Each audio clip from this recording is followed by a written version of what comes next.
Hello everyone and welcome to yet another live coding and chill. I'm your host Tony and I hope you're having amazing weeks, having a great one. It's sunny here in Barcelona and I'm powered by the sun, as we all know. Today we're keeping on with our series of Fullstack app with SvelteKit 2 and Svelte 5. As a reminder, I will switch to the desktop view to show that we had an initial series with SvelteKit 2 and Svelte 5 where we made a portfolio website with a lot of design sequences, internationalization as well, lots of good stuff. And I strongly recommend start with this one, slide into people's DMs, tell them you can make their portfolio, their marketing site, and get started with full stack TypeScript like that. I think it's possible, and working with a real client really builds up both your skills and your CV. And we started off from the finished delivered project here to make the new series we're doing now, Goblin. This was a mostly static website. This is the real deal when it comes to full stack web development. This talks to an API to sign people up to a mailing list already, and reads from a database to render all of these records, all of these fancy loot records. And that's the job. If you can talk to APIs, if you can read stuff from a database, then you can do anything in web dev. You can work on any startup. I promise.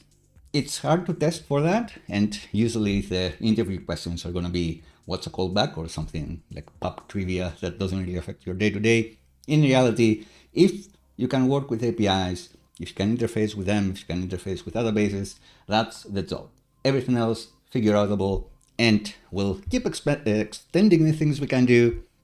Today, we will be adding search and filtering because first thing is I want to render some data. I have these records. I want to render them nicely to the users. We've done that. Amazing. Next, the client will be like, well, it would be nice to be able to search through all of these things because we have like 100 records here and I want to have like a search bar and query and filter those things out, or I only want to show the ones that are like fantasy or only the ones that are sci-fi.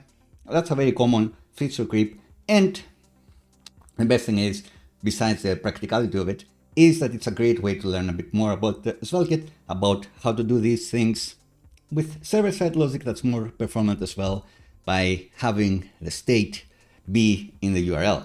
So that was the way to do it like 15 years ago, and then it kind of fell out of style because we were doing everything client-side for various reasons that are not longer valid. So we won't actually be doing much stuff in the Svelte 5. We will be doing a bit client-side, but most of the logic is going to be based on the backend. The backend will know what URL the user is visiting and passing the correct results, the correct query results to the frontend. We'll get into it. I do suggest, if you're comfortable with a project like this, then moving on to a project that does work with dynamic data, or you can mix and match. You can have your marketing portfolio website have a sign-up form, for example. That would be a nice way to extend your skills, but you can start from here if you're already familiar with that. You can code along with me. That's always the best. If you happen to just want the code, like it's great that you have like 20 hours of videos and we can go through it and see why you took the decisions you did, Johnny.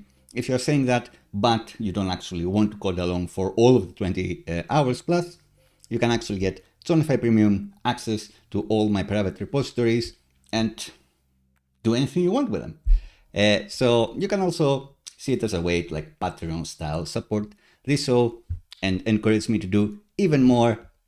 But this is a lot of value. When I use these starters, I save like at least 1 day and I charge like 500, 1000. I try to charge as much as I can milk the companies I work with and consult the most, because I truly believe the value that I bring is a lot of money. Like they'll never be able to pay me enough for all the things that I do for them. But I don't want to charge you infinite money. So this is a bit of a symbolic price for this. So you do the math. Only if that works for you. The most valuable thing to me is your attention, your time. You spend time with me, you tell me what you want to see, I try to figure it out and explain it, and we all figure it out together and get better when it comes to coding. All right, so today, search and filtering. We've done a couple ways of how we could do this with SvelteKit 2. One of them was backend agnostic. It didn't matter whether you're talking to this database or that database or whatever else. I had done the implementation beforehand, and I was only showing how you'd work with the URL and that sort of thing. We've done another one where I showed how we can do it with Supabase, and we got into the implementation details with Supabase. Today, we'll be getting into implementation details again, but with Drizzle and Turso. Turso, I've been meaning to talk more about for the past month, I would say, and it does happen to be their launch week, I believe, which is quite exciting. It's been trading upwards. So we will be getting into more cool stuff we can do with Turso as well. Turso is our hosted SQLite database, which can be deployed and replicated around the world. And Drizzle is an ORM you can use against SQLite databases or Postgres databases or whatever you want. That has been trading upwards as well for the past 6 to 12 months. Whenever I don't use Supabase, I do use Drizzle. Supabase has their own excellent ORM. So if I do use Supabase for a project, I do just use that one. But I have had people that do use Drizzle even to interface with Supabase. Bom dia, Gustavo. ¿Qué pasa? Like I think whenever I'm in Spain or Catalonia for a long time, I get a bit frozen with like Portuguese. And when I'm in Brazil for a while, then I come back and instead of thank you, instead of gracias, I say obrigado. So it kind of messes with my head. And in general, like I need to work on my Spanish and my Portuguese. All right, let me know what you're working on, and it's happy to see you in the chat. So, speaking of community interactions, I did have something to talk about because on the previous live stream, I was asked, all right, Turso, great. Is this the solution for my project? And what exactly does happen when I deploy to a virtual private server or when I deploy to Vercel? How does that work with Turso? So one of the big features with Turso is that you can decide where to deploy your primary database and then where in the world you want to add replicas. It's one of the big features. And let's clarify what actually happens when someone from around the world hits this website, which you can do actually. You can find links to everything in the description. So if you try to go to goblin.vercel.app, then, because I do deploy to Vercel, Vercel will try to resolve that request in the edge network and find a server the closest to you and serve from there. So that's one thing. Vercel will fulfill the request from the places closest to you, which are many, many locations around the world. I believe more than Turso deploys to. But then, how do we talk to the database? If we navigate here to the load tables, what happens? Again, based on the location that I'm from, it will connect to the Vercel edge function. And oh, hello, we said India in the chat. We're talking about the thing in the comments that you mentioned because I found it very, very interesting and that I should highlight it today. So I connect here from Barcelona. The edge network may have a location in Barcelona. It gets resolved there. And then that backend is talking to a database that is a Turso hosted database that could be elsewhere in the world. So if you try to visit this website from where you are, I assume India, it will find, Vercel will find a location closest to you, somewhere in India, but then the backend is gonna need to talk to the Turso database that we only have in Madrid.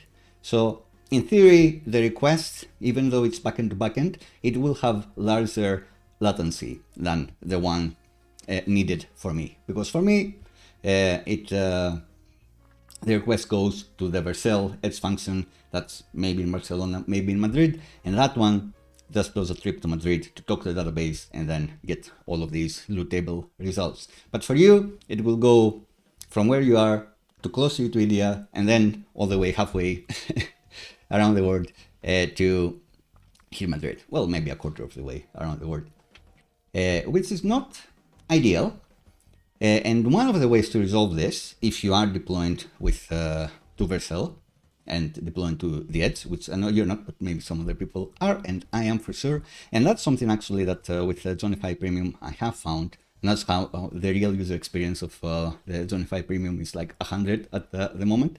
I've actually went to my stats, my analytics here, and found all the places that the people usually visit that website from, and made sure to add some replica databases close to those locations. So that's what we can do here as well with Goblin. Of course, it doesn't have that much traffic, but you can see that's a good rule of thumb, I guess. You do get, I think, 6 replicas even at the free tier with Turso, but again, on the free tier on Turso, the database is to fall asleep, and that, I think, is unusable in production because they will take like half a second to spin up, and that's quite slow. You do want them awake all the time to resolve any request. Anyway, in Turso, we can see, well, since we're talking about it, we can find a location here that kind of works for our example. And you can do this with the CLI too. So let's try the Mumbai one. I guess I've reached my limit because my default locations are 6, and I do have Mumbai there. So why is it asking for another one? I'll have to flag this with the Turso team later, because I do want to use the same one, but I'm using different groups. Anyway, to not complicate things, you kind of get what I've done with the Johnnify Premium website. I went through the analytics and saw where my users are connecting to these databases from, to the website from, and added some replicas to the related locations. Now, that's not like ideal, because on the Vercel Edge network, this can be anywhere in the world, and we just saw here that I can only have 6 replica locations, so I need to be strategic about where to place them, while Vercel will resolve the request anywhere in the world. So you may consider using a virtual private server, your own server. I wouldn't recommend nowadays in 2024, or you can use a platform like Fly, which we may cover in a following stream as well, which does deploy to all the places that Turso deploys databases to as well. And the other feature that they have, if that's the case, is embedded replicas, which essentially, to the point where your app connects to the database, it can keep a file, like a embedded replica of all the data your database has, right where your server is. So the reads from that file will be almost instantaneous. No need for a backend to backend request. It's right there in the one backend that is serving your SvelteKit app, for example. And in theory, that's amazing. That should be amazingly fast. If you don't have an app with many writes, usually the problem with these sort of things and replicas is that your data is eventually consistent. Maybe it will take a few seconds for the data to sync up. You'll need to worry about transactions and that sort of thing. But if you don't have many writes in your application, and in this case we have 0 writes, it's only like the one client that will be able to write things here, you should be fine. Depending on the type of app you're doing, you may start worrying about, oh, how do I sync the data, and then, you know, when do I actually call this? But in our case, just creating it once will be fine. Right, so I did want to test this subject because it's a very cool subject, important subject, and like in truth, like I did have like lower stats for Johnnify Premium, and the moment I spun up the databases to various locations around the world, strategically placed, then the real user speed insights were fast. And for now, someone visited from another place, but still quite fast, pretty good. Maybe I need more NAJ, never again NAJ. Anyway, enough stat drilling. Let's move on to more things. We will be coming back to Turso later, because eventually we will be doing full text search with these columns, and that's another interesting thing that is related to the Turso version of the SQLite databases, which does have a full text search extension. Right. So with some of these projects, you can find the description and the links and all of those things. I think we're ready to go coding. And of course, let me know in the chat what you're working on. Let me know what problems you're having or what you're trying to figure out, that sort of thing, and we'll figure it out together. It's always great to get these questions and I try to think about them. Sometimes I just know the answer. Sometimes, even better, I need to research and come up with the answer. And then I'm sure if you have the question, other people watching will have a similar question. So I'll try to expose them and we'll figure them out together. Right, so here's our code. No file open on the right. But as a reminder, we have a loot repo and we're just getting all the results. Everything in our loot database gets rendered when we go to this loot table route. And we're saying that maybe we have like 100 results now. It will be handy as a user to have an input field somewhere, a search bar where I can type in like photon and then I get the photon blade. Maybe I kind of remember like YOLO and I want to type it in without looking into 100 results. Maybe it's like invisibility. I want to find things that have invisibility, that sort of thing. It's a common use case, even if you're not working with something as fun as D&D loot or fantasy loot, even if it's like invoices. Sometimes you just want to search for some things. People want that in dashboards. So what we want to do is that if the user adds a query and then search for,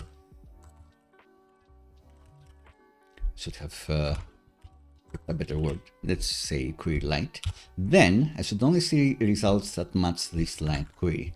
Why we're doing this? This is the common pattern that you may find in apps like Google. So Google, how does Google work? You can see here that you go to the search page and it adds a query parameter, Q for query, of the whole thing that I typed. It's actually slightly more complicated than that because it can have two queries. Maybe not now. Sometimes it will have the original query, like the OQ, I think they call it, and then the spell corrected query. So that's kind of fun. Anyway, Q for what you're searching for is a common convention. I think for this one, we keep going around both. I think we'll do query for our project as well. So the idea is if the user adds query equals light, then we only want to see results that match that search. Do we have anything that has light here? Let's say forest. Let's say sword. We'll start from here and then we'll extend the functionality because no user is actually going to go to the URL to add this manually. We'll add the input field to add it for us. A question in the chat. In Turso, it says per tenant database. For a database is like 2000 megabytes, 2 gigabytes. Does it mean for every tenant, this amount of database is within the application? I'm not sure. I'd imagine per tenant means your whole account.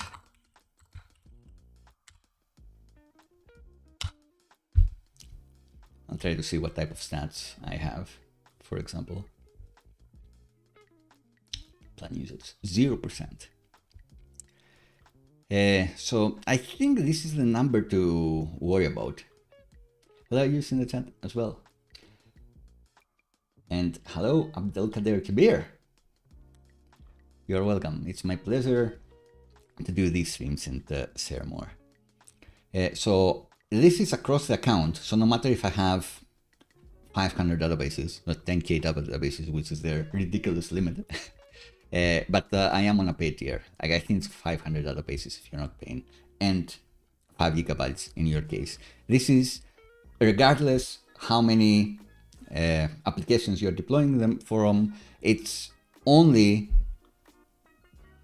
total amount of gigabytes that your databases are using. So if you have one database and it's 24 gigabytes, you cannot have another one that's another 24. Or in the free plan, I believe. Does this still exist? It says 9 gigabytes. So yeah, I think tenant is like you or the organization that you're in. I think that's what they mean. So if you have one database that's up to 9 gigabytes, you cannot have another one that also goes up to 9 gigabytes. But I'm not sure. Maybe they have like a limit that each single one may go up to 2 gigabytes. Not sure. I would look into it offline here. Yeah, I don't know if they have a limit, like each one can be up to 2 gigs. The way they work, I can only imagine that it's like across all databases. If you spread them equally or not, it doesn't really matter to them. All right. For performance reasons, do I plan to do pagination as well? Yes, we did so pagination in the last time we did search and filtering. Last time we did search and pagination. Now I'm doing search and filtering, just so something slightly different, but we'll get to pagination as well. I think I have it in like the bonus or future ones. It is part of the agenda, that's for sure. Can I just move it? We will be adding it. And the episode of that stream, I would wanted to also have like the auto loading, the infinite loading type of functionality. So maybe I will show when you scroll down, then it automatically fetches the next page, something like that. I don't know, I'll think about it, but for sure we will be doing pagination in the future. The live streams on the SvelteKit dashboard, I'm not gonna open it up now. Maybe I will. Why not? It's free. If you look at the channel, it's this one where we did the search and pagination again, and that one covered a lot of doing page 1, 2, 3, 4, 5, 6. That sort of thing, how to split that up. We used Melt UI as well to help with doing the pagination buttons to help figure out, do we have actually 4 pages or 5 pages or 6? So we will cover it in the future in this app as well. If you're super eager to see how we do it, you can check it out here. This is Svelte 4, but it shouldn't affect the specific part of pagination. It should be done the same way. All right. And maybe as a spoiler of how we would do it, we'd probably have an extra search param here where we'd say like page 2, that sort of thing. So you're right in that for sure. But now we're saying, all right, the user has manually typed this, which they never do. Maybe I copied this link and pasted it to someone, so they do open it like that. What we want is to only have results of items that have sort in the name. So these two things, I imagine. How do we do that? We can extend our interface here to optionally take a query parameter. So we can actually go to our interface first and say that our loot repo actually does take query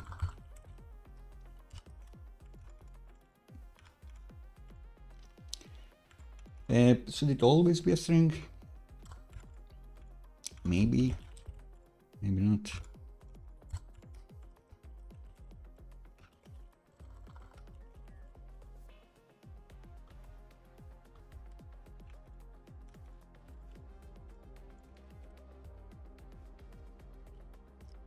Let's say string or undefined and take it from there. So now we do need to update the implementation of that interface. on both the in-memory on this one, but I guess the in-memory one I will do offline. And we need to say that actually get all here.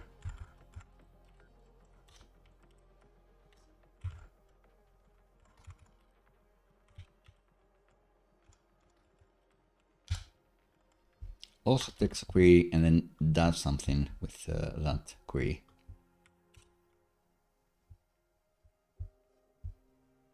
And then this needs something.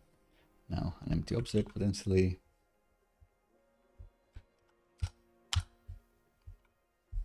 Hard crash on the server.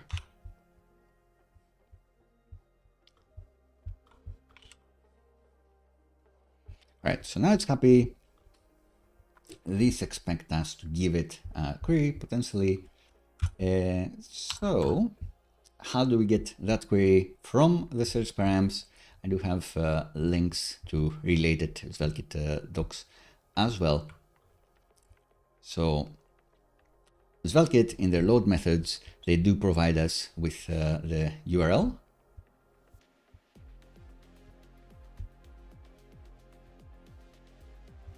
Not route params. So in here, we do have the URL and the URL has search params sometimes, and we can get the query from there. We can use Svelte for validation as well. Let's see. And then we can pass the query. I guess maybe actually query can be a string or null.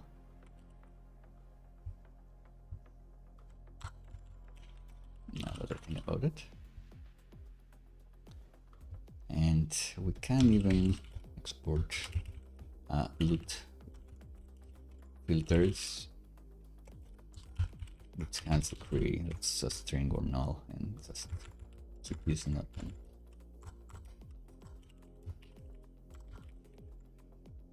Loot options, you can call it anything you want. Just put it in the correct place. So better place to put it is the interface, and use it here.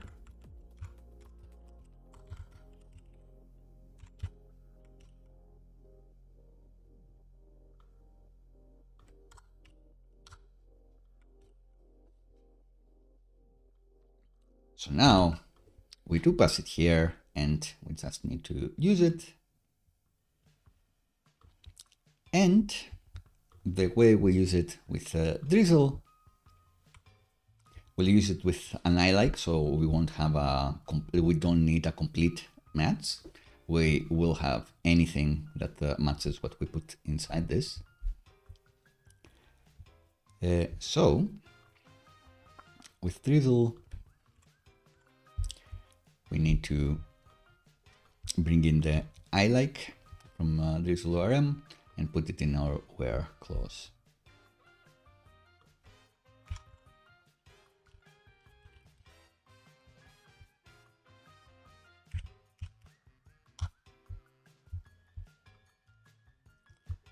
And let's say that for the name, we want it to be I like the query.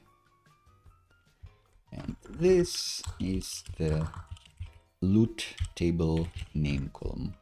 So that's a cool thing about Drizzle, is that you don't have to remember what you named the columns. You just bring in the definition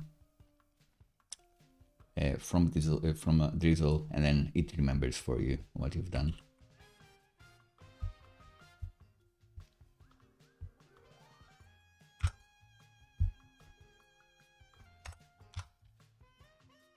Some hard crashes here. So big question whenever you do things like that is, can I get hacksorted? Like what do they do about dependency injection? And on this one, when you use these helpers, they do prevent it for you. They will do like prepare statements. They will do the magic, so you will be protected. So even if someone does like column drop table, your table will not be dropped, which is good. But if you do raw SQL, then it will not do it for you. If you use one of the raw SQL ways to use Drizzle, then you should take care of sanitizing the input and blocking any malicious looking input. But when you use their helpers, you're safe. All right, so first things first, let's just hard code sort here and see what happens.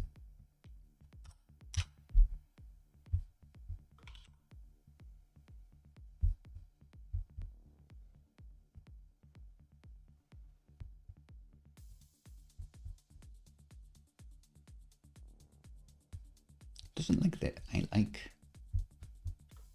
Is it supported? Ah, it's not supported in SQLite. Whoops. Like is supported. Guess it needs to be case sensitive. Well, I guess the problem was the SQLite part. We'll talk about sensitivity soon then.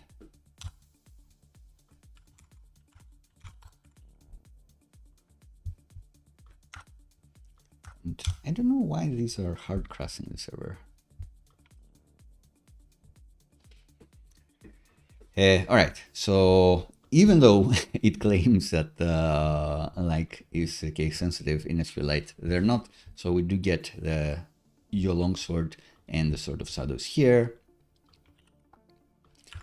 And if we search for invis, then we should get the cloak of invisibility. We search for fire. Do we have anything? None loot found. Or shadow. Sort of shadows. So there you go. So that's just searching their names. It's not checking the hook or the mechanics highlight or anything like that. We will be adding these soon, and we will be switching to a better full text search as well.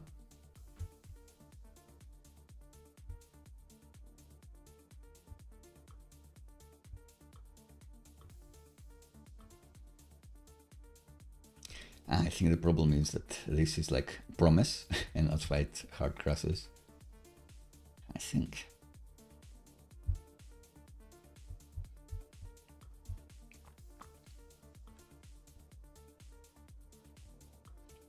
But yeah, we'll solve the hard crashes soon. So actually, the operator is like this one.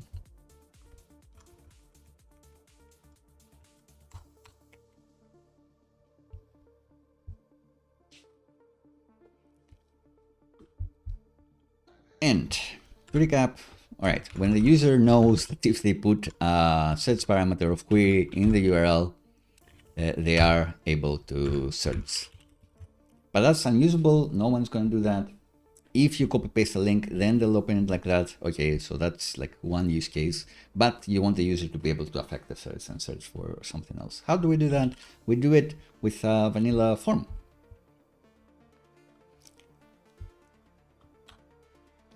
And SvelteKit does have a great example of the most common thing, like your search. So you can look at the SvelteKit talks of how this will be done. And we do have a nice input from Daisy UI that I do believe we will use. This one like couldn't be more appropriate for our text search. So let's go to the UI. The UI is going to be our loot plus space svelte. Here we have our loot table. I guess we can put it there. Should we put it there? Maybe not. Maybe we can have a search svelte, a separate component.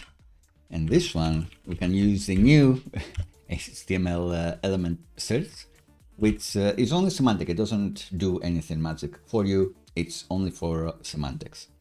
And in there, as we saw here, we just want a vanilla form.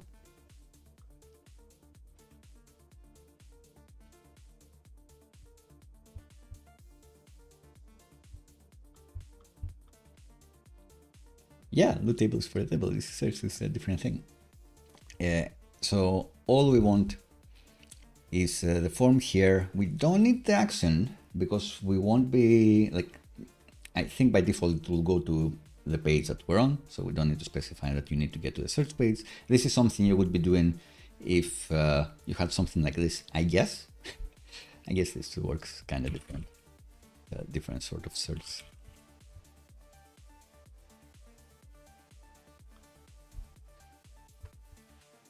Yeah, at all costs, the loot table should just be the table. It shouldn't be the, the search inputs and the filters either. So we won't be redirecting the user to a different page with results. We will be doing the rest. So inside the HTML search element, we have a form element with nothing. By default, it's gonna do things in this page and be a get method, which is what we want. We're not mutating data, we're just retrieving, we're just getting data in a different way. So the defaults will work for us.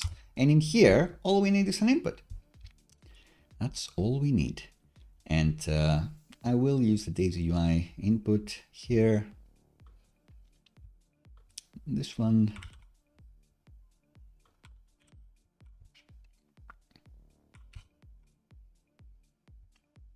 And if I go here,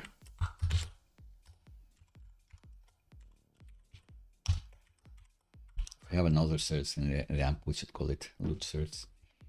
So immediately we have like this little icon here. And is it possible that if we name this input query, which is the search parameter that we want, and then assume that we're a regular user that is going to this page? Oof, good question. If we navigate to this page, then we're searching for nothing and things break. So actually, what we should be doing first in our implementation, it's a great place for tests. We can have a query, a different query. So what does Drizzle call this? Statement.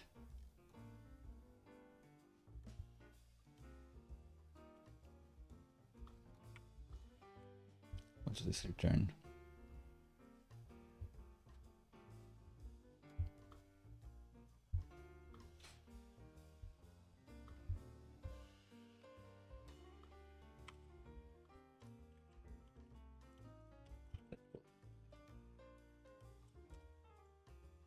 Or DB query, DB select, maybe it's this. And then if query is truthy, only then we want to add to the DB select the where statement. And then we want to return the DB select. So now, if you go here without a query parameter, you get every result as before. We had broken this. But if you go with a query like sort, then you still get the results as before. So let's navigate here. We get all these results. And what I claimed is because of what we did here, this is just going to work. I'm just going to search for sort and press enter. Bam, got them. Cool. Planeswalker also matches. YOLO just matches one. Perfect. Life is good.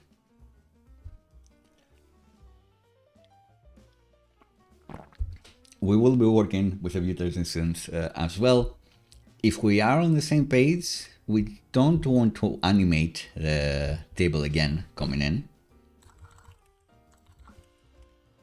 Like we don't want all of this to be coming in. We don't want the search bar to be coming in. Everything should remain in place, but the new results, I guess, the results that aren't that are no longer valid should disappear, and the ones that are now valid should rearrange themselves. So that's something we'll be doing later as well.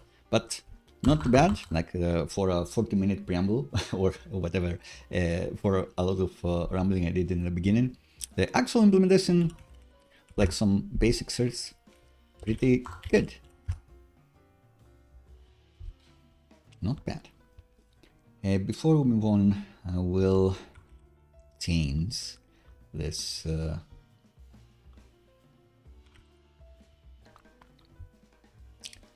identification class thingy. So let's go to SVG on Z, paste this SVG. It's not an SVG, doing something. On our icons, lib components icons. Let's take inspiration from N1.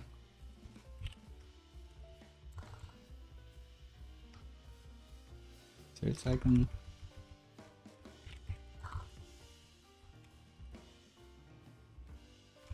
Ah, this search.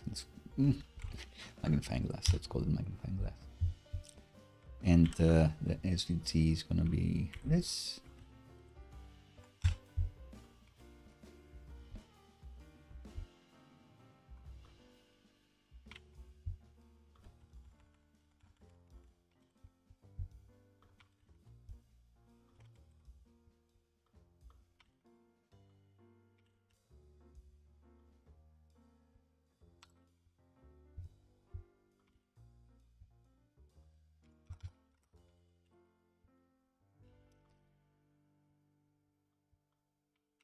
And just in case, let's paste this thing to SVG.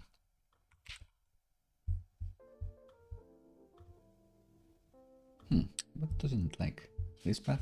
Anyway, clean enough, can mess with it later. I do want to go here and use magnify glass, but now manually give it a width.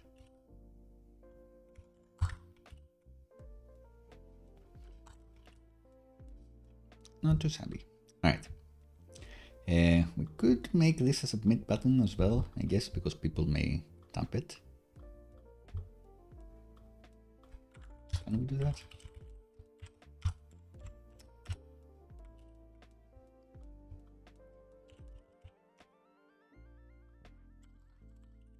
So if I press enter, it searches. If I press here, it also searches. Perfect. So good to go, I would say. So question is not running twice. When no query, it will get all the data, but query is true. How does Drizzle behave? So it's common with query builders. They build your query and only execute it in the end. So great question. So here we have this select, but what this returns is a query builder or the statement. It doesn't actually run it until you await it at some point. So you can keep chaining things as much as you like, even if you do it step by step. It will not be rerun the query until the point where you await it, and then it does its magic to actually execute the query you've built. And it makes sense because this is the same thing as this, even though we're doing it in a different place, where running methods here and here, this runs another method, whether we do it directly on the result or here, it's actually, it looks different, but it is the same thing. Doing it straight away here, like straight away, or doing it conditionally in here, it's the same thing. This, whatever query like this DB select we're building will only get executed when we await it, which is good. And all query builders work like this, I would say, but Drizzle does have it like in the docs. Like they do have like a special section somewhere in their docs. Like no matter what, we only run one query. No matter what you do.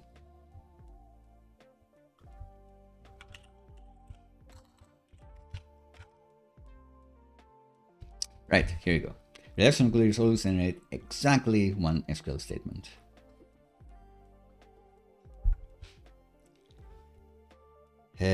Hopefully I've explained this correctly. It's a great question. It's a pitfall that you may come to, like for example, if you did a way you could do this, and a way maybe in the earlier days we could have done it, is that from the database you get all records, and then you switch to client side, and then you have your client side JavaScript filter through all of the results. In that case, you still do one database query, but you do the same similar unnecessary work, I guess, twice. If I were to manually filter the result, if I were to await this and then do more JavaScript to filter the result, that'd be super inefficient.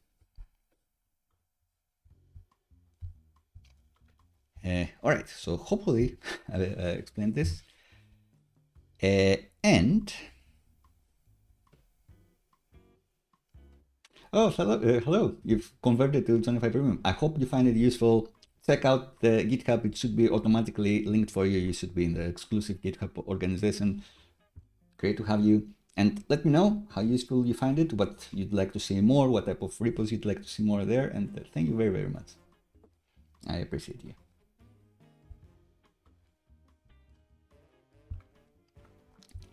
So let's do it once on the big screen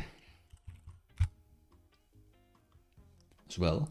So we have all these results, search for sort, everything flies in, which is not ideal, but we will be fixing it. Like, is the search bar like too big? Is it ridiculous? Maybe we'll make it a bit smaller.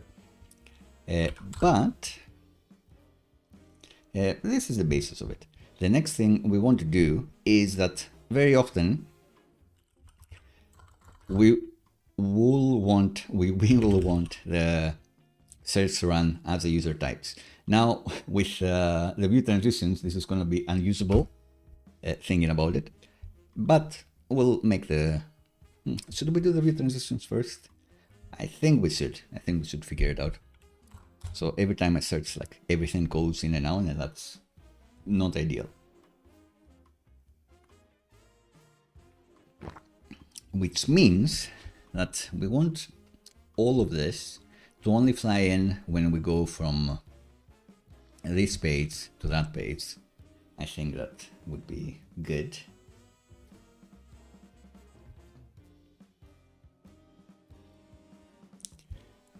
So let's see, how do we do that?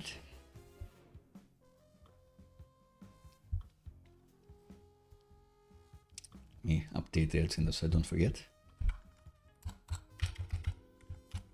And then we'll do auto search and other nice things. But first, we do need to resolve that.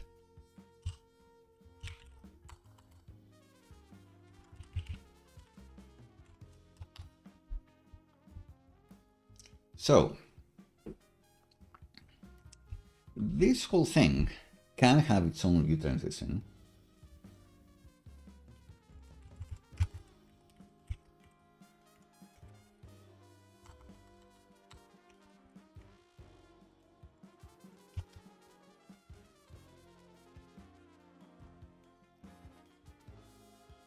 So maybe that's the only thing we'll do now, just to move on. Maybe not, we'll see. So view transition name for this is loot page, I guess. The moment we give it a unique view transition name, maybe not. It's not dot main, it's not the class, it's this element. All right, so the moment we do this, you can see that it will go to the default like crossfade and repositioning that the browser does, which is quite cool. And don't tell me it's not cool, because it is. Looks amazing. But what have we lost? We've lost that when we actually go to the loot tables page, it doesn't slide in. It kind of fades into existence. So if you see that,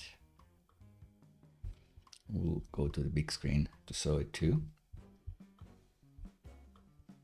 So it doesn't slide in anymore. It is very cool that this happens with very little effort. I think this is amazing. I think this looks super professional. but not as cool that it doesn't fade out or fade in when we do that. So how can we do that? We can specify that we do want the slide in if the this page is an only tile, doesn't only appears once. I will need to look up the Google View Transitions examples because I don't remember it by heart. I think it in previous streams. Is it this one?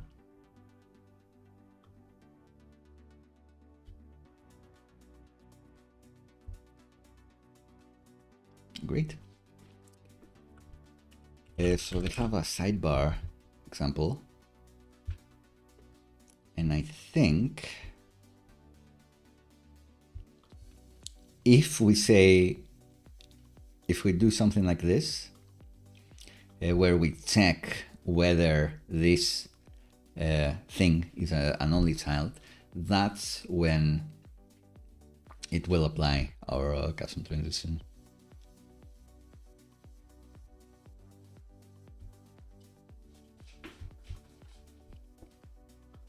All right, step by step. We do have a root CSS file here, and you may remember that we have applied this fade out to left and slide from right and all of these things. We do have these keyframes defined, and we say if the user has preferred reduce motion, then the root of the page is going to be doing these transitions.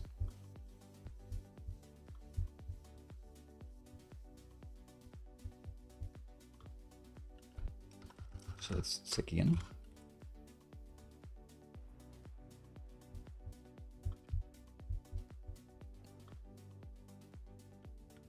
Let's copy all of these. Let's go here. And we don't want to do anything else about smooth scrolling, nothing about pointer events.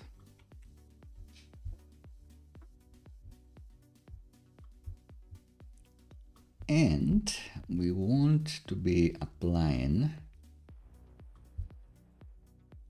I think this is the name of the transition.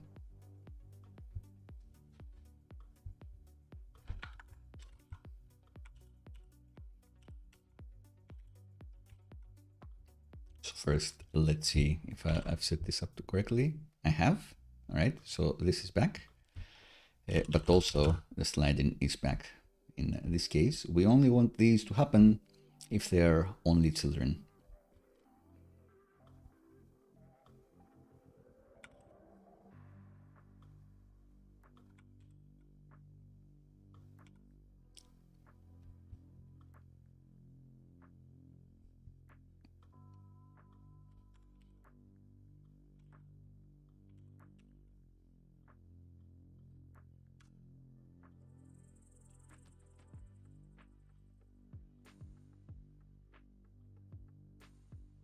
All right, so again, how does this work? I'll go to the full screen to explain it. So when we go from the main page to this page, this view, this loot view, is an only child because the first child is the page we're coming from, and the new page, this one, is an only child. When we navigate from this page to this page, which is essentially what we're doing every time we're searching, it's not an only child anymore because it has its old version of whatever it was and the new version of whatever it's going to be with the results. It's still the same route. So this is still in place. So it will not apply our sliding in thingy. It's not an only child when we go from this page to this page with different query parameters. That is what I'm trying to say. It is only child when we go to it from any other page. Cool. All right. Hopefully we've managed this to not look too eldritch. I didn't plan to do this immediately. All I wanted to do is to auto search, but then I figured out if it actually submits a search and then it navigates in, it would be unusable. So now what we want to do is we're on this page and we start searching and we stop. Like we'd want to see the results without pressing enter. As the user types, generate different results. Maybe you don't want this, I'm not sure. But lots of people do, lots of people appreciate it. So let's see how we would do it. So in our search component, this input, we'd want to specify that whenever this changes, the form gets submitted. That could be a way to do it.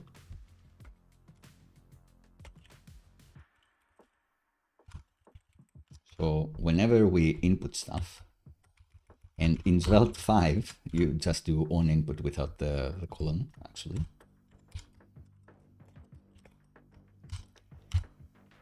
And this will have the event,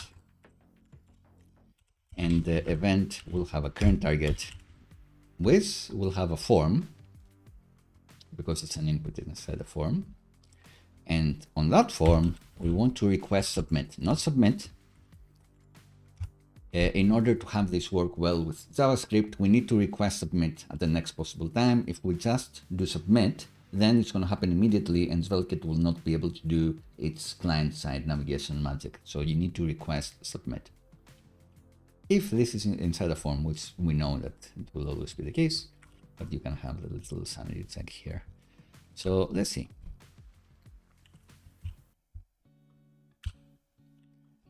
Looks like it works, but it submits every time I type anything, and I lose focus. So SvelteKit, the SvelteKit team has thought of this, and they have a way to keep focus on any element that you want if you give it a data attribute. So all we need to do is on the form, did I not copy this? Copy fail, copy success. If we add a data SvelteKit keep focus, then in theory, as I type, focus stays and I can keep typing as I please. And now it's like backend to a local database, so it's super fast. But we'll come around the other problems that may have. But I think we'll agree, this looks cool. This looks cool. And it is with view transitions. There is a way to do this with the flip, first, last, something. Capital, it's an acronym for something, flip, when it comes to Svelte transitions, which will rearrange the elements nicely. But I think this is good enough, and it's also native to the browsers, not working in Safari yet, but it will in the future. So just do this and you'll be happy, I'd say. Right, so maybe a bit too eager to search. Maybe we don't want that. Maybe we want to debounce or throttle how often we run this. I think that's my next thing. Yeah. So let's have a sip of coffee. How do we debounce this? Well, we can introduce the concept of a timeout. Do we have a timeout elsewhere in this app?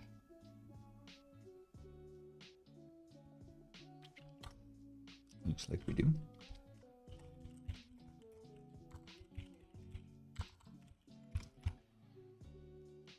We want to say that instead of this happening immediately,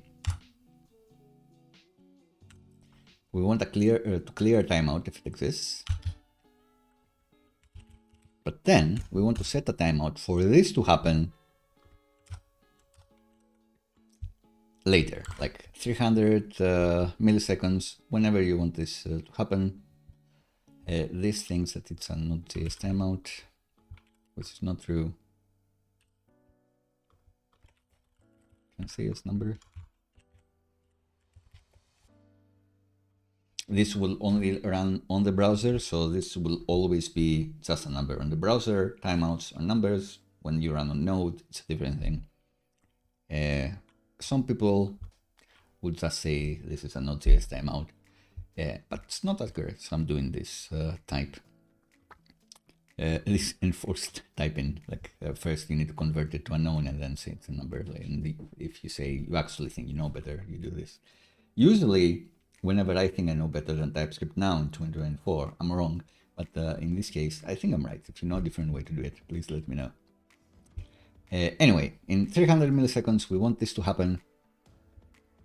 But the effect of this is that if we type again, the first thing that's going to happen is it's going to clear the timeout that we've just set. So it's not going to happen in whenever it was supposed to happen. It will happen 300 seconds from now. Essentially, every time there is a 300 millisecond threshold of the user typing, we're gonna run a search. So let's check. Let's save.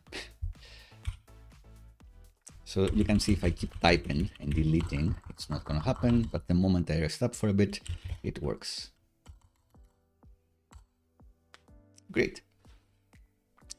And again, remember to request submit, not submit, which is what GitHub Copilot wanted me to do. You see, the moment I do this, like things kind of work, but they flicker out, I lose the focus, I don't get the transition. It's because if you actually do submit, then the form is going to be submitted the old school way immediately. SvelteKit will not be able to hide SvelteKit to the client-side router, which is what makes things like the HTML web transition API to work.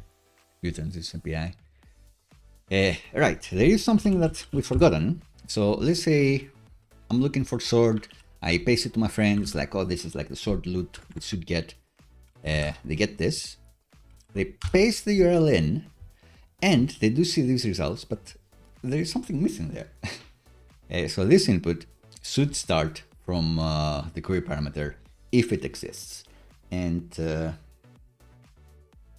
there are a couple of ways to do this. We could have the backend return like the query parameter as well. But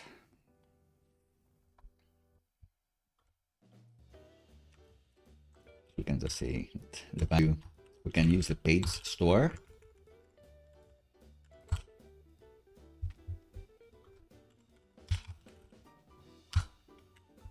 Can force SvelteKit, my ID, to bring it in. So we can get the URL, search params, get free. And now it does start from whatever we have here. So if you copy and paste this in a different window, it does start from the correct thing. And it will keep working as intended as well. So this is in sync. It's all good.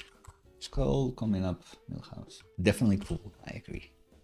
Thank you for agreeing with me.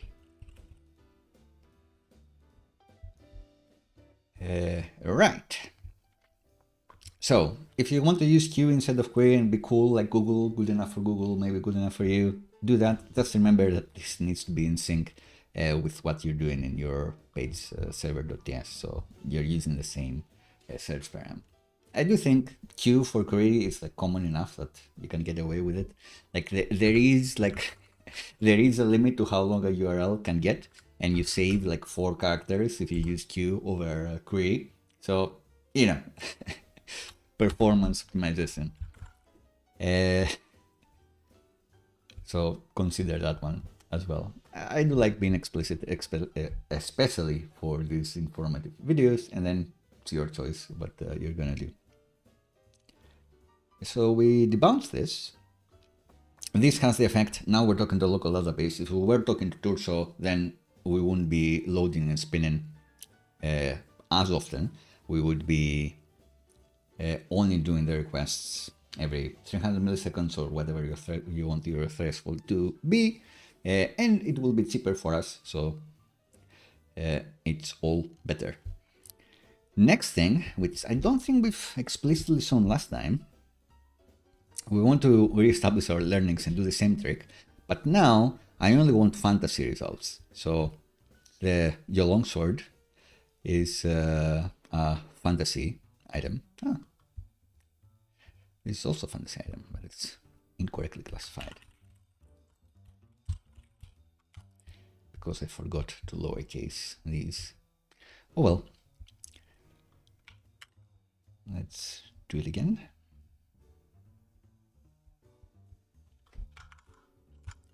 I did curate these a little bit, some of them. I've put a bit more effort than others. So as a reminder, we are running an SQL database here, and we have a way to seed it by running dbseed. It just deletes everything and re-adds them. So both of these swords are fantasy, makes sense. This one, Photon Blade and Phoenix, we want a toggle to only show sci-fi ones or fantasy ones. Or even like when you get in there and you have like a million items, you only want to see the fantasy ones or the sci-fi ones. Or if you have even more themes like, you know, Dungeons and Dragons or Pathfinder or Stranger Things, anything like that, it's common to have like some tips, something that the user can click and select. Usually they are radio buttons because you can select only one. If they are more like tips, actually, they can be select inputs and you're like, select this, this, this, and this, which is fair enough. But I think I'll go for a toggle now. And the idea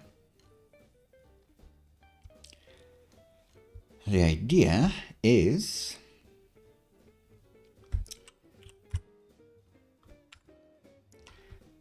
that we can set some theme. Is that what we called it? Setting. So yeah, Q for query, very common for search. Setting just depends on your data model and what you're doing here. And I'm just making up this name because I happen to call this setting. So if they do say setting fantasy, I only want to see the fantasy one here. That's what I'm trying to say. So let's do it backend style first, yet again. In our loot repo, this can have a query or it can have a setting, which we can say it's string or null, even though in the database we know that it's an enum.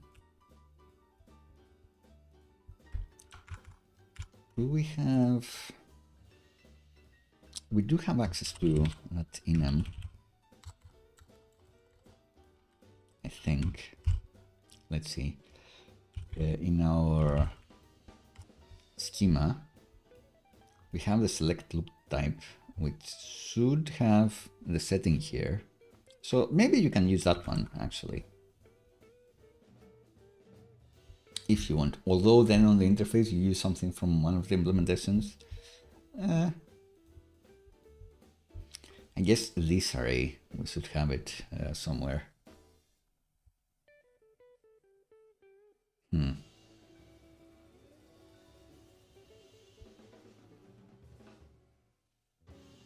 This array, we should have it somewhere, he says, stroking his beard, thinking about this.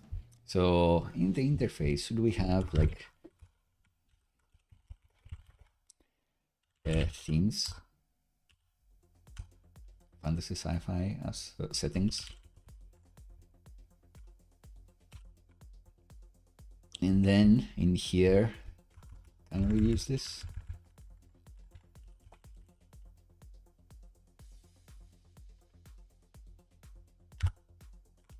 I think it will work the same.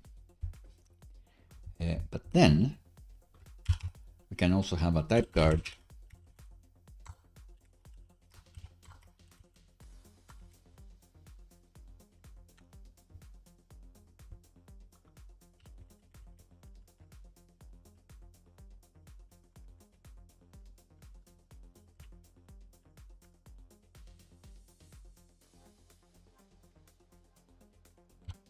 type of value should be string, and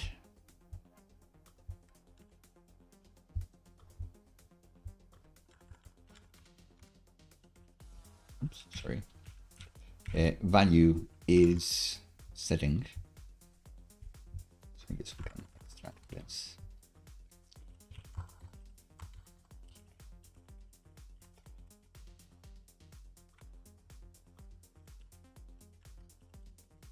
Like randomly, you got into a TypeScript TypeScript corner. Sorry about that. So type of value is string, and settings includes value.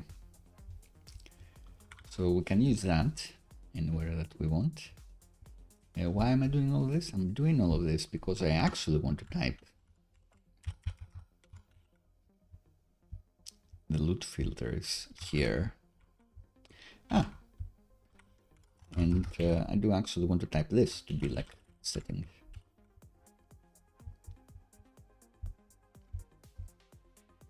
Which means I can also use the setting here.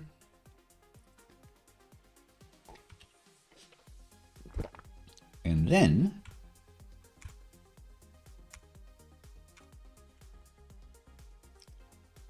in here, actually in here, I can also take the setting and do a similar thing where if there is a setting, I can change something to my select again.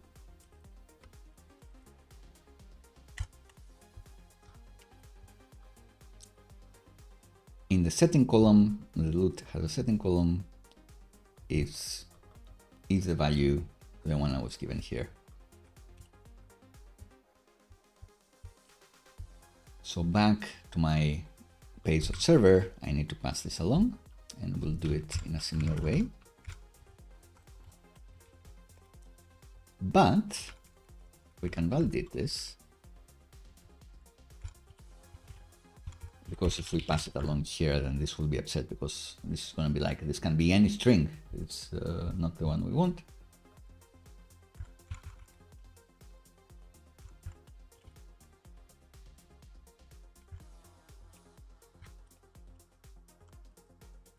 We can run it through our type guard here.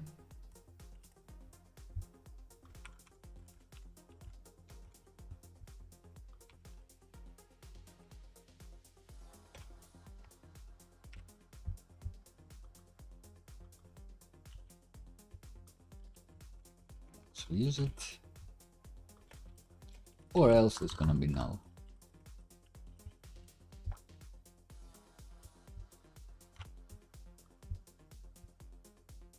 Oof, but I need to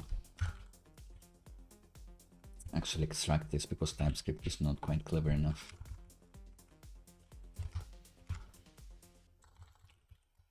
That's unfortunate.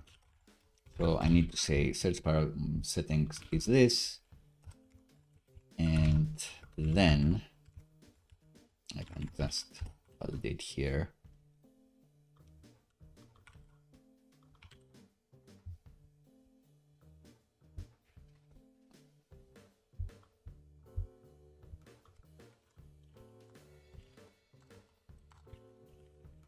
And say that my setting actually,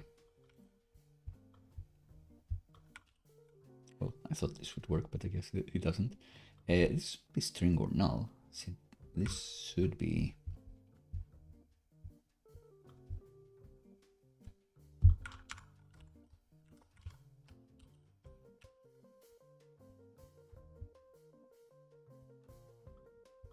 Is it the case where I'm not clever enough? Maybe, quite likely. So this one is string or null, and I'm passing this thing here. Ah, right. So let's here. What was it? So that's the part where TypeScript is not quite clever enough to know that the value of this is remains the same throughout. I guess that's fair enough. Maybe it changes somehow. I don't know how it would. Anyway, your TypeScript is not clever enough to know that mid-second the URL search params get setting means that like I was doing before, means that the setting is actually a setting.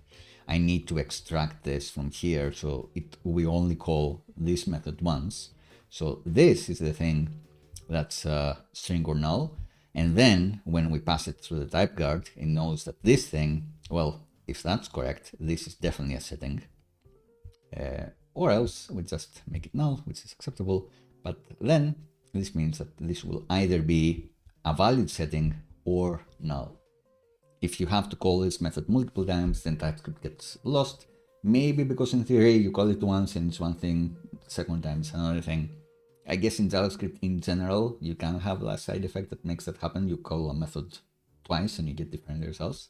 But in this case, in reality, it would be handy if I didn't need to do this step. Anyway, the ugliest thing is how to name this param setting. Not great. Anyway, we've managed to get this attribute here, and we're passing it along. So you may notice that already we're getting all the fantasy ones and none of the sci-fi ones. And if we switch to sci-fi, we get all the sci-fi ones and none of the fantasy ones. But we've lost this query parameter here. So what's that about? Well, it turns out that what we've done in the repo here, like this where overwrites that other where. So that's not going to happen. How you actually have like compound wheres is that you need to use another magic Drizzle thing, which I believe is just called end. Do I have it linked here? Guess not. No worries though. No worries at all. Just end. So our where clause should be this. Kinda. But I need to nest this a bit further. So if we have a query or a setting, then we get into this situation where we can say that we have a where, I guess.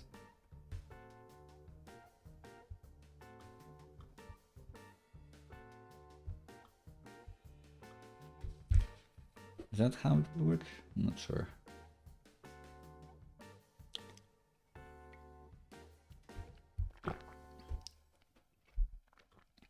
I don't want this to be like too complicated.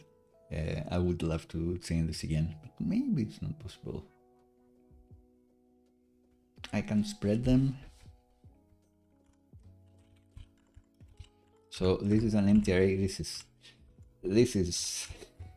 is making me uncomfortable, but I think it's gonna work. If I only have one end, I think it's gonna work. So we'll see. So where params, like, who's this like?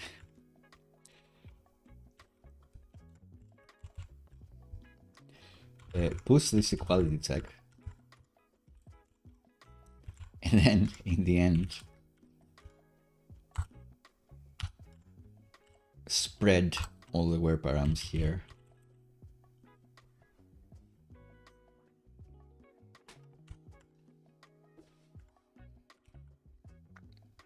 And bam, it works. So now we're both filtering by the search param here and the setting. So fantasy, bam, and this also works. So that's great.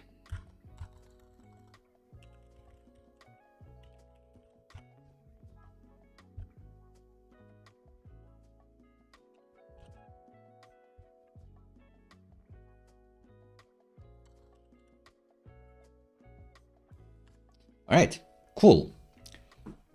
So account wizard from India.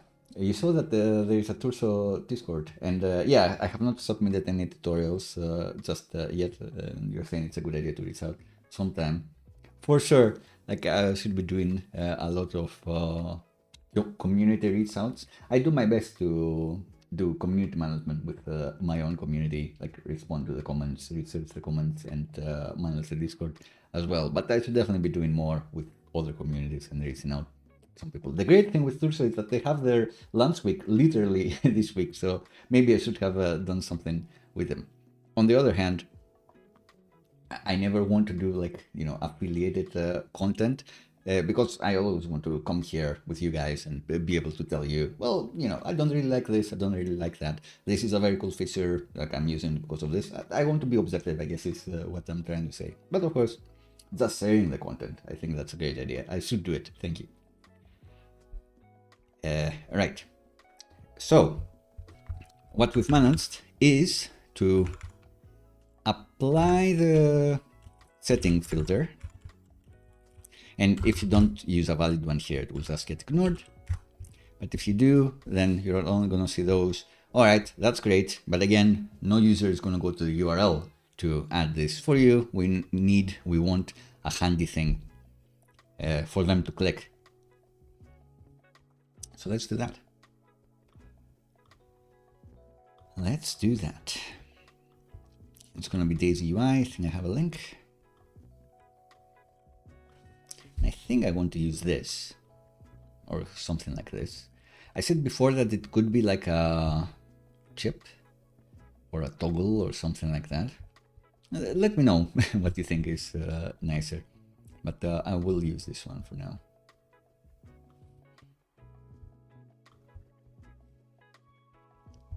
So back in our UI, besides just the certs, now we want another field.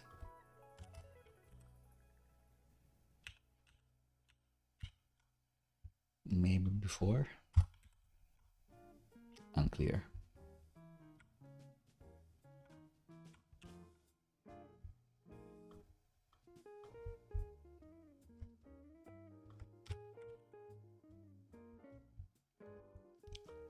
And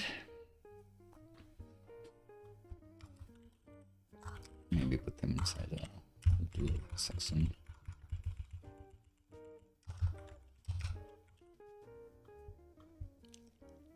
And these inputs, oh, we'll see about their exact status, sure.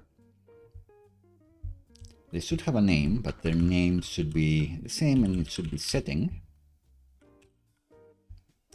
And I guess one value should be fantasy. Another value should be sci-fi. And yet another one should be like all. Did I miss this?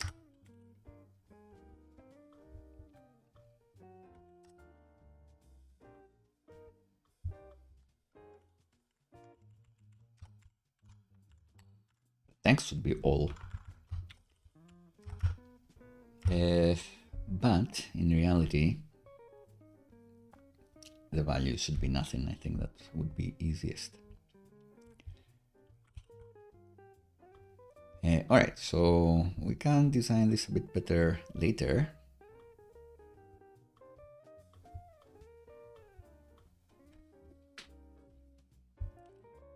But the idea is, let's name them correctly. So this is the fantasy one, and this is the sci-fi one.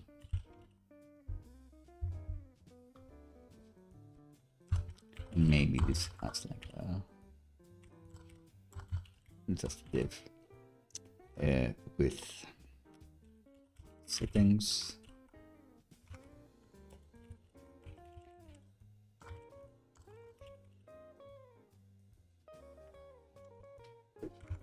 Should this be below the certs after? Not sure.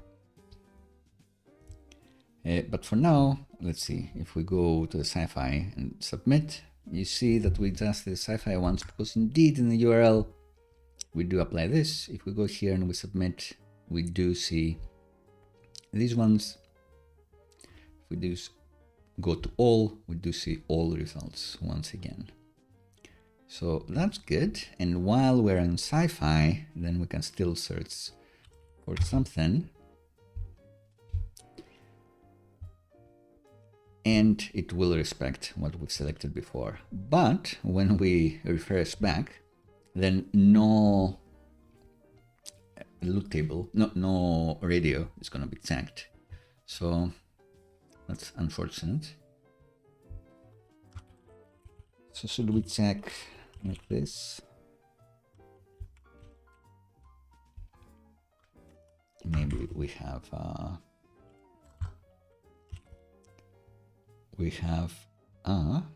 setting, like selected setting. Yeah, it's just a setting.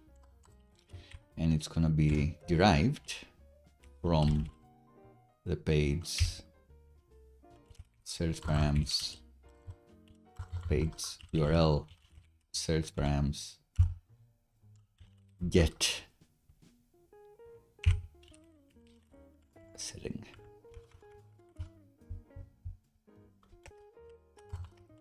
Or empty string, let's say. And now, potentially, we can do like a checked.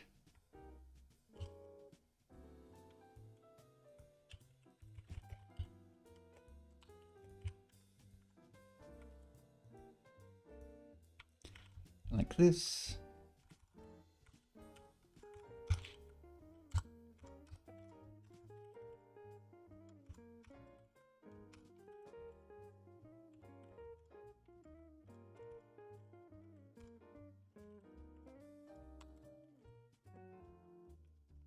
Oof, almost nailed the multi-select.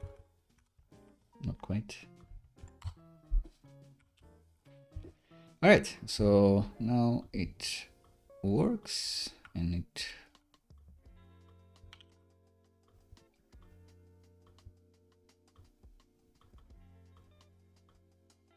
maybe not.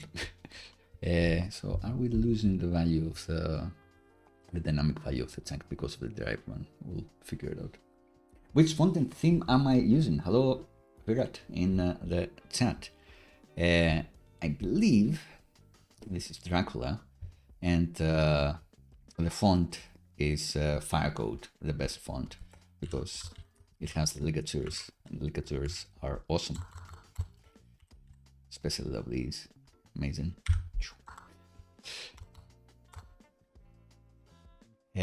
I think you mean my editor font, not the Daisy UI font that we've done here, which is also very nice, to be honest.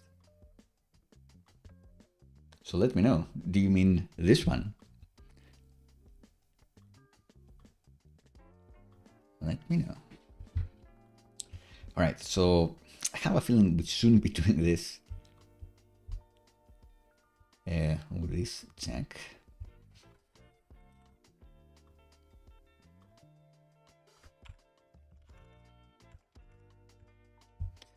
Oh, did I turn on? What did I mess up?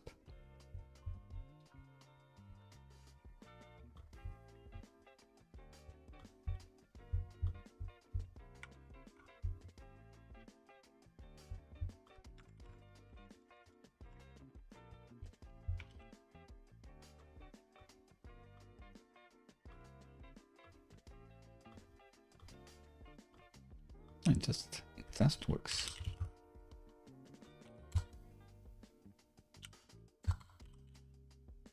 Yeah, it works. Great.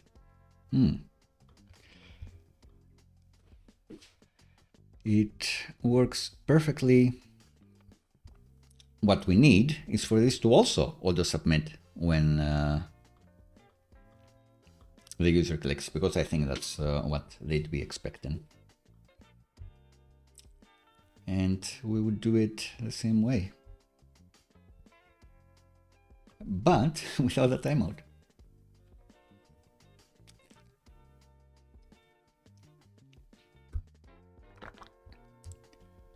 So maybe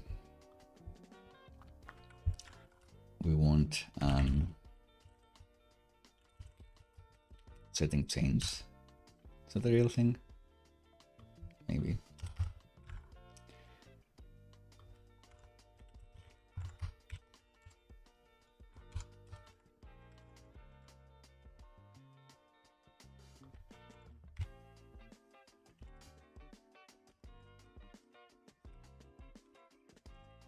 I don't want to do any of these things. I just want to do event, current target, form, request submit. You got it.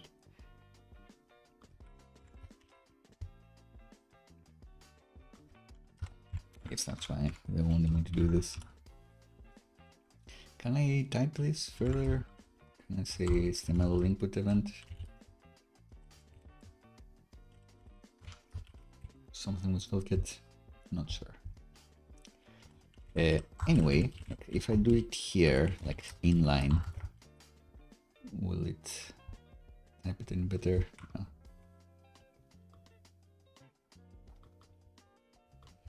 Form event handler, great.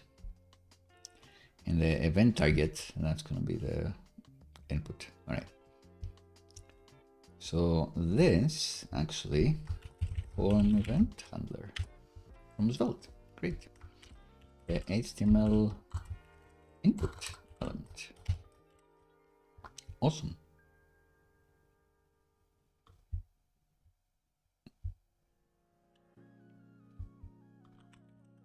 Target.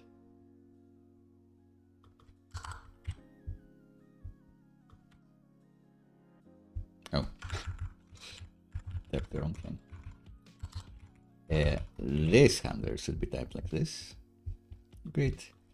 This should have a current target, which should have a form, blah, blah, blah. And now I can just pass in settings change, not an input, on change, that's this.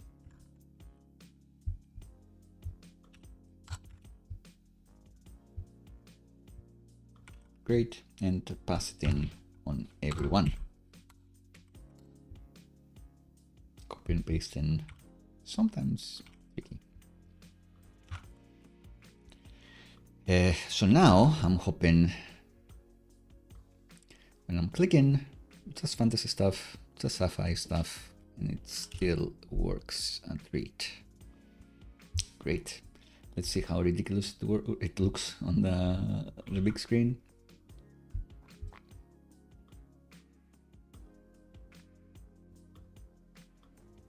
So that's kind of interesting. Setting on. Why is it on? Setting sci-fi, fine. Fantasy. Setting nothing. Now it works. How did it go to setting on? Not sure.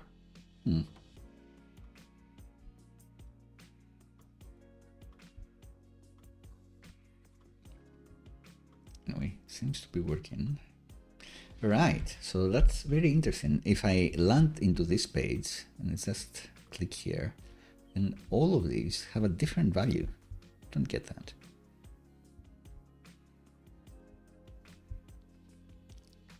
That I don't get. So if I navigate to this page, everything works correctly with the filters. If I refresh to this page, then suddenly like everything has like a weird value. Interesting. Everything has no value. Actually.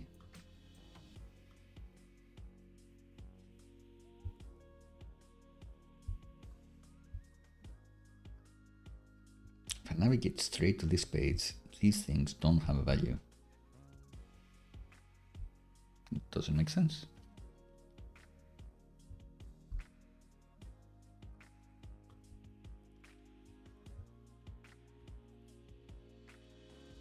Interesting.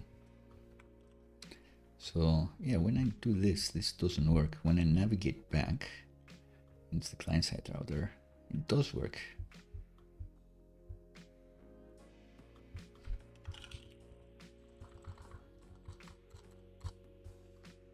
Is there a default text? Let's look it up. Input radio again default text or whatever.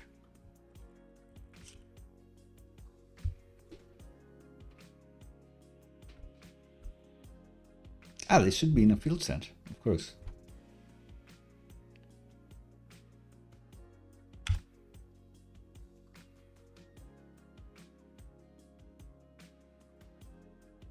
Of course, Drizzle, so Firefox has a different behavior for this, I guess.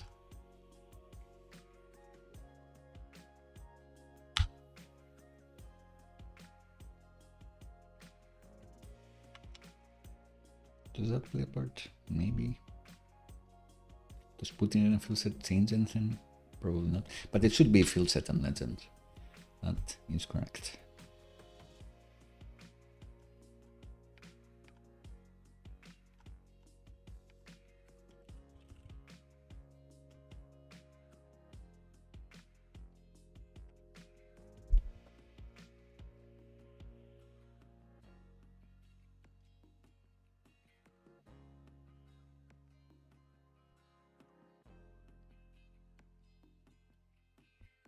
Right, so if the value is not otherwise specified, it is the string on by default. So somehow the value doesn't get specified here, even though we specified. Interesting. Anyway, this should be a field set. This should be the legend. Now I remember my semantics.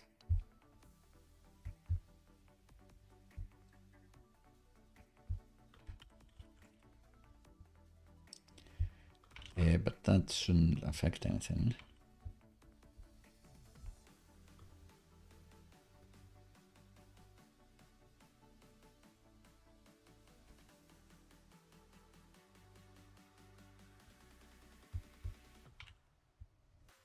If I remove the text, let's see, does that change anything?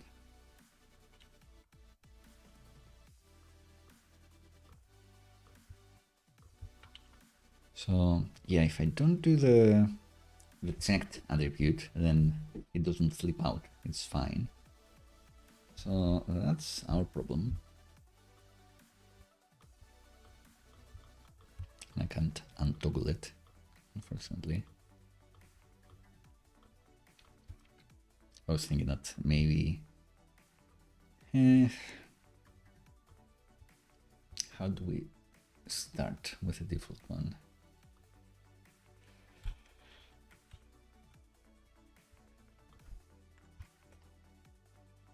Does this become like true or something? Let's see.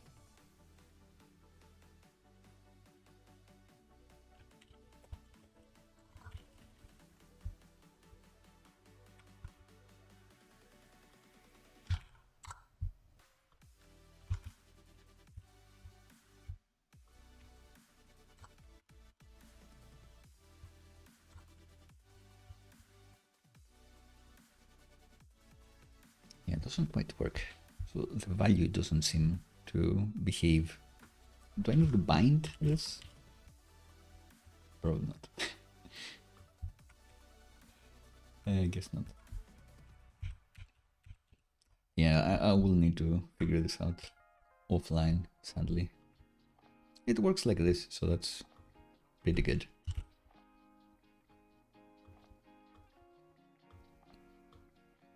Ooh, I forgot the text here. So the moment I put the text, like things flip out. But if I don't manually specify the text, then everything's fine.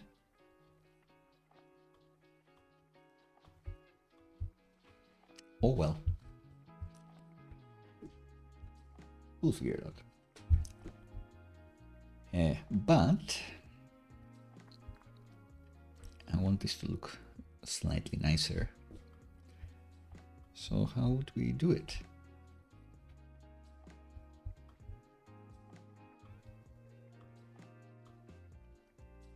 Let's look at these UI, see if they have anything nice. They have like toggles, don't want them, definitely not selects.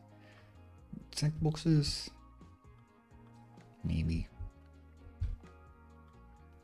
Radius, the one we're using. It's kinda nice. I kinda like the ones we have.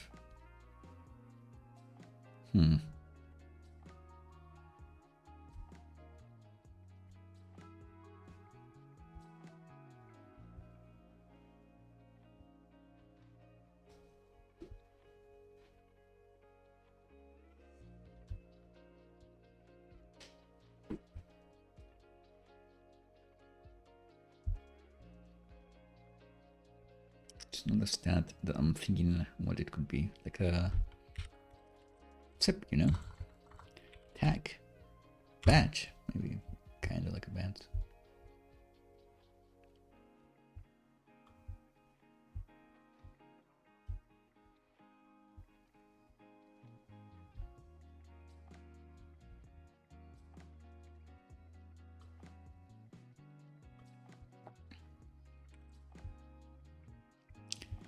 So let's see if this one.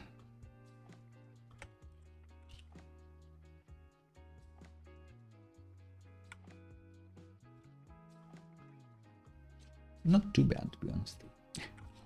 All right. I don't actually like it. So what should I call it? I'll give it flex. What happens? Inline flex. Cool.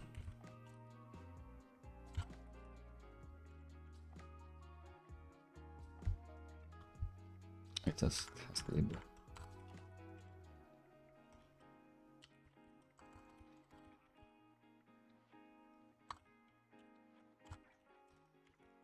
And border primary.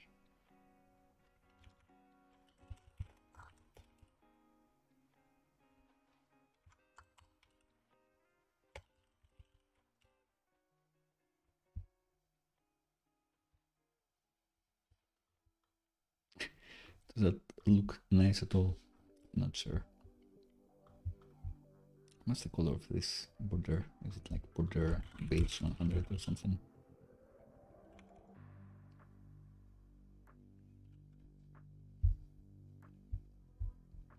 Let's see our other input.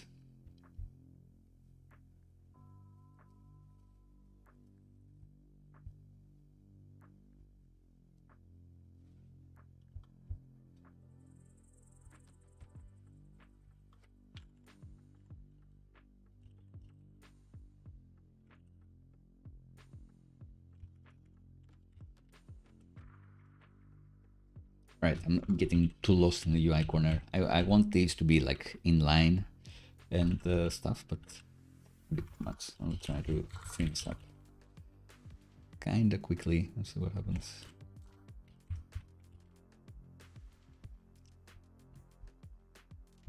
And not to worry too much. Try to do it in these not real colors. This month.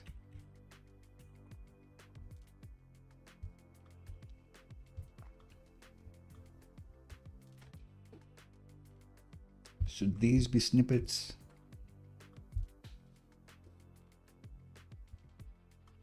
These? Maybe. But for now, let's try to do them quickly.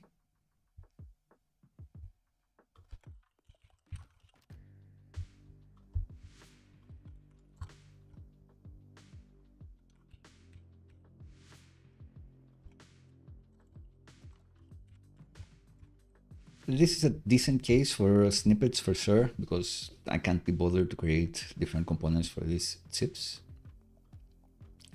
But it would be fun to have.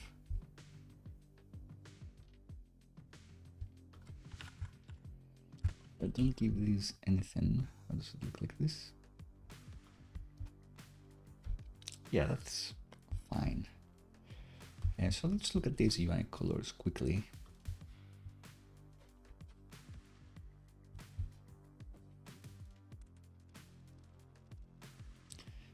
Neutral content.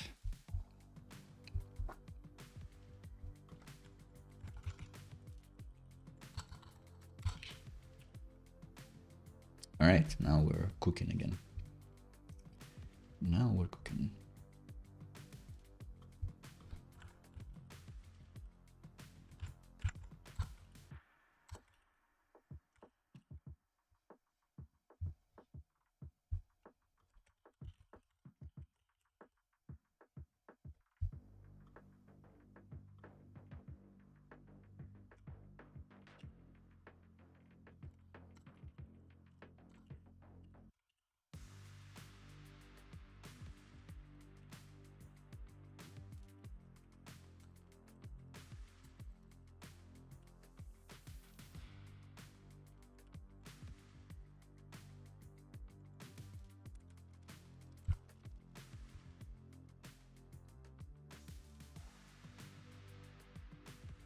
All right, kind of looks okay.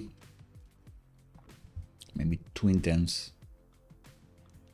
Maybe it should be below the certs.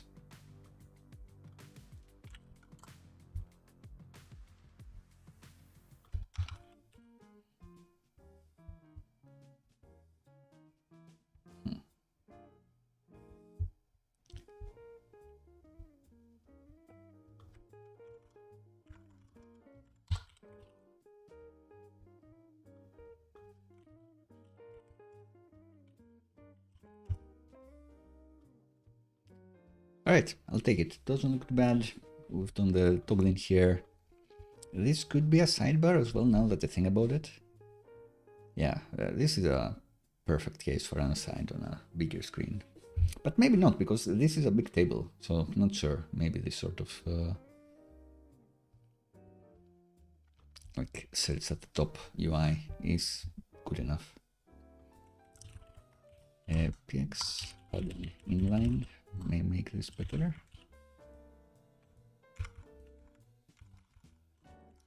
Not this. This full set.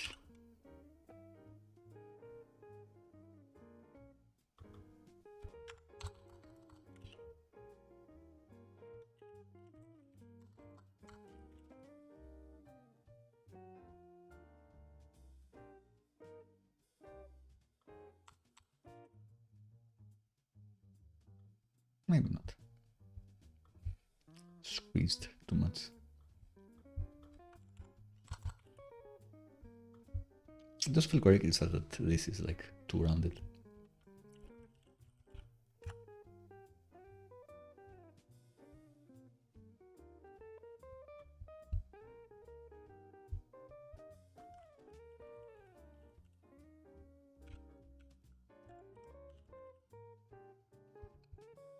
All right, that's enough.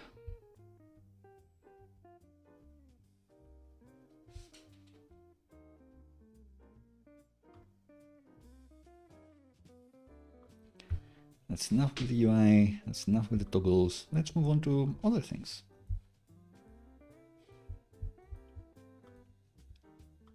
See what we have. UI for the filter, great. Let's commit everything here, so you can play around with this.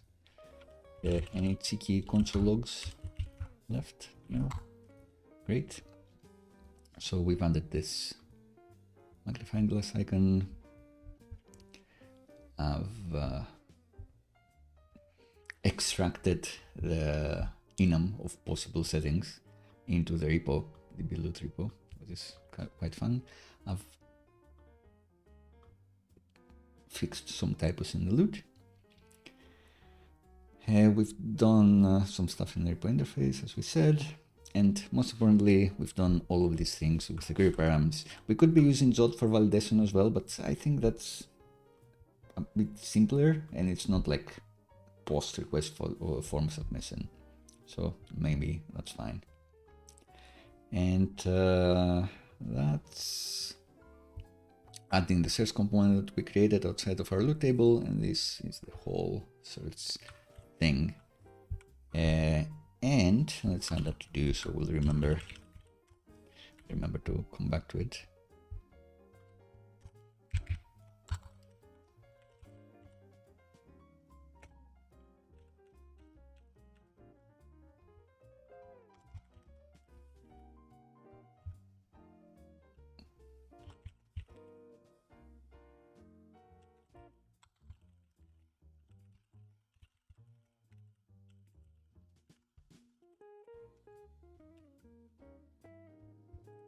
Right, so we've added this to do as well, and we're good to go. New feature.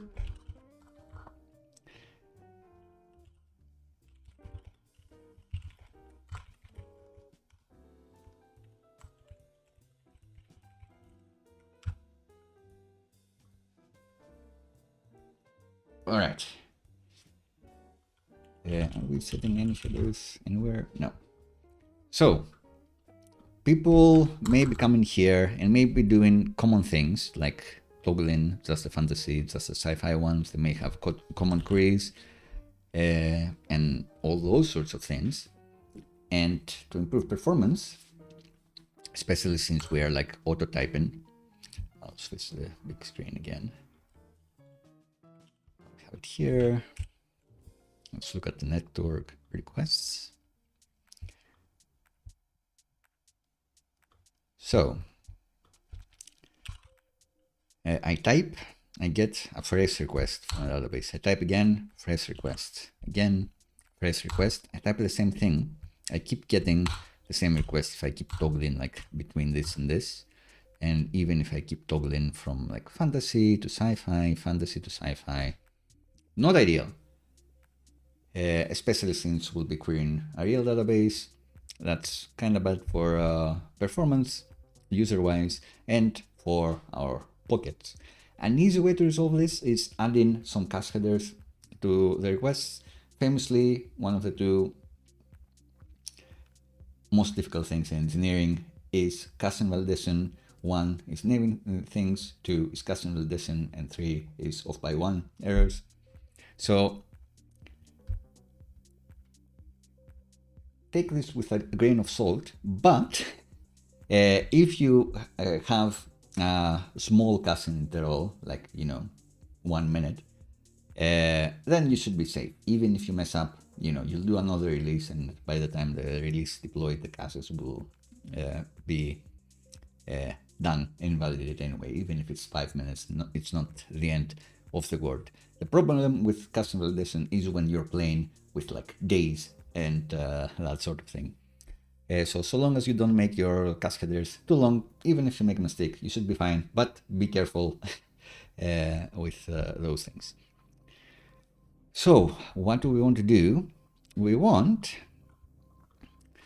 to have our load method set some cache control headers to say that actually, like this request, if you request it again within 5 minutes, then you should get the same result. We don't need to create a database again. You should just get it back. You should use the browser cache. It will be super fast. So let's do just that. Any load method in SvelteKit, including the one we're working on in base.server.ts, gets given a set headers method, which we can call in the end, if everything has gone well, to say that actually we want to set the cache control header here.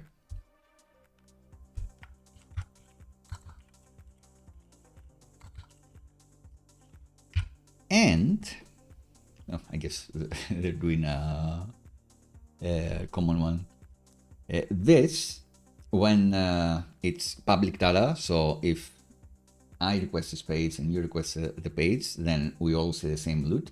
It could be different if you have something with the user accounts where you can see your own look that you've made private, but others cannot see the look that you're drafting or you've made private. In that case, if different users may get different results, then you shouldn't use a cache control like this with public caching, but you can still use a private cache, even if that's the case, because then just for you, you'll be using your own browser cache. And that's gonna be a huge benefit in your UX already. But since we are working with a website that should look the same to everyone, the only way it will look different is when we add more data to our database, and eventually that will get invalidated. So that's also fine. Then we should go with public. It's a public cache. And we can say that the max age is maybe 5 minutes. I do like to have like a time file. Do I have a time file here? Anyway, this is the only place we use it, so I'm gonna say 5 minutes in seconds. Usually in JavaScript, it's milliseconds, but now we're specifying instructions for the servers and browsers, and those talk in seconds. So that's why I do like to specify whether something is in seconds or ms for milliseconds.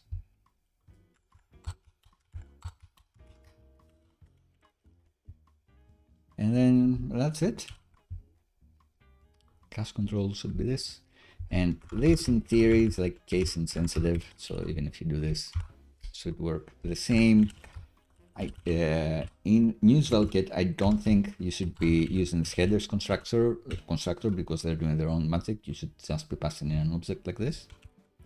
But now that we've done that, let's see how things change. So we navigate to this page, and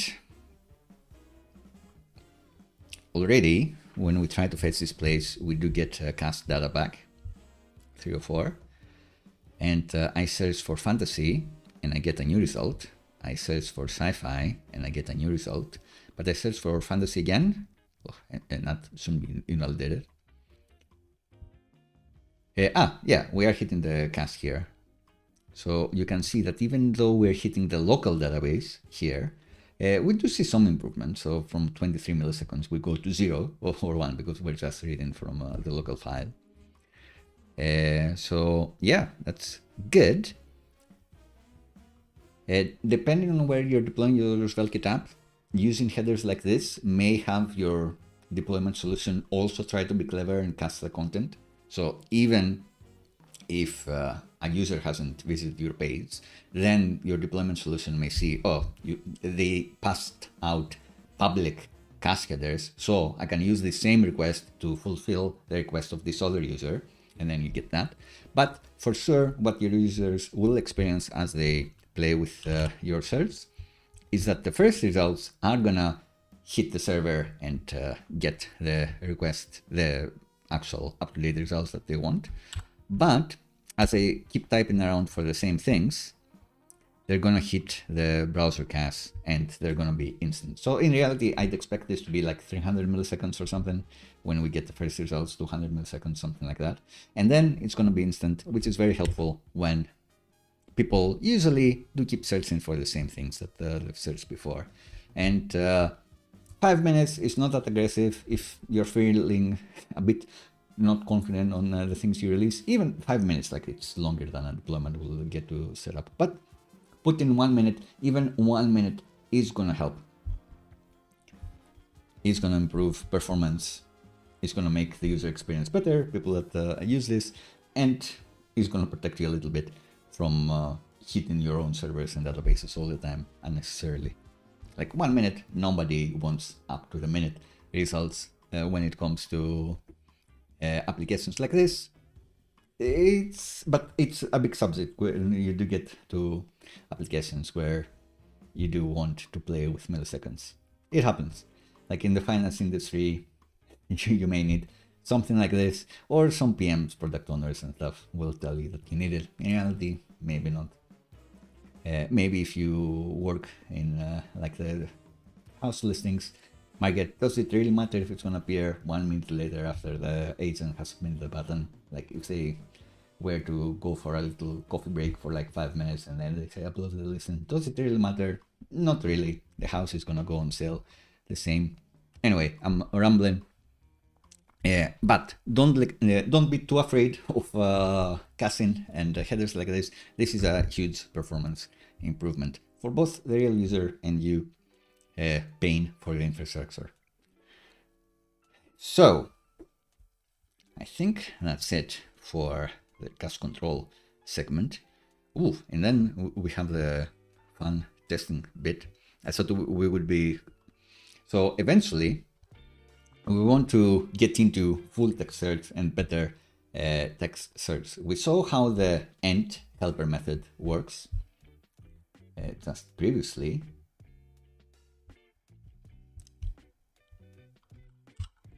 So let's go to our repo. And we saw how we can keep chaining things in our where clause. And if we wanted people to be able to search inside the hook and inside the aesthetics and inside anything and get the result according to that and not just the name, we could do a similar thing where instead of just the query for the name, we're also searching maybe with an OR. We put an OR here and say if the name is like the query, or if the lore is like the query, blah blah blah. Can we set this actually? Can we quickly?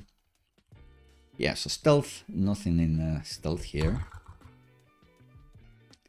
There is for staff.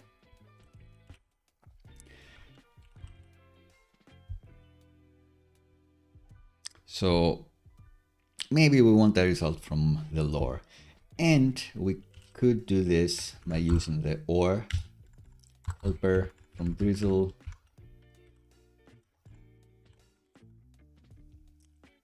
And saying that loot lore, maybe not. And or. Too many, too few. Yeah. So now, if I search for stealth,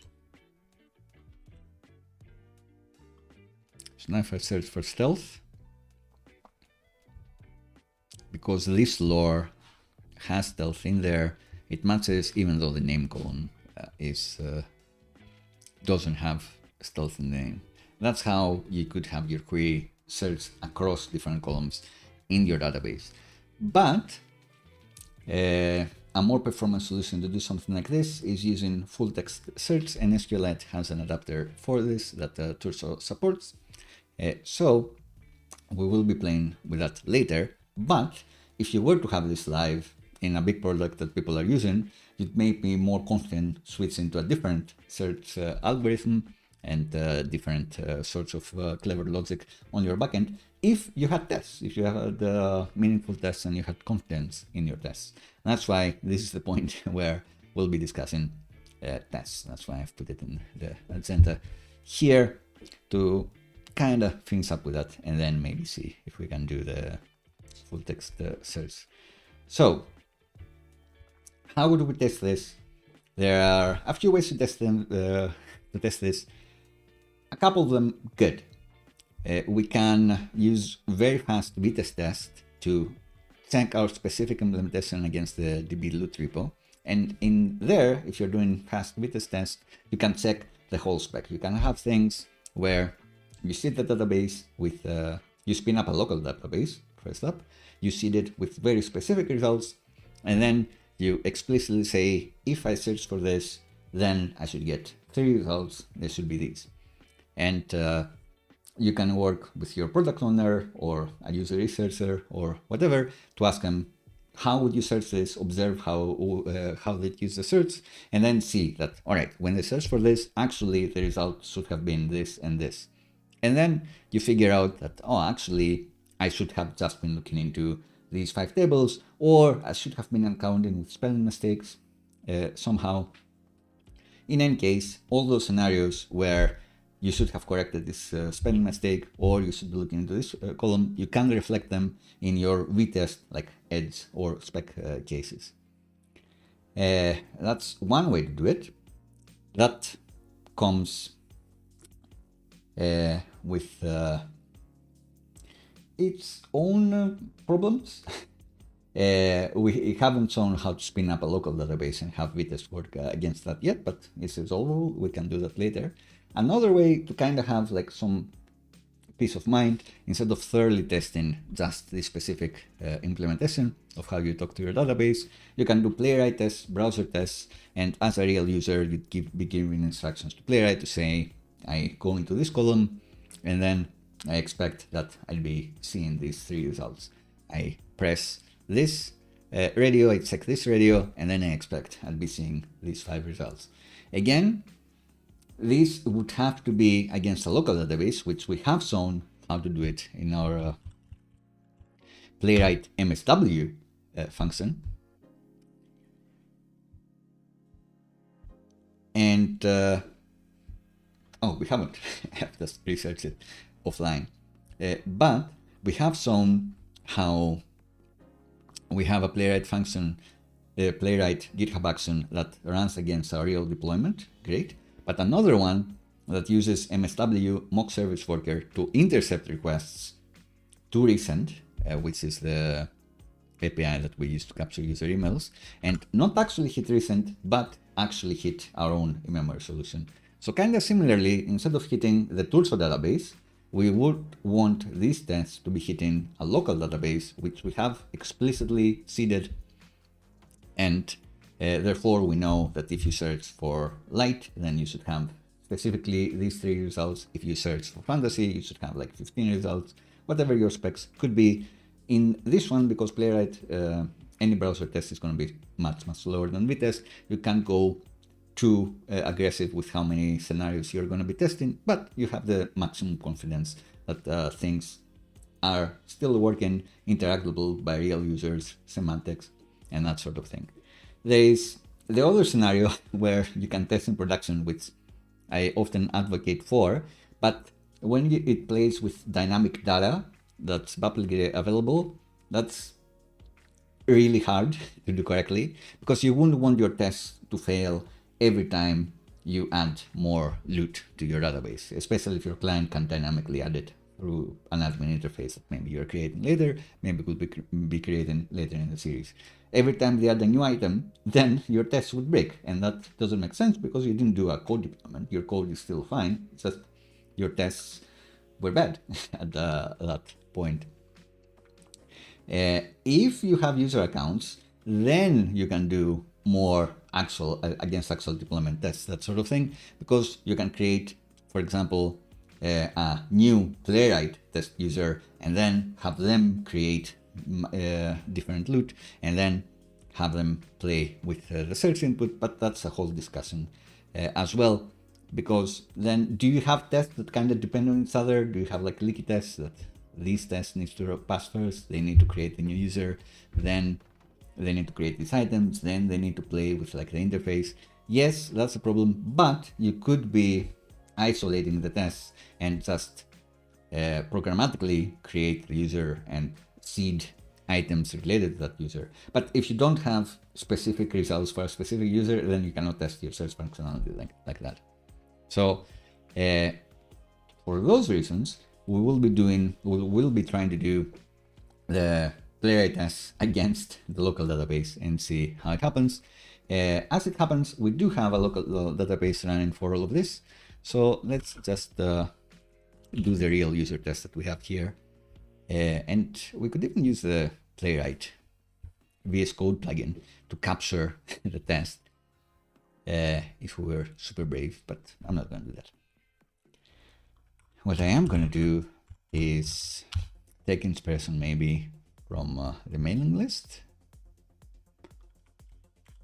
So as a reminder, our against real deployment tests, we are putting them in tests E2E. I made that convention up.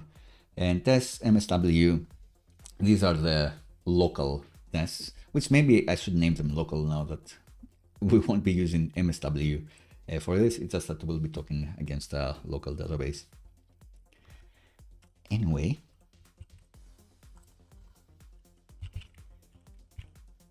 this is going to be our loot search spec.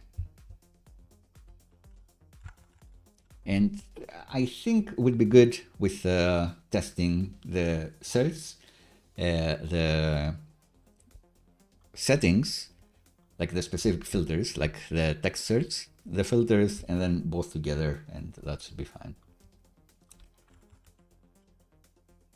Input, so here,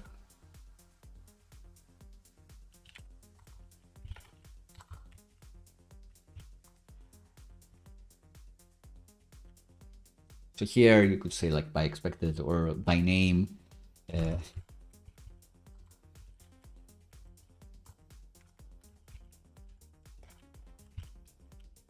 So here, want to go to the loop page, wait for everything to be hydrated, and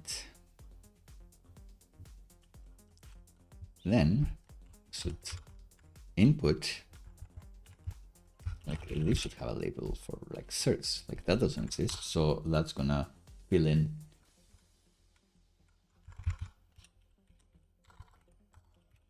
So that's already gonna improve the user experience for people using screen readers, for example, because we didn't have a proper label for this. And let's put in Phoenix.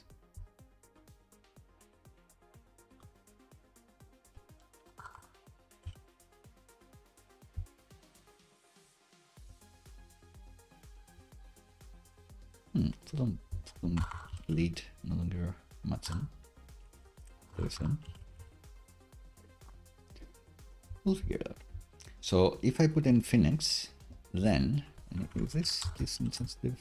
Has to be.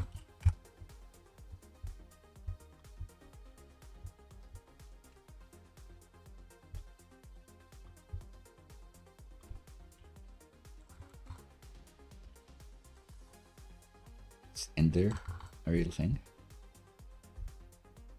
So in reality, if I press enter, then it submits.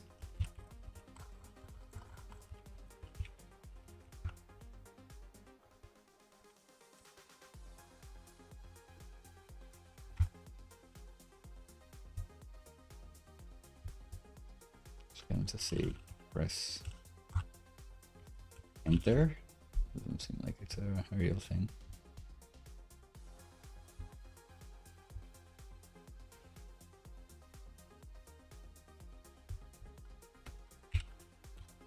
I think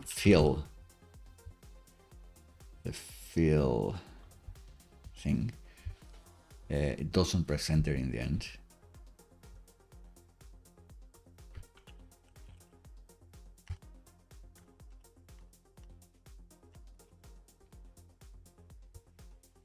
So that's kind of an extra thing that it submits with enter.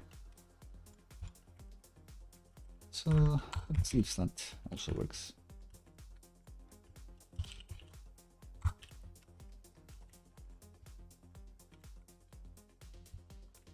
So clicking the button.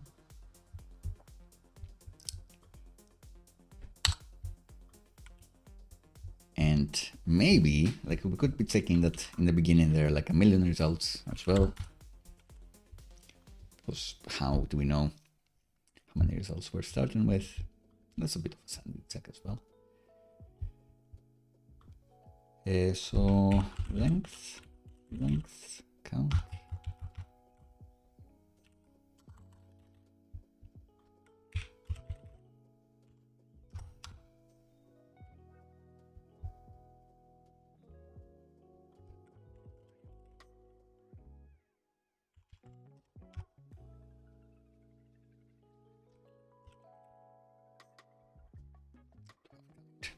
All right.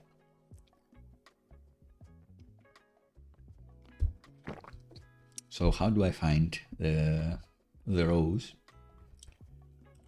Row of rows. Playwright count rows. I've done this before, but sometimes you just need to Google stuff.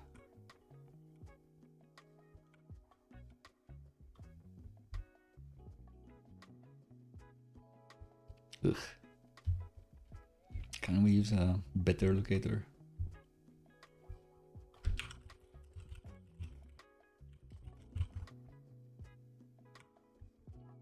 Is a row.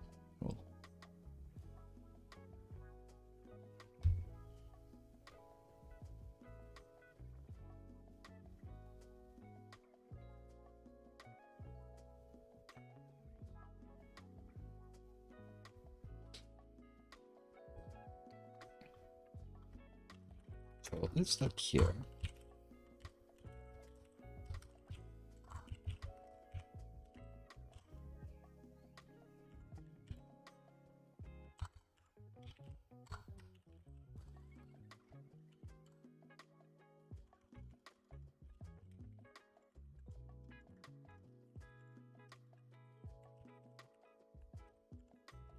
Maybe it's 18 items, who knows?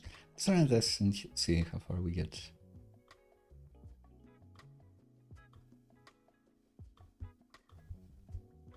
Forgot to unspec. All right.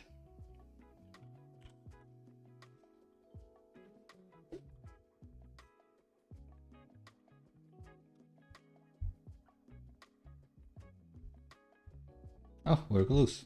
It's 19. Is it actually 19 items? 18. Is it this? So, what do we have here?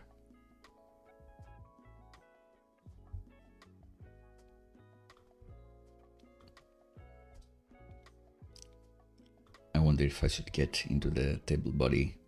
Like, this is a row as well. So how do we get to the table body?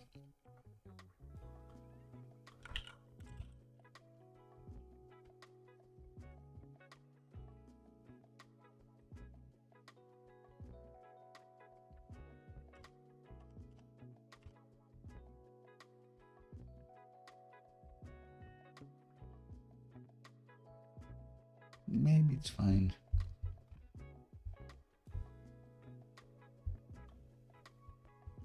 It's 18 plus the head. We could do something to focus inside this table, I guess. Let's see.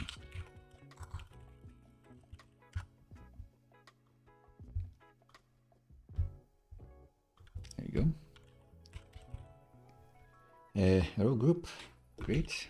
T-head, another row group, great. So how would I filter for this?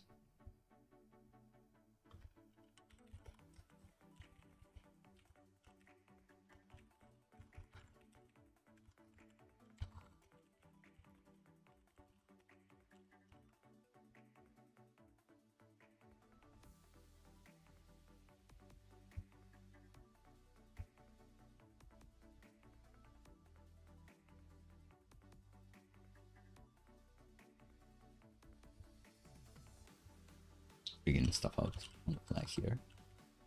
Hello, hello, Giuseppe. How are you doing? Going well. We're figuring out now how to get just the row elements when we get by roll in this table. We've done cool stuff, so maybe I should start from that. Maybe a good point to reset. So loot, we have too much loot. We're rendering data on the screen, amazing.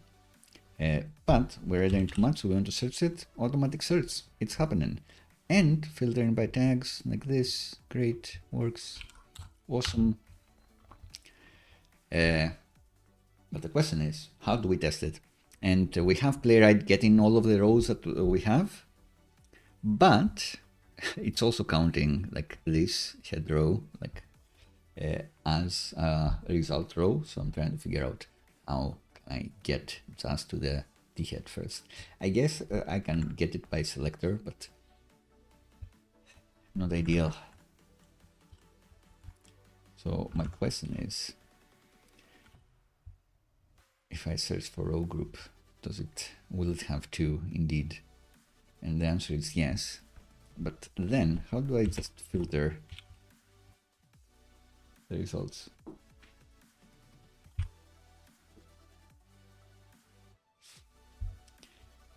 You're slowly going through part one. Great. I do talk a lot. There's a lot of preamble for this part as well, but the view transitions that we're doing right now and the search functionality looks awesome. The code part was simpler than listening to me ramble on and on of why would you do this. So I think you will enjoy it. And even like if it looks like a lot, this is little code to get a great result. This is what I'm trying to say. Right, so how do I filter this? I don't want to give a random area label to the table, do I?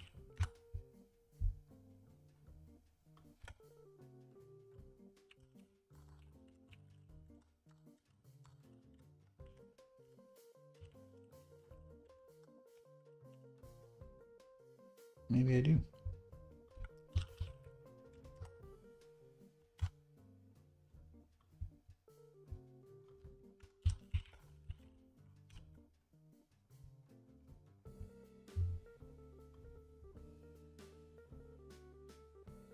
Maybe I don't.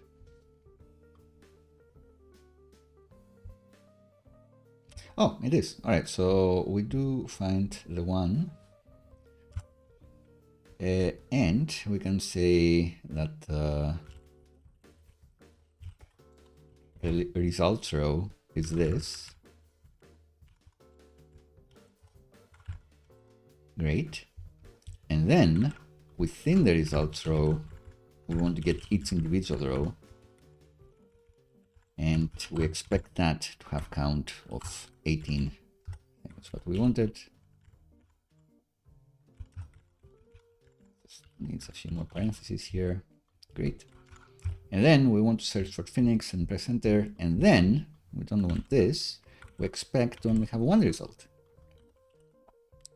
Let's see if that's going to work.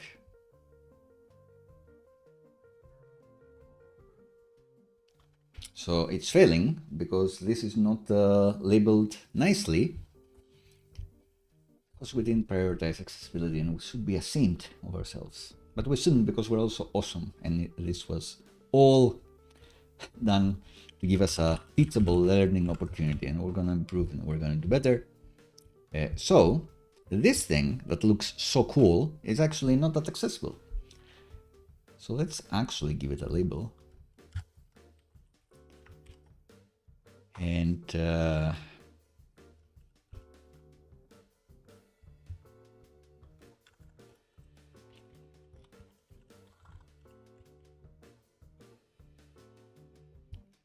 name hook or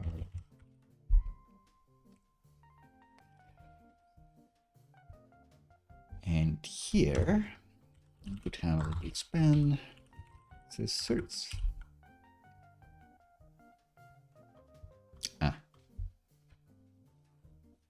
So that's unfortunate.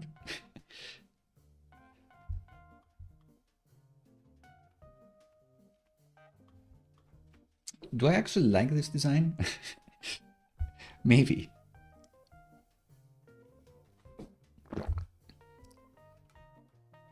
And then when you type, it doesn't disappear accidentally. Like, I like it.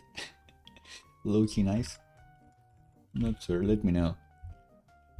Let me know if I stumble upon awesome design.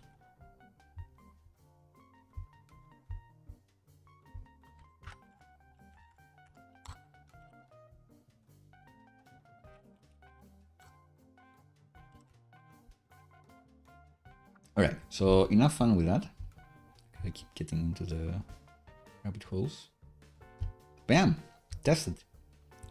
So at least we know that when we search for Phoenix, we do get one result.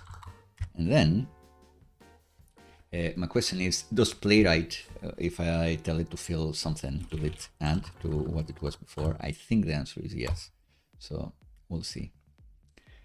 But when I search for pH, I want two results, even though like the photon sort should appear. So what did we mess up here?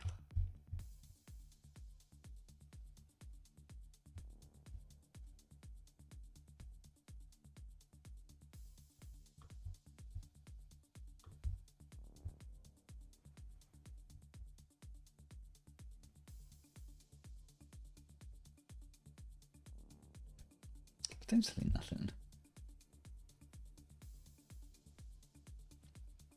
We'll fix it in post. This is just to show how a few things work. Let's double check.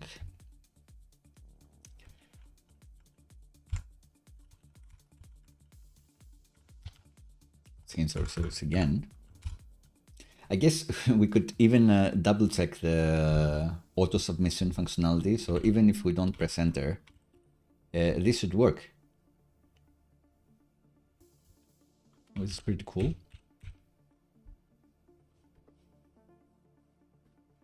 It could be a different spec. If it's fast enough, you can kind of go crazy with this.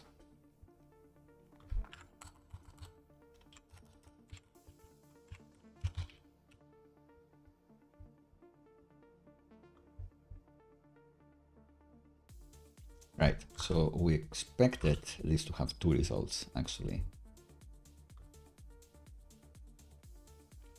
But that's not the case. So we will be getting a video in the end, which I expect will be that they got into this input again and didn't clear it, and we just got P8s here.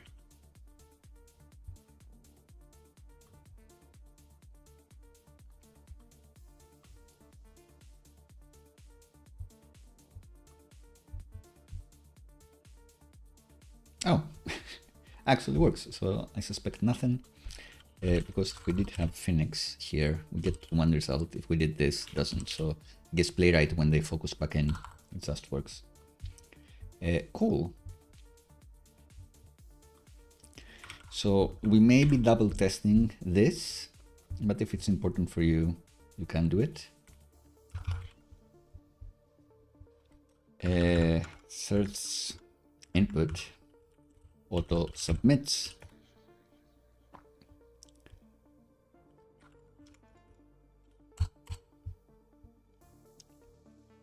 So we do the same thing, I guess, like we have 18 results.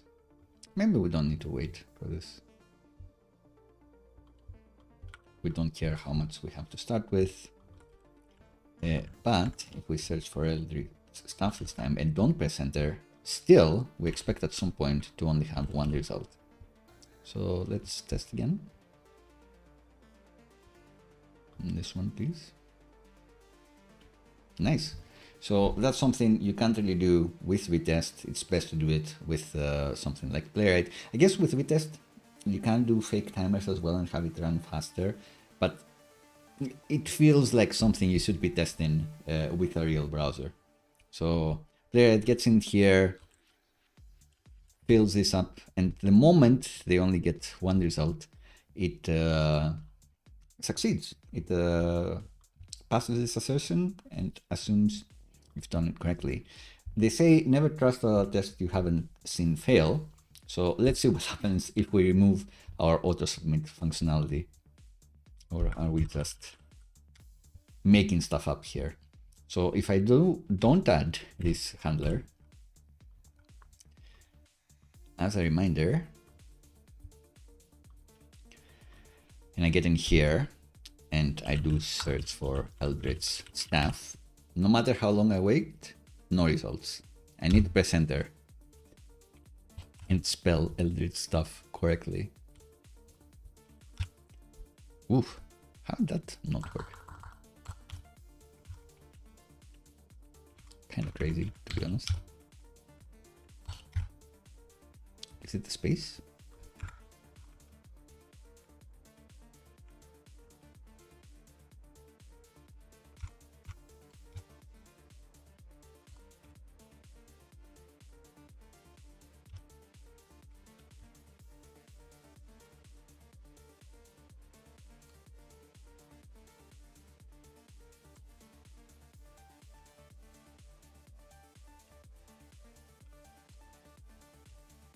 Interesting. Is it because it's more than 3 words?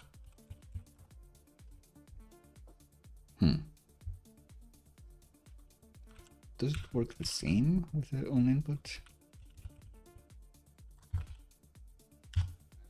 It still doesn't work. So how does the playwright test ever pass? I'm making stuff up. Is it the no loot found? Oh. They do say never trust a test you haven't seen fail.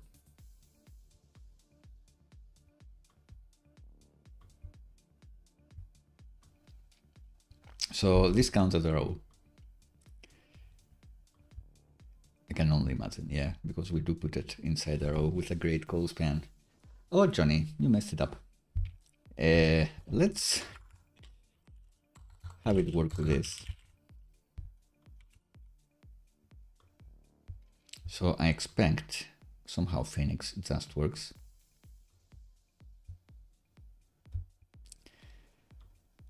And if we remove the auto submit,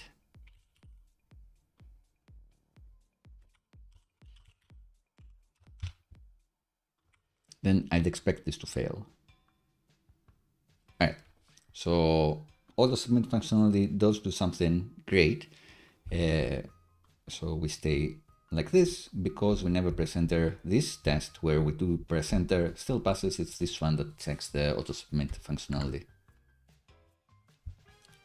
which is great.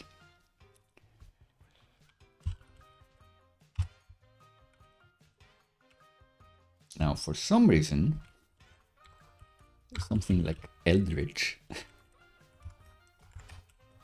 doesn't succeed.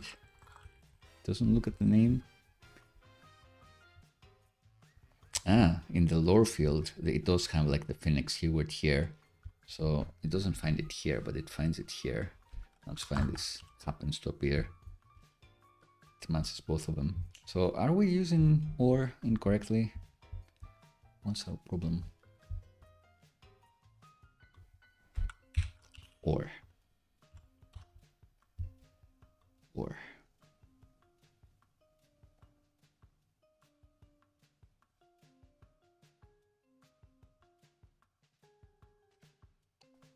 It looks like it's doing them separately.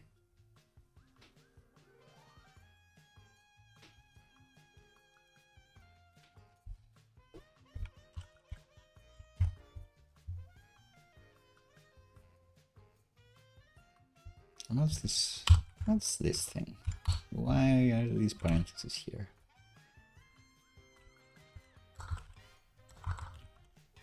All right, we fixed it. I had like some crazy parentheses that made only this last one work, I guess. All right, so, you know, write your tests, check more functionality, and then you uncover more errors. Great. And then, like, if you do have the tests, you have confidence it will work forever. So do we actually have like few results for this? Or more? I think so. I think we have like 3 results now.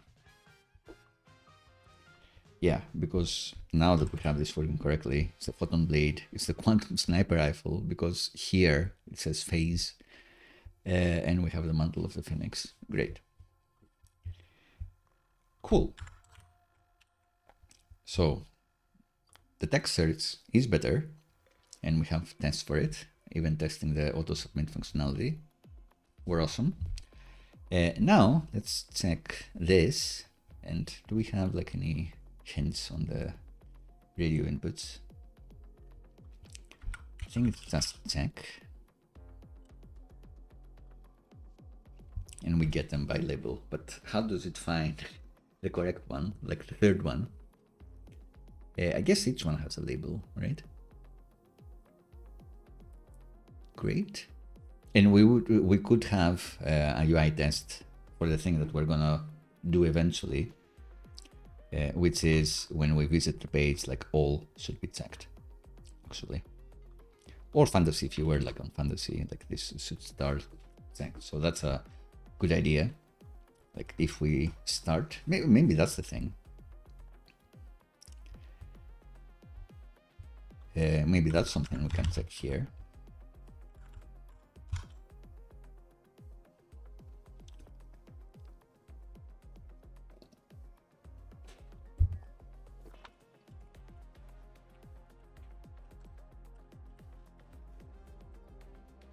So searches according to querying the URL. That may feel like an implementation detail, but it's an actual spec. Many times in dashboard projects or anything like this, you will want to copy paste things to your colleagues or your friends. So that's a legit spec.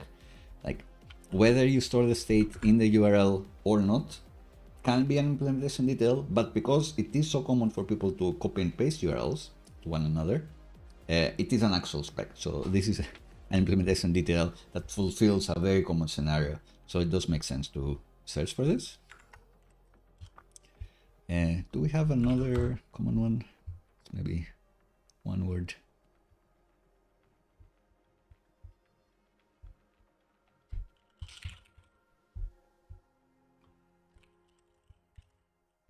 Test for the Phoenix again. So the query, this one, without you doing anything,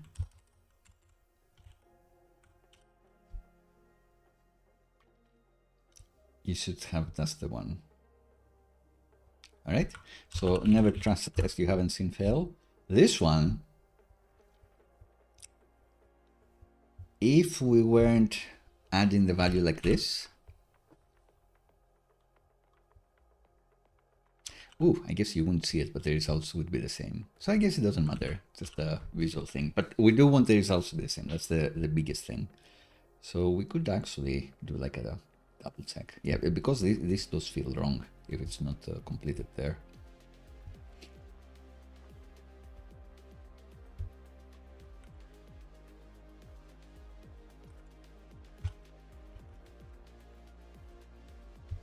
So now I can actually do a check for that.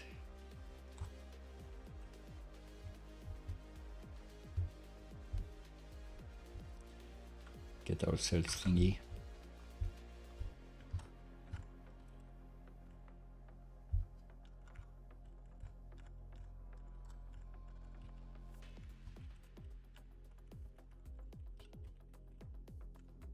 To have text Phoenix. You could separate these concerns, but especially because it's a browser test that takes a while to run, I am fine combining them. Query should be pre-filled.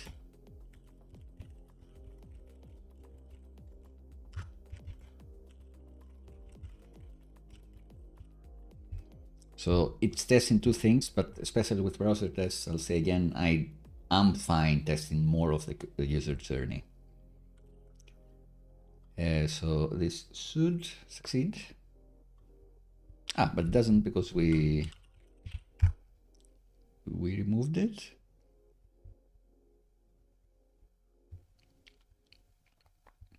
Is it to have value?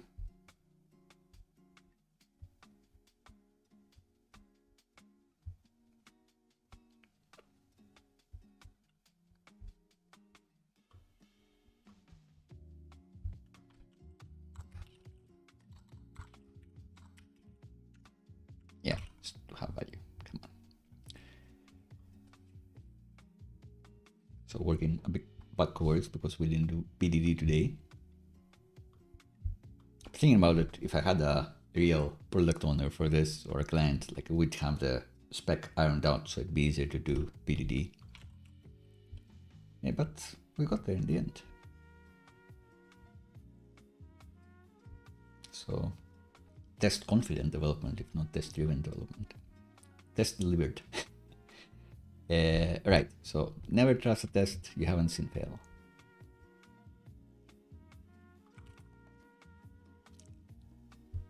Now, if we're not pre-filling the input, it fails. Great.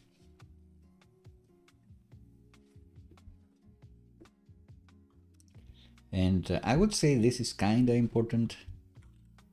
Like it does feel a bit weird if it is not pre-filled because of the common use case that then like you'll want to have this disappear. You delete this, you wouldn't clear it on focus. So I would say that's kind of important spec. But the most important thing is this, whether I am getting just a one related result. I guess here I should be checking whether it's the expected one.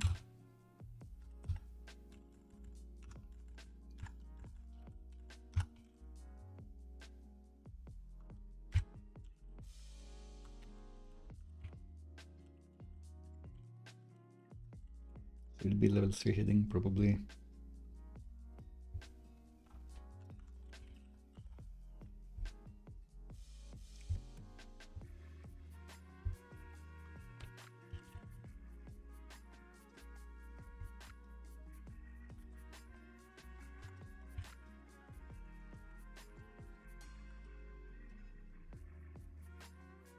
Since we'll have seeded database, we can assert that this is exactly the one we want. All right, so even some semantics checked here.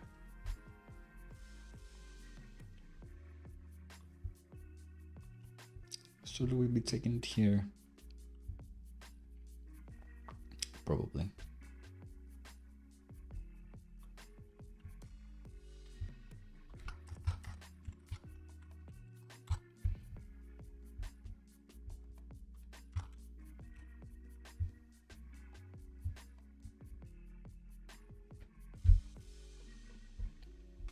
So yeah, this is like the biggest spec test.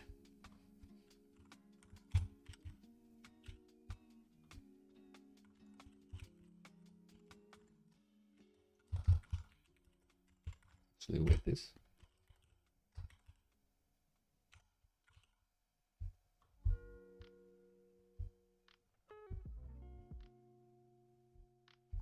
Cool.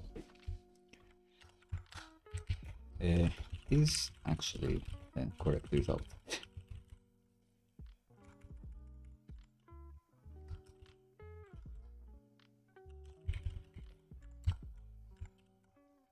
So before we did the text search correction, this wouldn't have been the correct result. This would have been the row that says no rows available, like no results, which would be funny.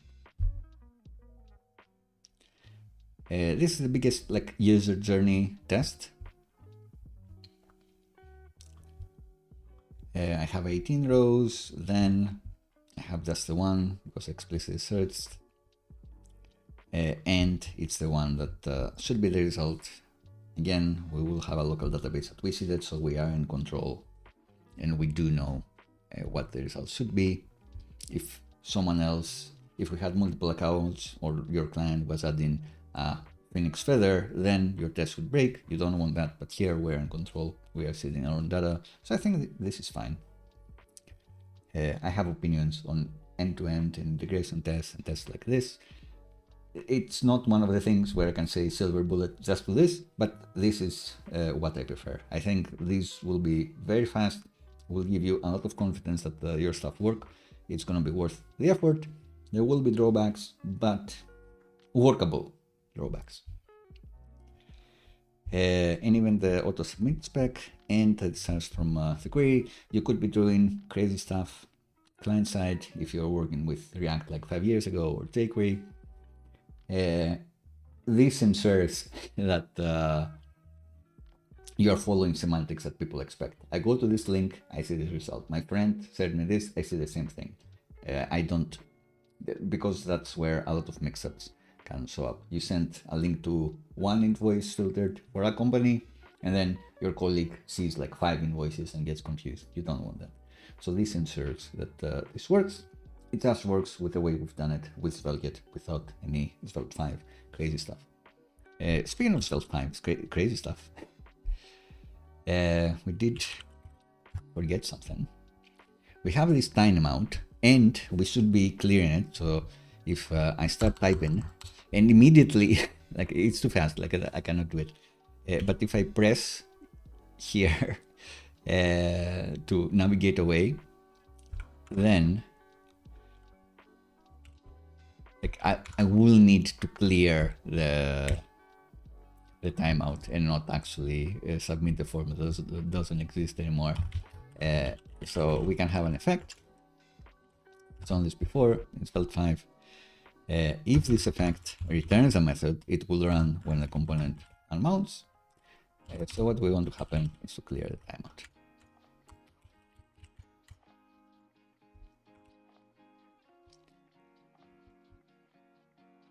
That's another thing. Right, for the use case that will never happen, but it's like cleaning up your timeouts is a good pattern for sure. And maybe like your debounce threshold is not like 300 milliseconds, it's like 5 million. Hello Sam, how are you?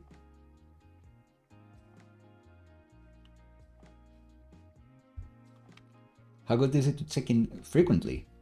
Are you talking about these streams? If you're talking about these streams, you let me know. Hopefully you're learning new things and we saw new things. If we're talking about something related to how often Playwright is going to be testing things, then I will have an opinion. Cool. So the tags, these things, these filters, how do we test those? We could group all of these inside a search input, I guess, thing.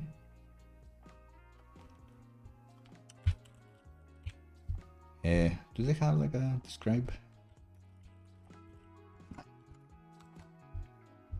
how do they next test inside this? They must have something.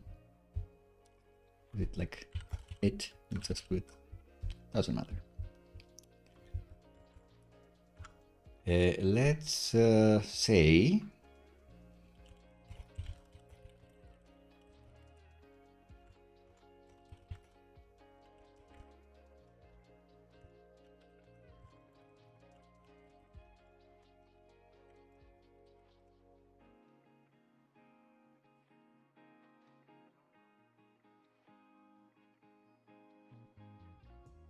what is one way to be persistent while not having a defeated attitude? Till this day, I have yet to acknowledge rainbow tables crack. So thankfully, we're not doing passwords and salted passwords and SHA-5 and whatever not today. So we won't need to get into that problem just yet. So one way to avoid worrying about rainbow tables is to use email login or auth login. So cracking, I guess, could be that there are many ways for your database to be insecure, and the biggest compromise you can have is when people, hackers, crackers, whatever you want to call them, there are like semantic differences between a cracker and a hacker. A cracker is someone who buys software from hackers and then uses that software to do malicious stuff. So maybe a hacker has figured out the way to figure out a person's password according to some method and then sells that to a cracker who just runs that software and based on this data gets these passwords. Since you mentioned rainbow tables, one of the ways to make password authentication more secure is to hash the user passwords and not actually store the user's password in your database. So if the username is hunter2 or if the password is hunter2, you don't actually store hunter2 to your database, you store a hashed value. Like that doesn't make sense. And there were algorithms, hashing algorithms that you could use that you can reverse engineer, like from the output, you can run a method and go back to the input. So even though you see ABC1534XX4, you would know that the password is actually hunter2. Kind of to simplify things, there is a thing called the rainbow table that could get you that according to this algorithm, if your output is access252, the user's password is hunter2. So since you know that user's email address and you've reverse engineered the password, you can log into their account. That's a few sentences that kind of explain the difference between hackers and crackers and rainbow tables. So I'm kind of proud of myself that I said this, but especially when it comes to security, like I simplify stuff a lot. Like I need to be ready for a full security talk because it is serious and you need to be better prepared. But that's the basic idea. The best way to guard against this and why people keep saying like don't have email and password authentication is to just not store anything in your database, anything like that, and use a third-party login, like login with Google, login with GitHub, and it's their problem now if those accounts get compromised. Or use multi-link logins, so you just have the email of the user and not their password.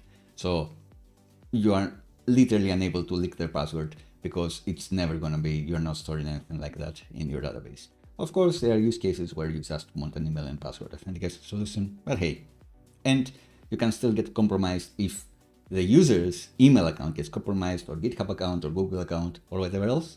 But I guess people are saying, that's not my problem. You have one less security vector, like threat vector to worry about.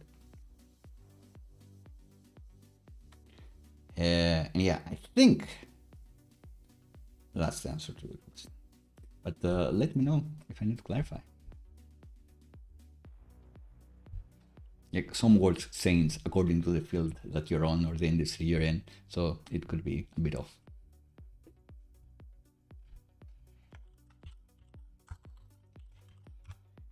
All right, but UI stuff. Let's have play right click on this and get the results that we expect. So empty search field here, and it's just press fantasy or sci-fi, and they get like half the results, pretty much.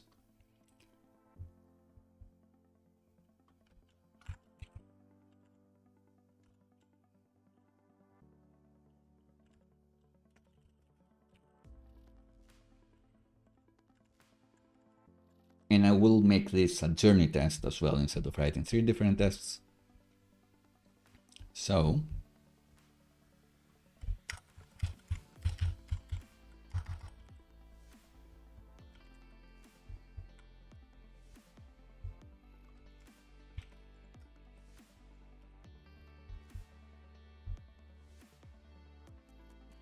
we start like this. Like if this doesn't happen, every test breaks, which is bad, but you kind of get it. Like this test failed, something must have happened with the UI there. But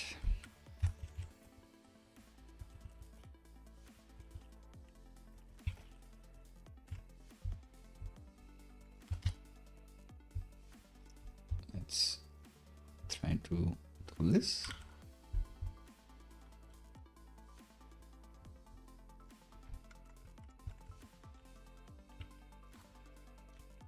And that should also auto segment. And we have like 15 results, not sure. Yeah, 13 results sounds correct.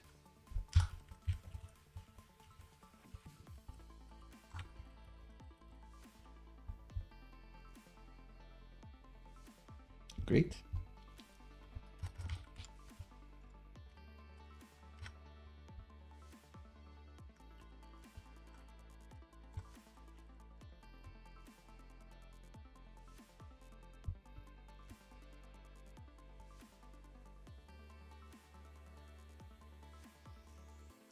Sorry, change that label.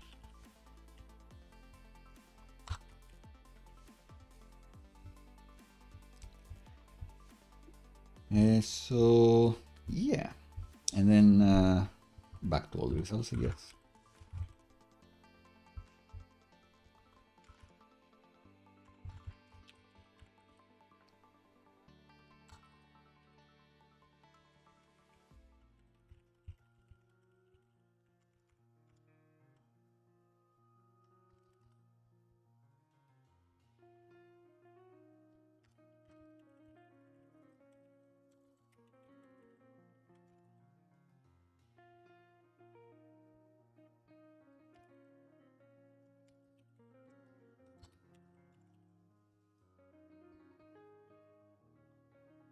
Yeah, I'm not sure if that makes it more or less understandable.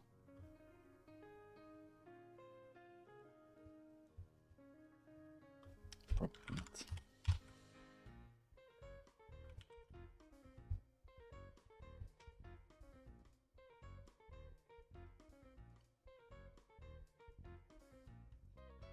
Something it hangs.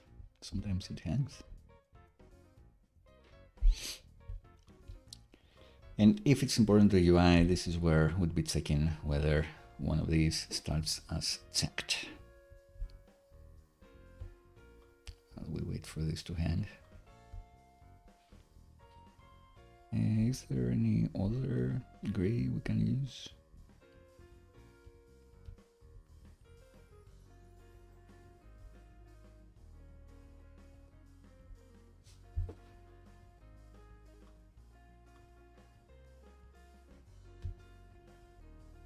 Perfect.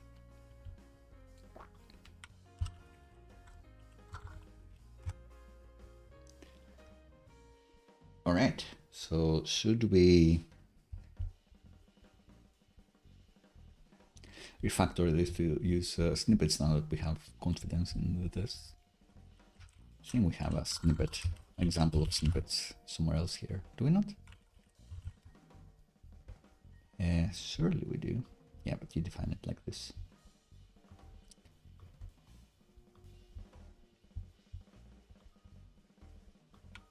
All right, let's see if I can remember it by heart after seeing it. So, already forgotten. I think it's snippet. result row. No, setting checkbox, setting radio,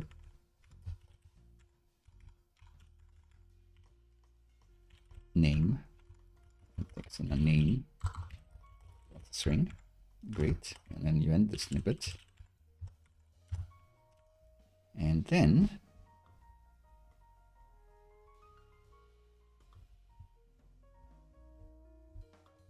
it's all of this divs.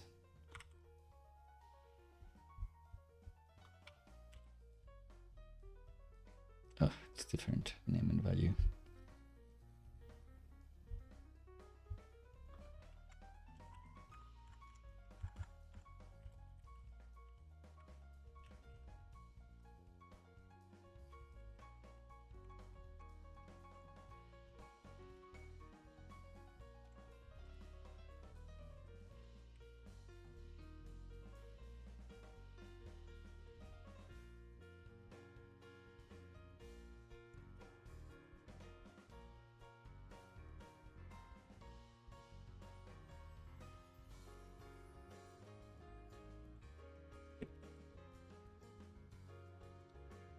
Label.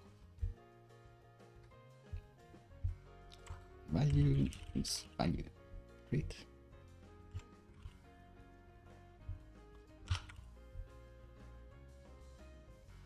So now here, just at render,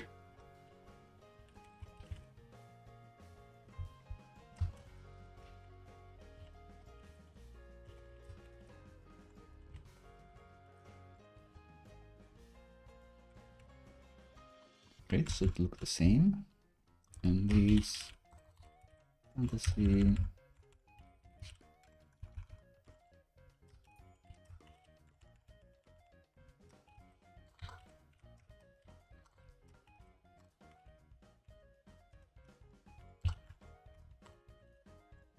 lowercase, and now I can remove these.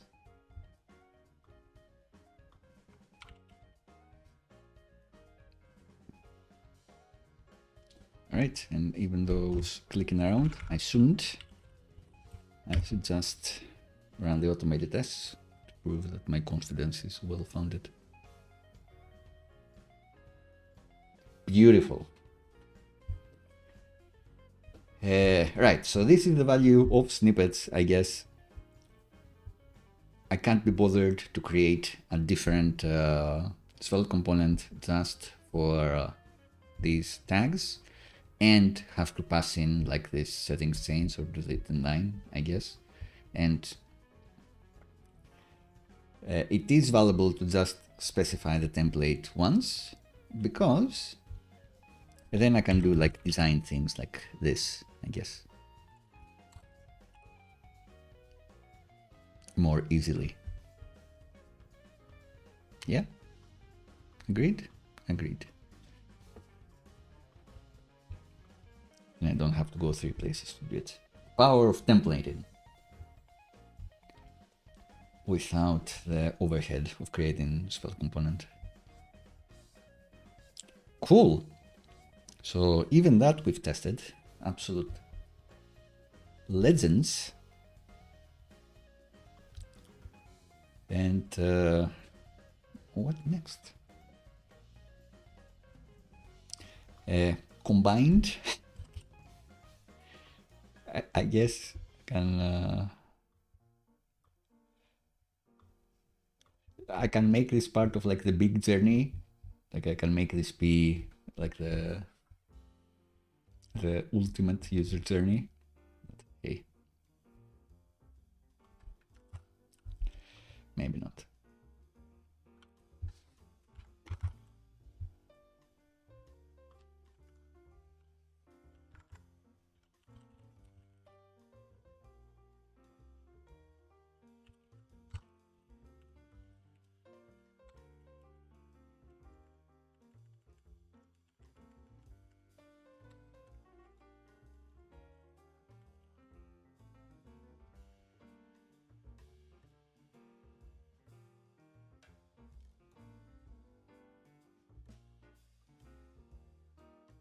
So let's do this one. We could do it at the end of this journey again. But hey.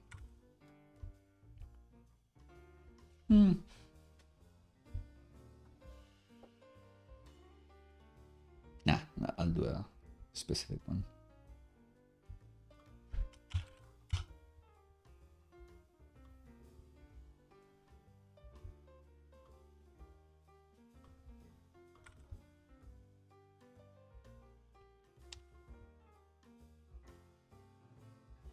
Didn't manage to copy the correct thing once again.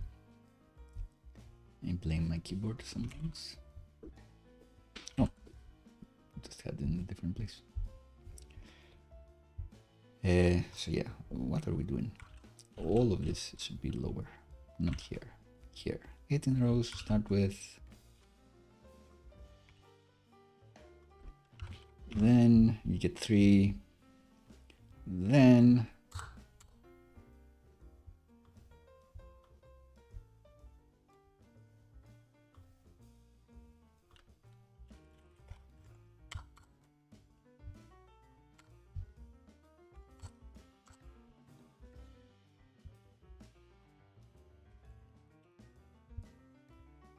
all right, does it actually pass?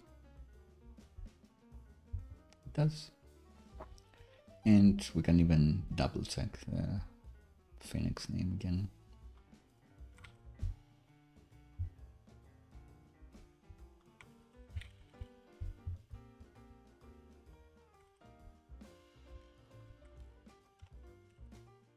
If you want, you can do this.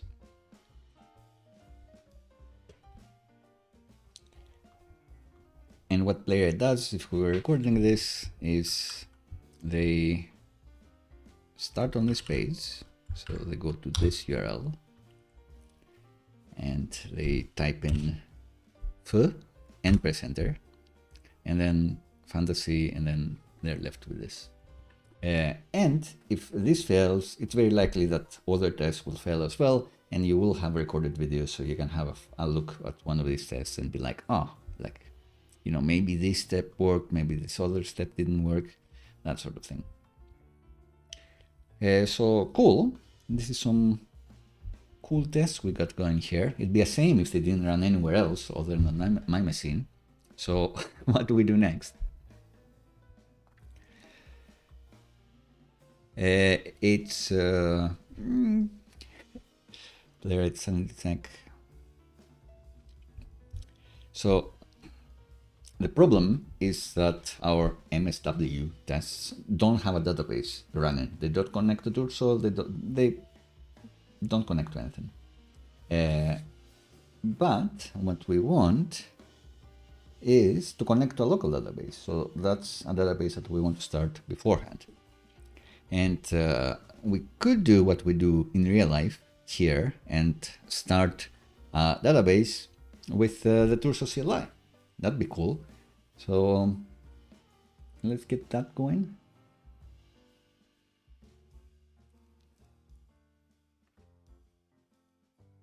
Let's get that going. So in our Playwright MSW action, if I run something, will it be running in the background? That's a question that I have.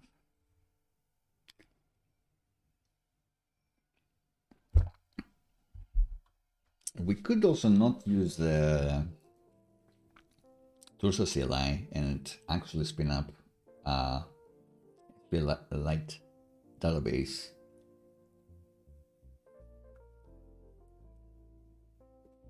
Do we have like a setup script? We don't have one. Let's have a look. I'm gonna delete everything and say Playwright setup, global setup, something like that. We've done setup files beforehand, but not in this project. So I'm not sure. I'm thinking that we could be starting the database here. Oh, they even have like a setup DB thing. So maybe that's the one we should be doing. And we wouldn't need the Turso CLI then, because we're not doing the full text search either. So maybe for inspiration, that's what we should be doing.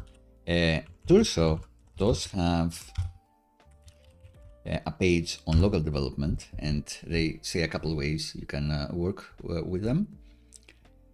One of them is to have it running locally.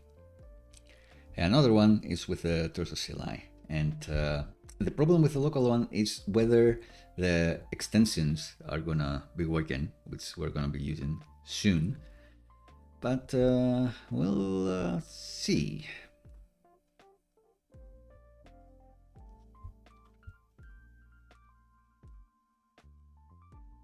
I think just having this running will make it just work. So maybe let's start with that one and see what happens.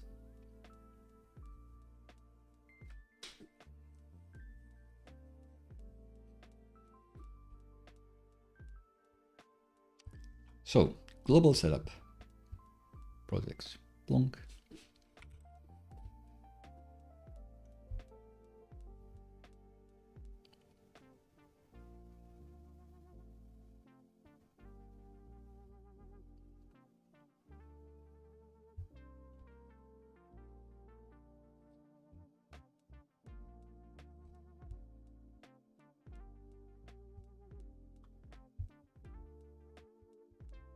Let's see if that will ever work.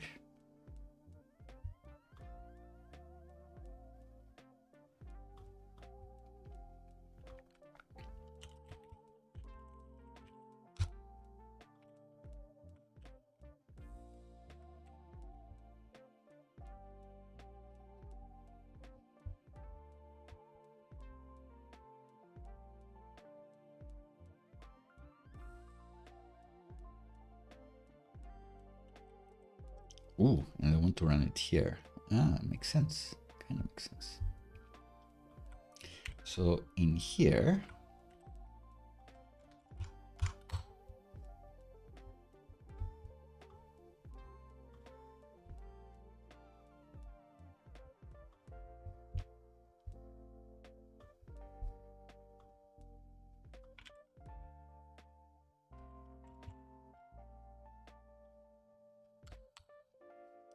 and this one will actually be from process env, but we'll be doing it shortly.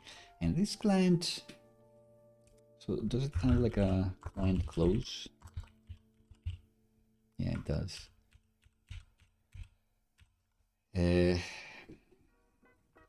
So we will want to stop this. But we actually will want to seed it as well. So it's a bit of a problem. I guess this file could be the test database dump instead of seeding it every time. As well, that's another option. It is another option. How does our migrate file work?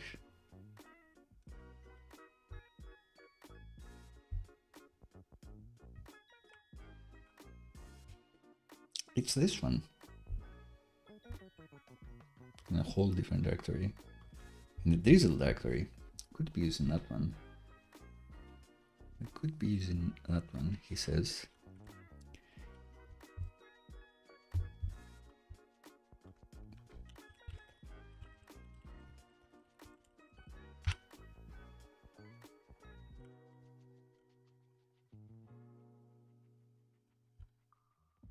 She starts.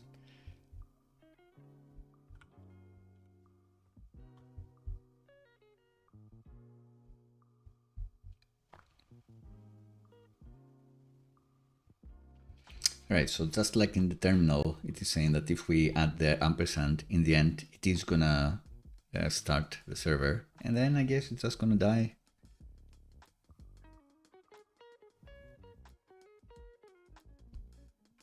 And you'd need to wait for it.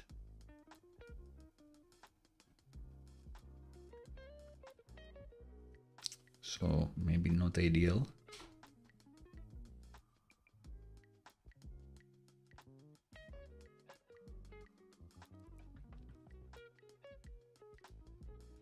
I'm in between two minds for sure.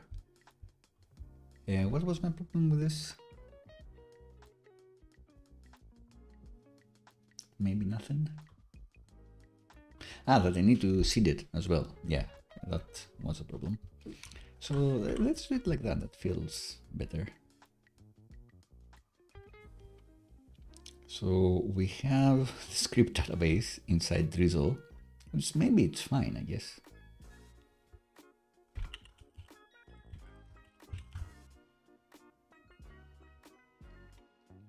And it's even using Totem Flow. So maybe it's fine.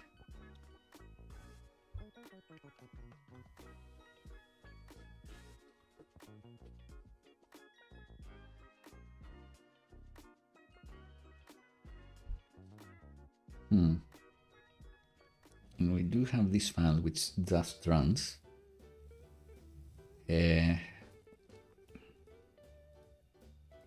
No, we have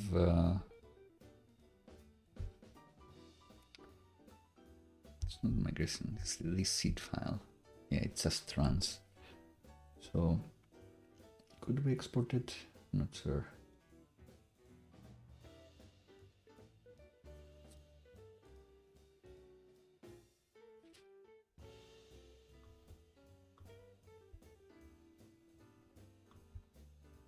I want to create this client and then I want to see the database like we're doing in the other tests. Let's start by creating this client and seeing what happens. First things first. So we have all the things that we're not doing.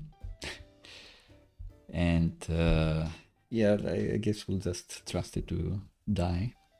Like, we could have a teardown afterwards.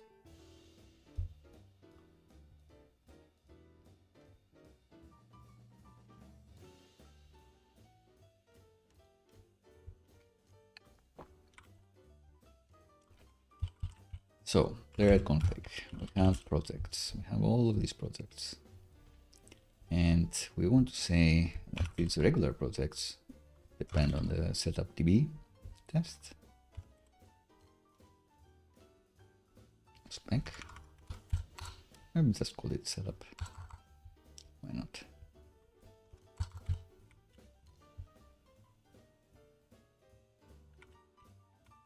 Maybe setup DB separated. And we do want this one with not tear down yet.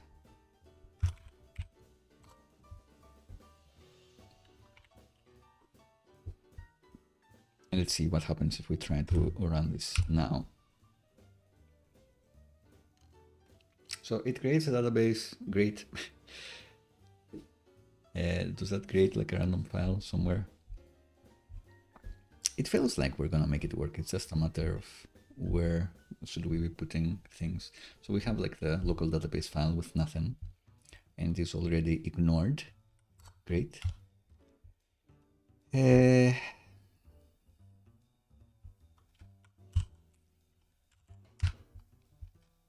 This one should be like in tests msw data local db. Let's make it there.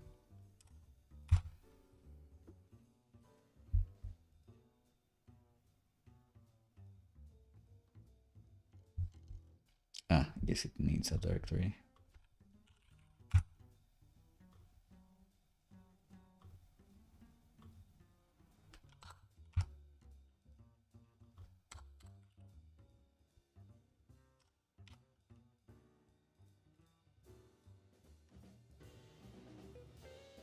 Leave it there, it's fine.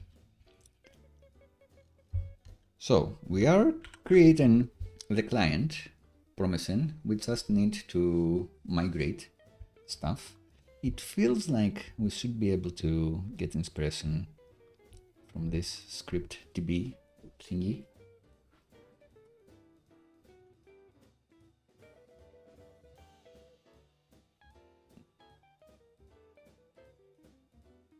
Just thinking about it.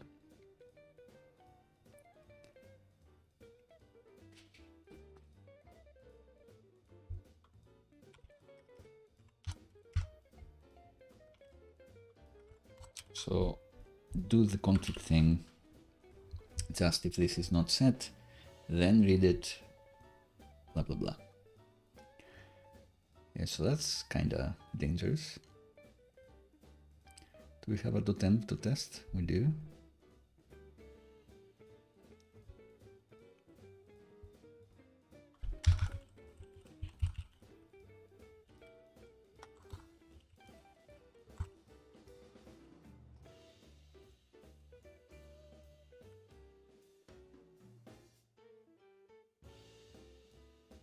I hope that we connect to this one, I guess. And then we change this to the file one. Let's see. Oh, should be using this client. Ah, we did have a console log. So in the global setup,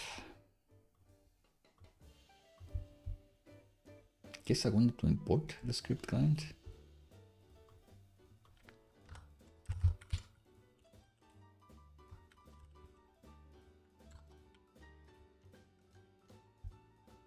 Right, we need a helper method, I guess.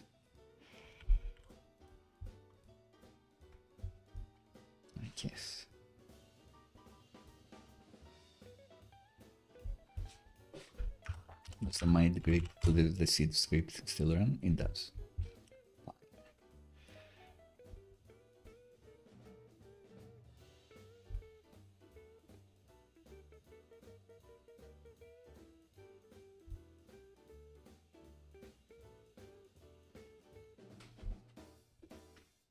Is it on the teardown that I need to set up the connection? Maybe all I need to do is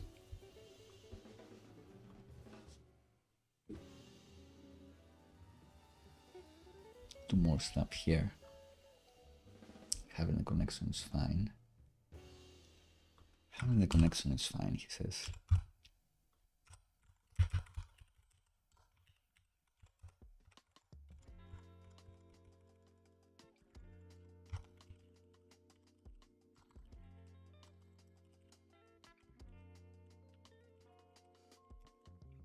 We want to hit this script client.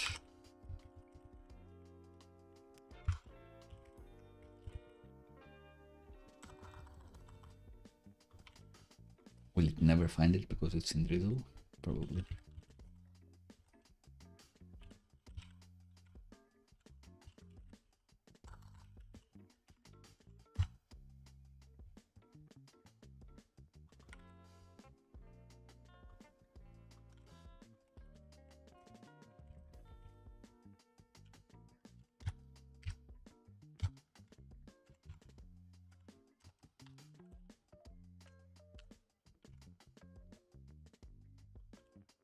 We'll actually be doing this in the teardown, but just to see what happens.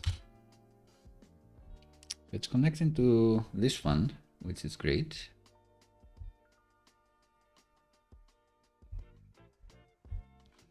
We actually want to hit this. So if in my tests, my .env.test, I paste in this, is that fine?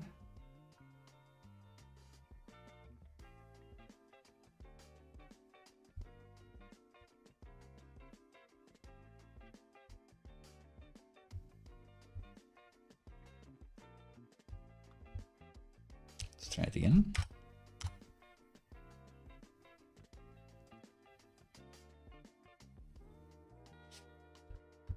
The answer is no.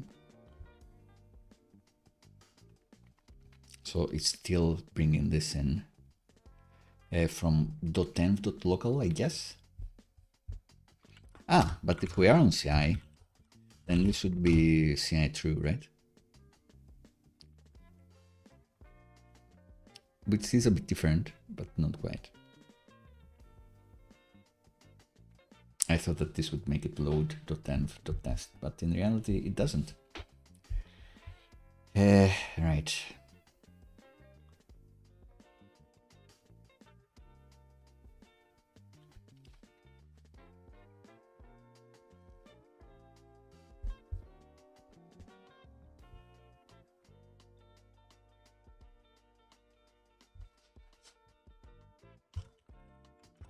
I was hoping it would read this file, but it doesn't.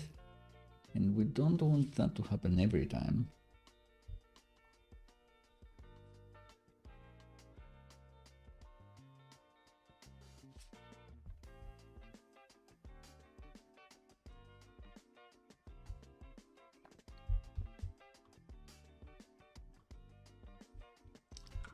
What do we do for end-to-end tests? Playwright test, you say, right? Playwright CLI require. Does it have like the node thing? No.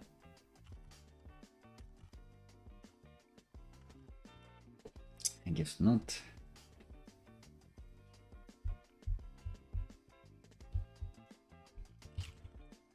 How else can we use .m for .m flow?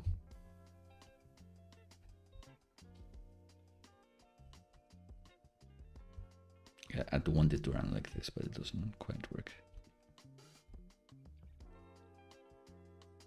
And it should be reading this. Like, I am correct. So why is it not? Ah, it's not env, right?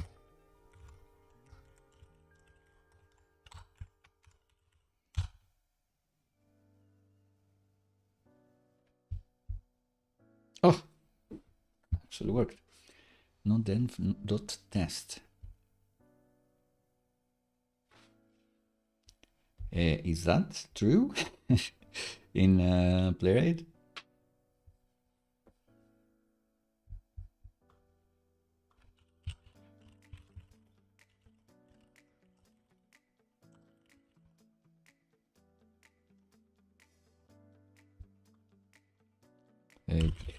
Actions not env.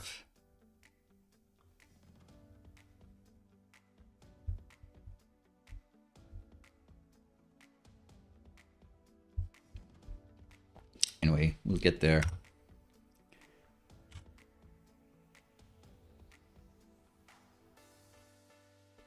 So we do manage to kind of create a database and connect to the correct one.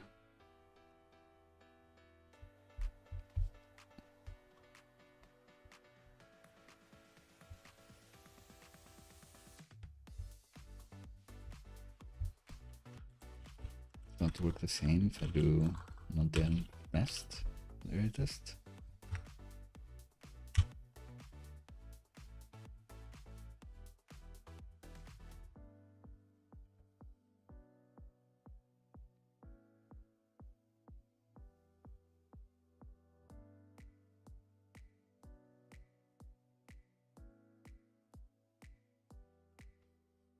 Maybe. Yeah, let's run it again.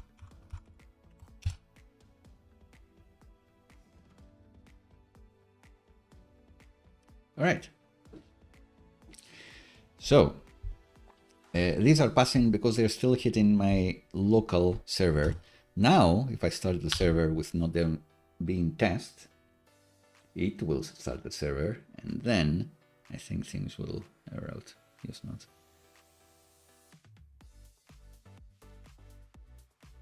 I guess the dev server will still not build the app correctly. So I just need to make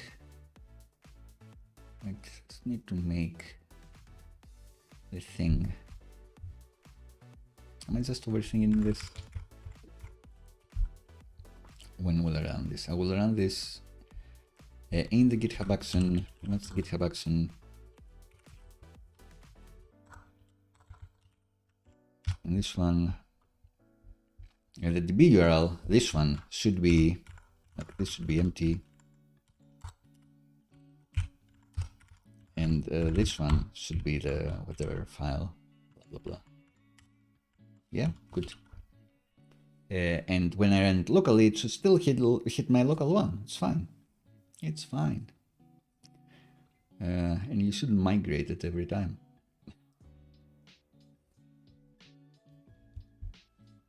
I think.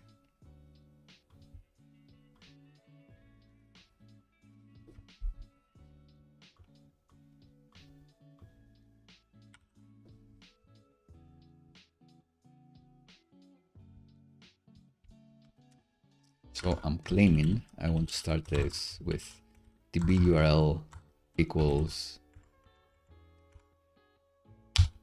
this.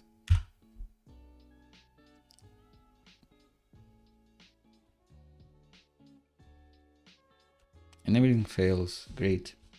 The only thing that passes is our setup, and then it all ain't working.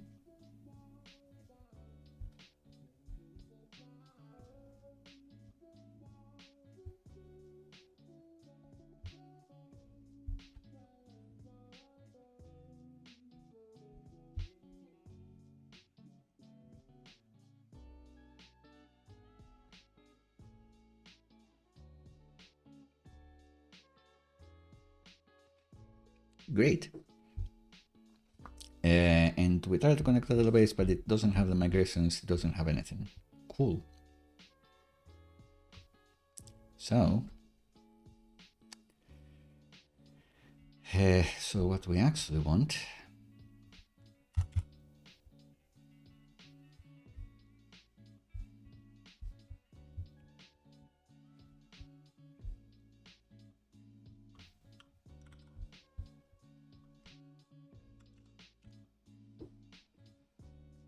if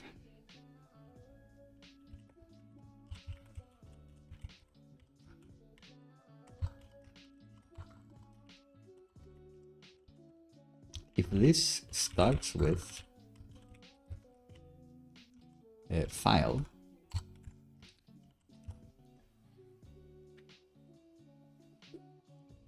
SQLite, so my thoughts on when you should use Turso or SQLite.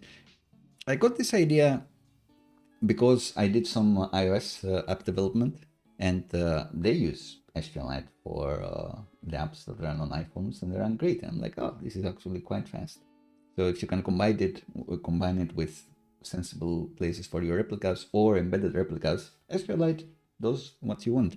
The biggest thing is this thing with the tests. The local development is much easier.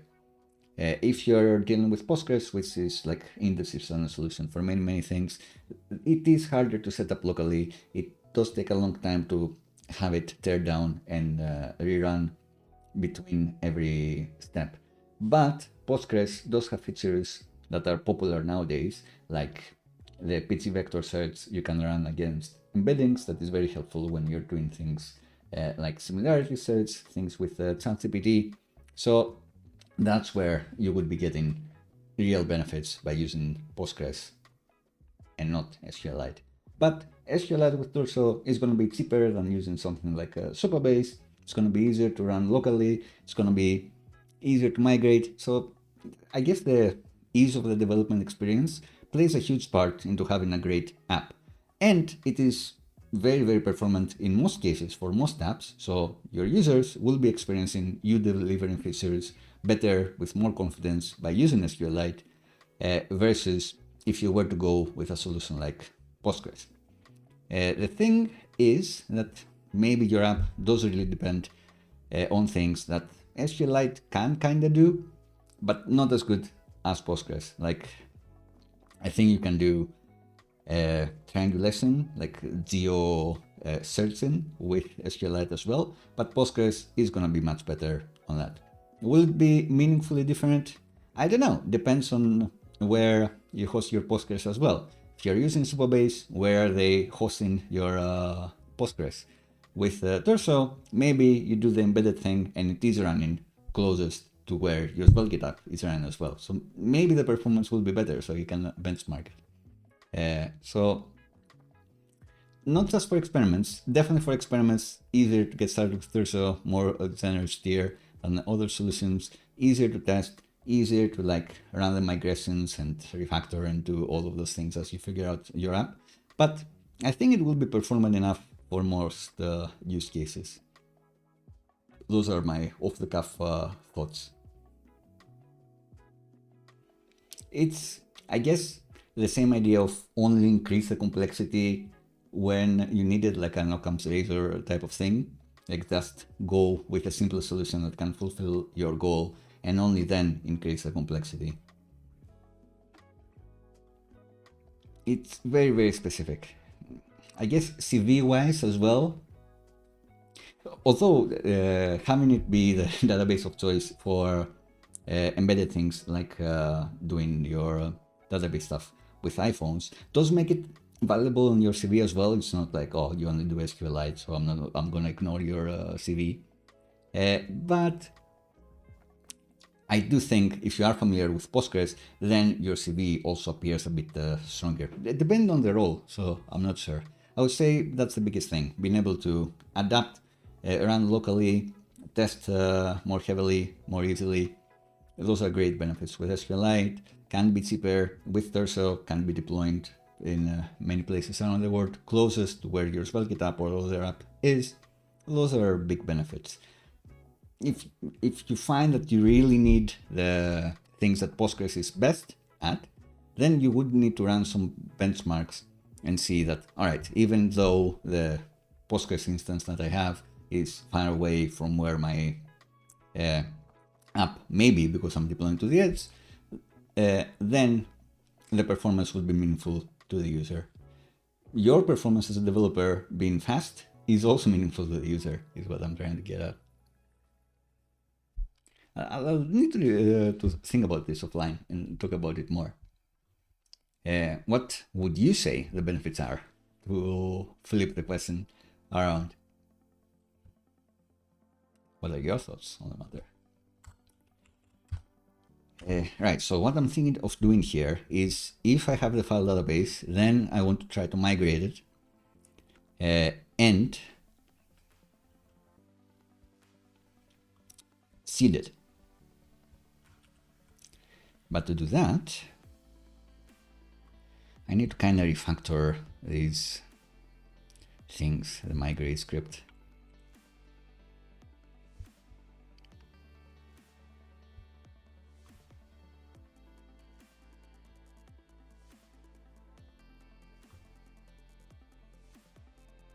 And the seed script.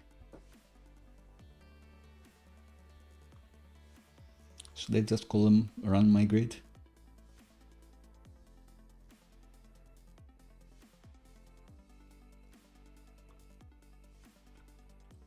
Now let's have a run migration.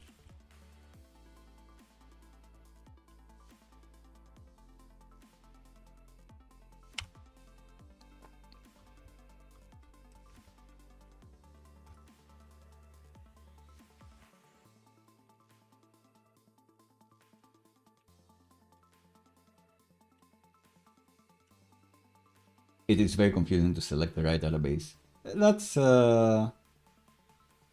one of the reasons working with Drizzle is cool, because a lot of the features that you may need for your app are interchangeable. You just use Drizzle, you do the same things, and if you start with SQLite and find that actually this is a bottleneck, I cannot do this, I cannot do that, it is easier to then get out of the vendor log and go to Postgres. That's a big thing, because like analysis paralysis is a real thing. It may happen no matter how much time you spend now into making the perfect decision for your app. It may not be perfect because requirements may change. The app itself, like what you want to do with your app, may change. That happens all the time. The best thing, one of the best qualities you can have as an engineer is to be able to roll with the punches, because you can deliver anything to the spec, most performant thing, and then real people start using it and you find we want something else, or the client wants something else.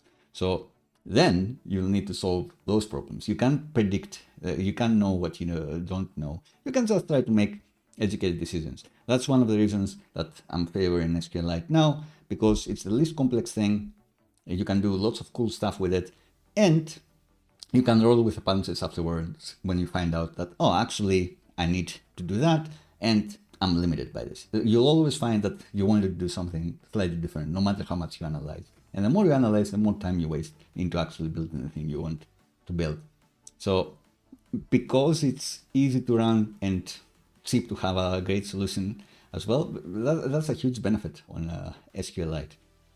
While if you do all of the extra work to get familiar with Postgres, where to host your own Postgres, that sort of thing, and then you find out, well, actually you didn't need all of the increased complexity, and you need to change stuff anyway, then you've kind of lost some time.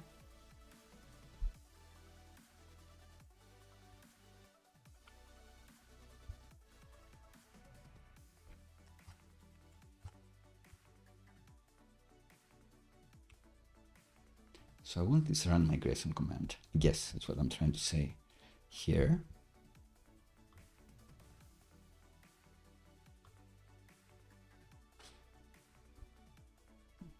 Not super happy with these names.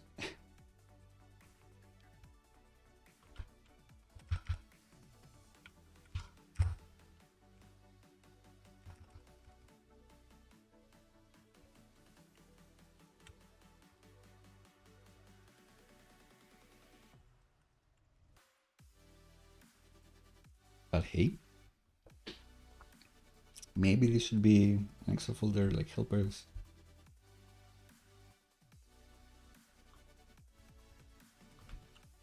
And run seed.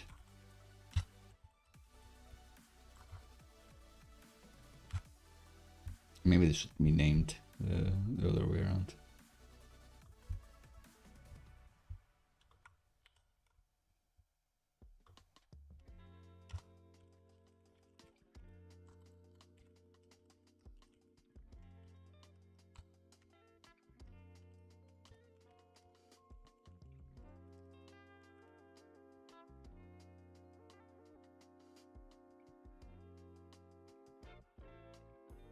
All right, now we have these two methods, and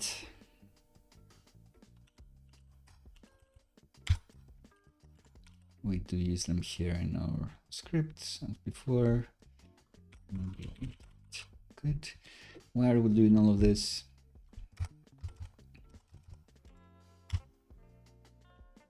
Still works.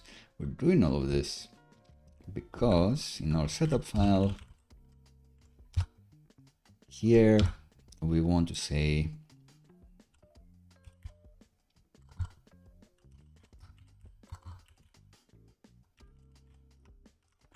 run migration.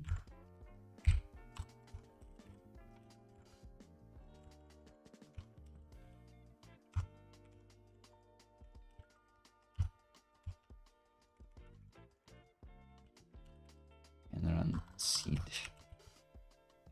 I don't actually want to do this.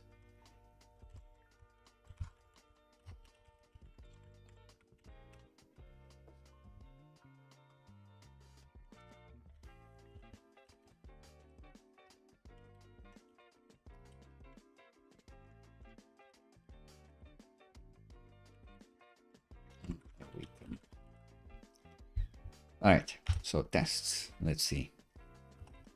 Will this just work? Guess not. So it tried to seed, but Playwright cannot just import JSON, unfortunately. That's fine. We can make this a TypeScript file, I guess.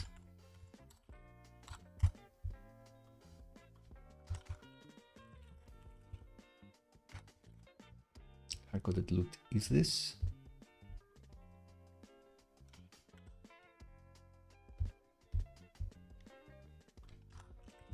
For default hard-coded loot, and wherever we do .json,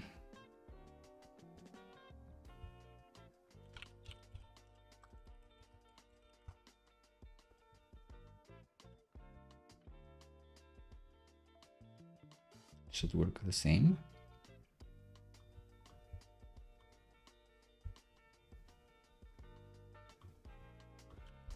This should have like random IDs. We'll do that later. I think now it may just work.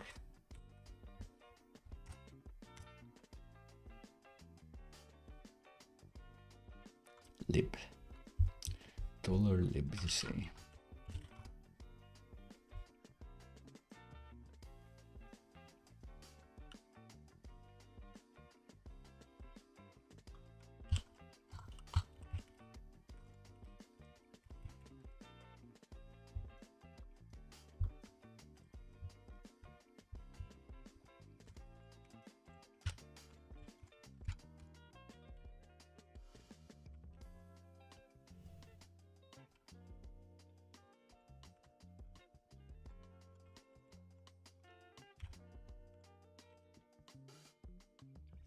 Where are we in the DB? Right. So here.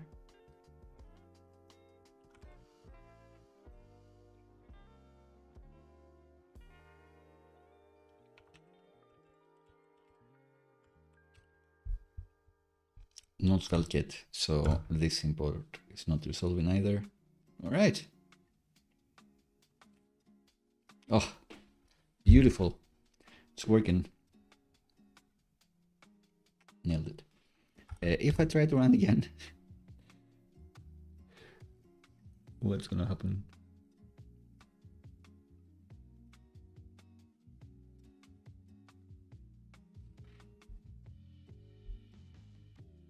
Oh, it's connected to the local database. But why?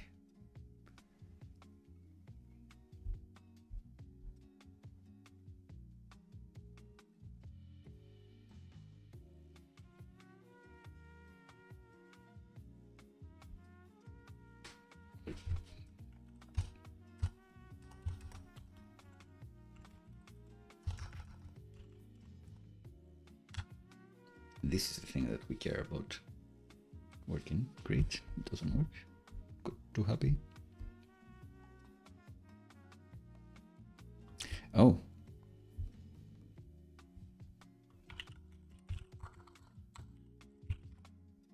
Close the client a couple times.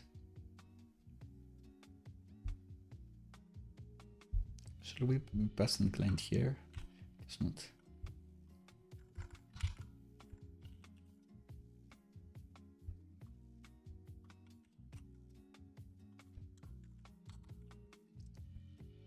I guess what we could do in the other auto-running scripts, this is where we could be closing the client.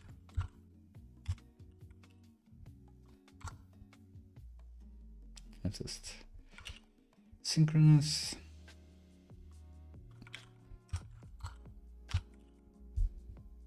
All right.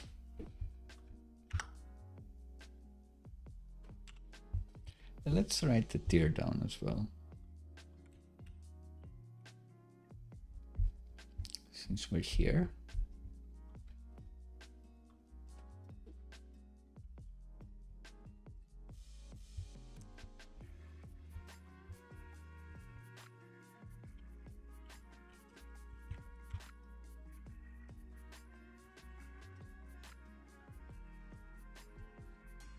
Just nest them and test them, that's it, I guess.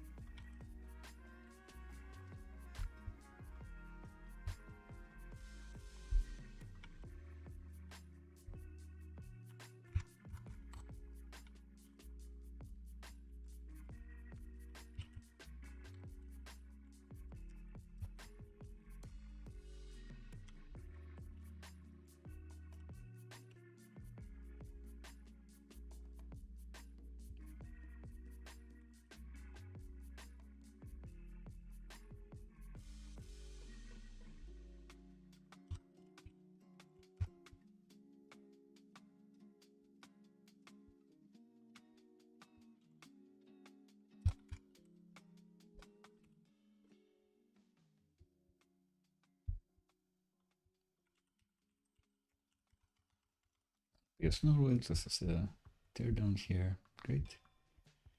What else? Console logs.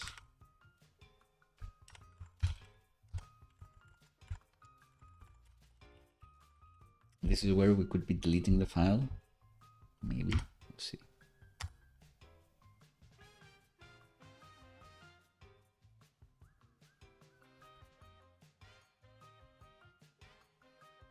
Beautifully done.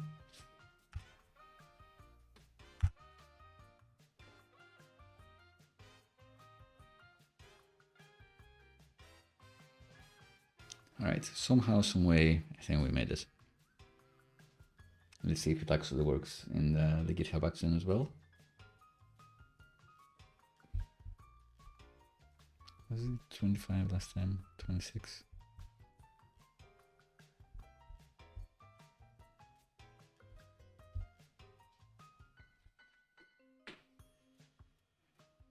It was a teardown fail sometimes.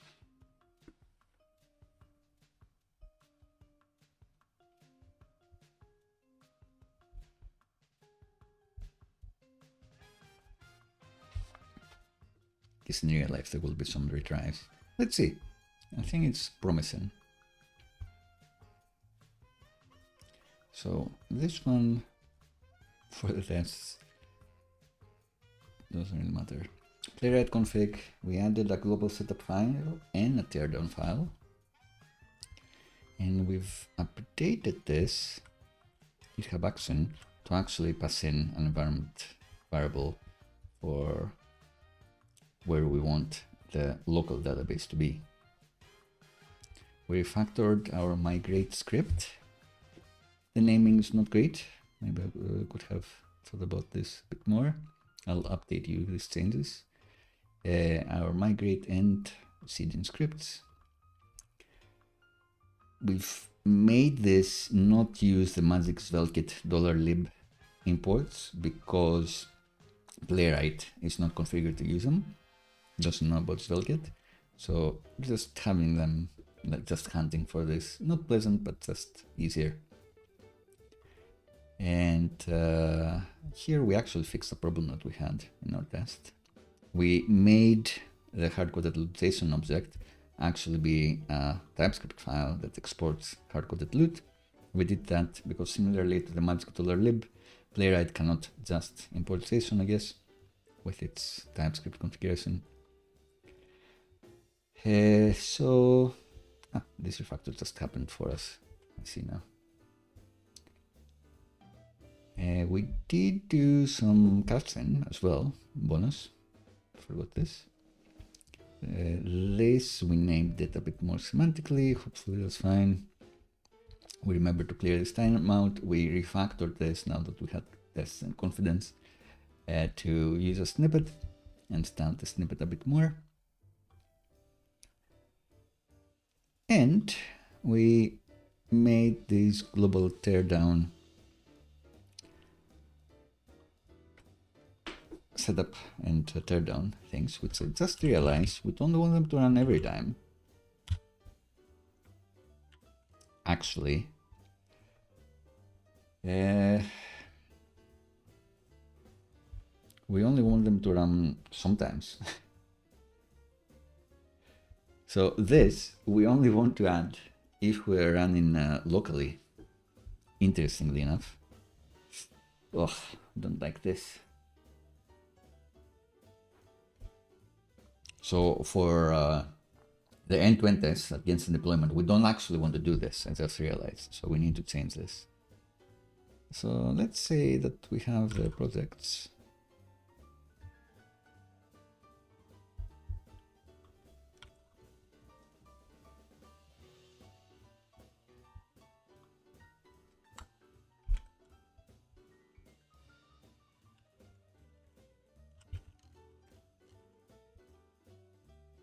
All of these guys, which we can use here.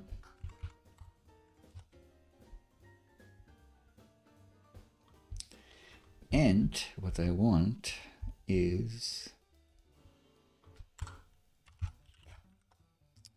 so how do I test this?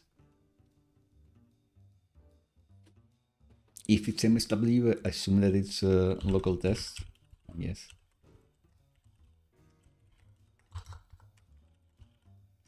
It's a weird way to do it, but hey. So these things we want to push in the projects.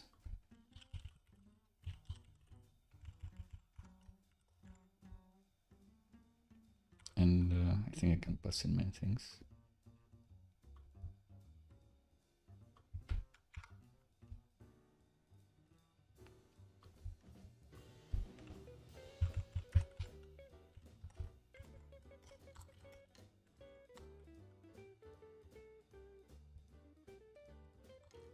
And these are project array.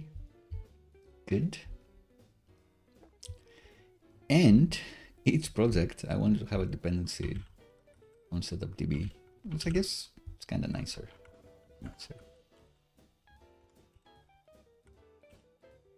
So let's mutate this. Doesn't feel that good.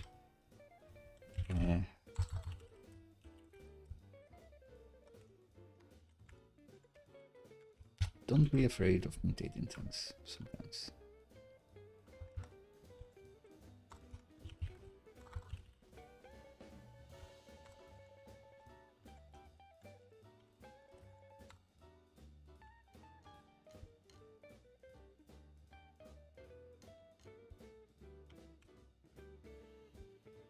All right, does this still work?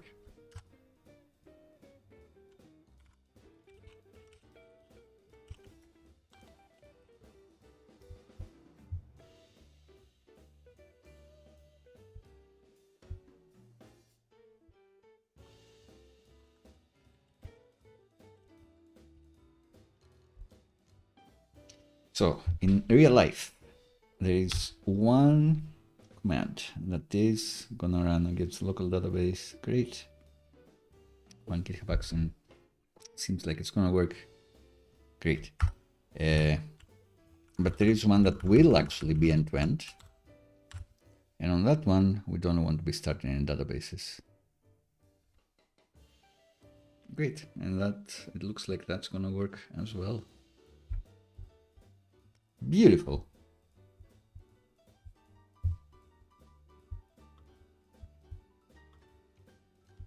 So that was a bit confusing, to be sure. If you do have against real deployment tests and against local servers tests, this is what you have to do, or one of the things you could do. Right, so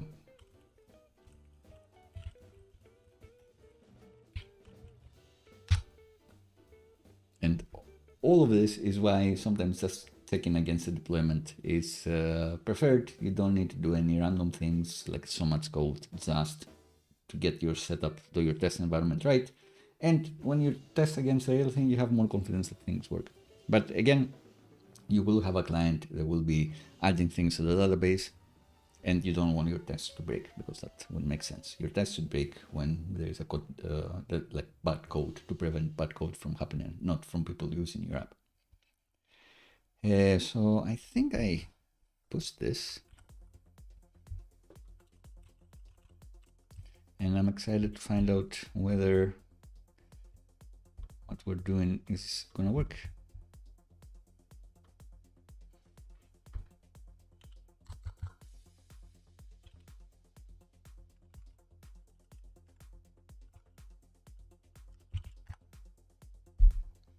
Let's see.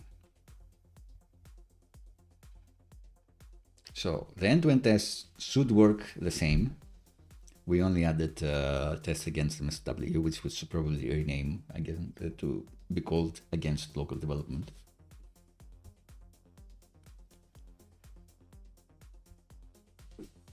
And that's all we need. All we need is for this to go green. And then maybe we will, well, we'll at least talk about the full text extension, but I do think we're gonna try it. I'm gonna check on my adorable doggo.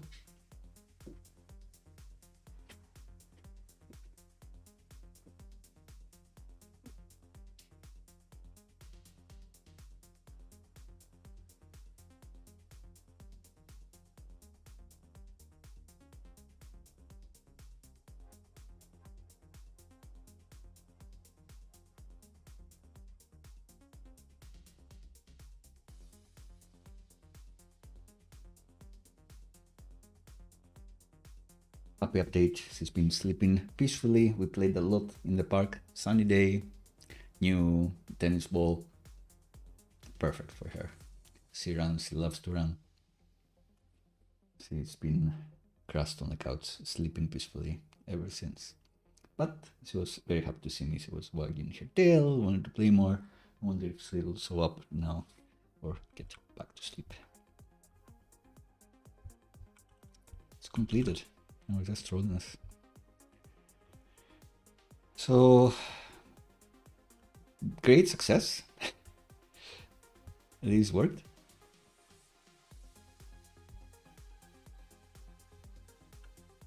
Perfect.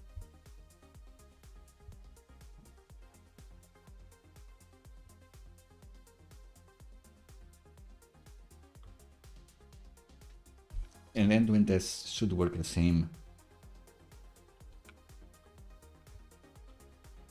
And indeed, it passed. So beautiful. Now that we have more confidence in our test running, in our app still working when we refactor things, because we do have some tests, we could do a refactor for the full text extension. Turso has this extension built in, so we can try to enable it with Drizzle, but I don't know if we need to add like another step with our database to enable this extension. I think it's by default in SQLite now, in the versions of SQLite that we're using, but I'm not sure. We'll see. So what are we trying to do? We're trying to do better text search when it's around the server. Or actually, like, you can go now and you can try the search yourself. Hello.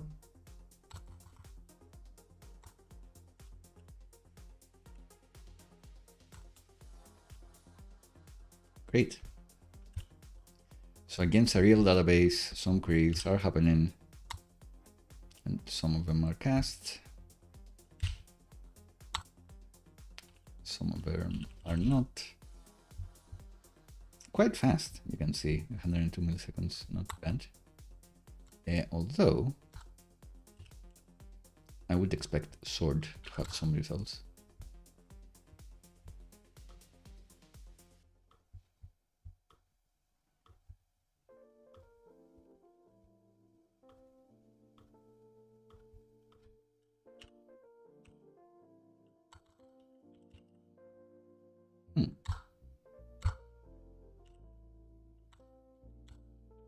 All right, so we'll figure it out.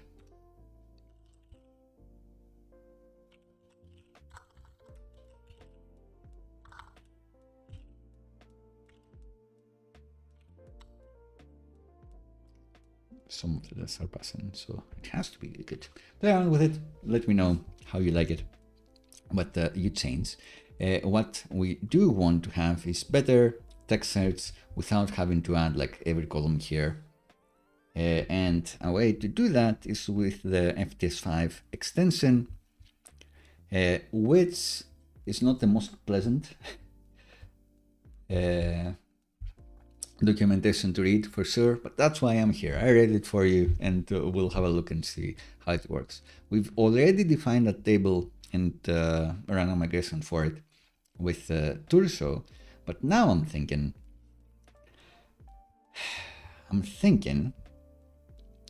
that we can use the table to create a virtual table, which is how the FTS5 full text search algorithm works, to say that actually we can search some of the columns according to the user's query. So let's try to think again.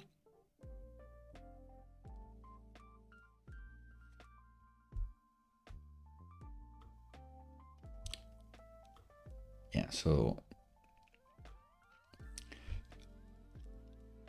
if we create a virtual table, as far as I understand it, like this, then we'll be able to query the ID column that we have with the search query, and we'll get the results according to the full text search that's indexed in its own way. We try to preemptively add some indexes to the database, which maybe I shouldn't, because maybe this full text search is going to work and everything is going to be perfect, nice and dandy. We'll see. So the maybe problem is, how do I run migration? I don't know if Drizzle doesn't support this by default. It doesn't support you messing around with a database or specifying a schema and then can create a migration for you. You cannot expose this functionality, but because of how the full text search works, it can be the syntax with equal sign, which is what Turso is doing behind the scenes for you. I think it's just gonna work. That part is gonna work. But we're responsible for creating this virtual table ourselves because they don't have a way to generate a migration for us. But if they don't have a way to generate a migration, then how am I going to create a new migration? And that's a question that I have. We do have the naive Odin migration, and we have like an index here, so I wonder if it's gonna figure out that I want to drop these indexes now because we're gonna have a different one like these two. I don't want. Let's see. And maybe they have a command where it just generates an empty migration for you. I don't know. It's still in beta, so we'll see. Loot. So this guy, I do want this to be primary key, sure. But for the indexes, I don't want a name index or a setting index. I created that index, sure.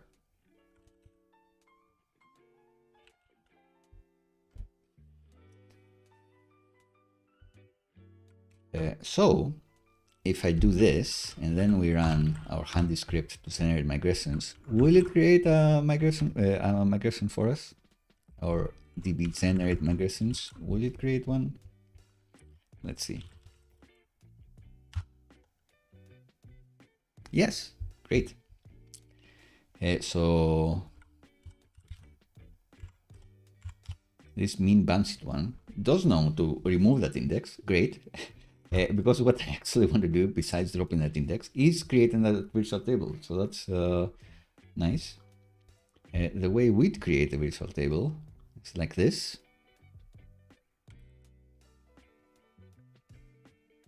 So it'd be like loot FTS. And we'll want the triggers as well. So let's copy all of this.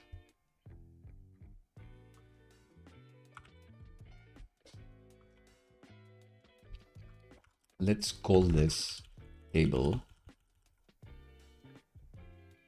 Whoa. Let's call this table loot FTS.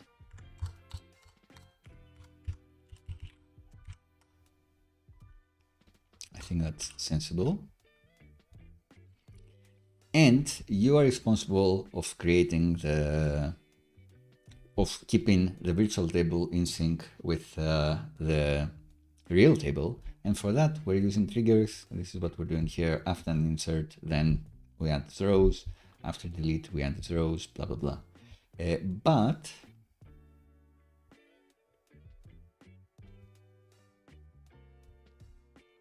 these ABC things, like what are they? They are supposed to be column names. So we need to use our actual the names of our actual columns. So let's look at our older migration. Let's say we want to use the name.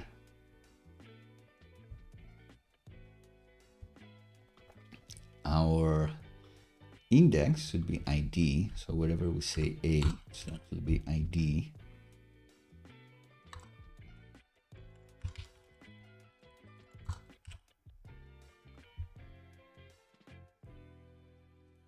And in the examples, this is an indicator, but I think now it works with a text column as well. Let's see. B, I wish there were something like that's like more letters, so it's easier to like multi-line select. So this one is going to be name.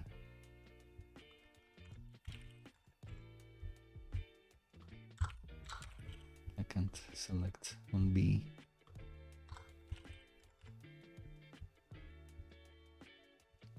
Uh-oh. Is name a reserved keyword? Hopefully not.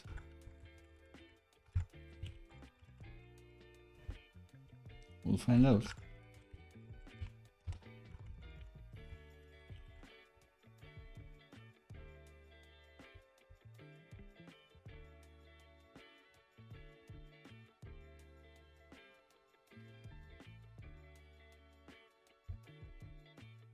Also, I'm hoping that these should be the column names.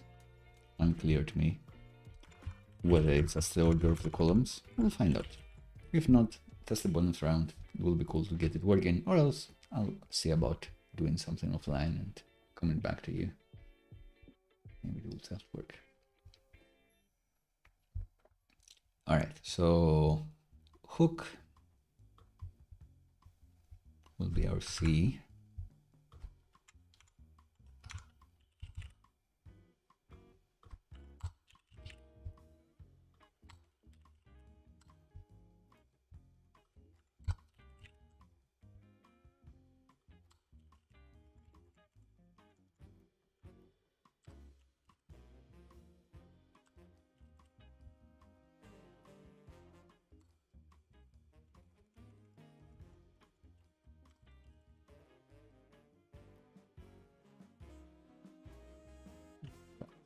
B and see if anything appears.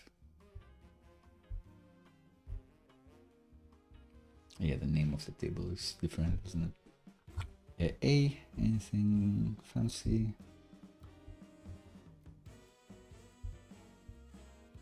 No, errand A, I don't think.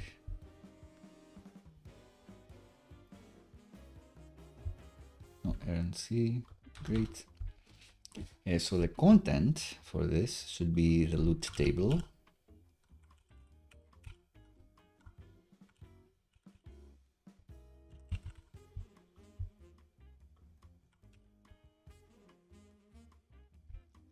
And let's add a few more.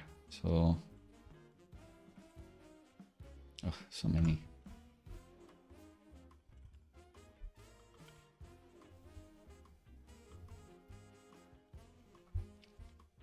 I'm too imaginative.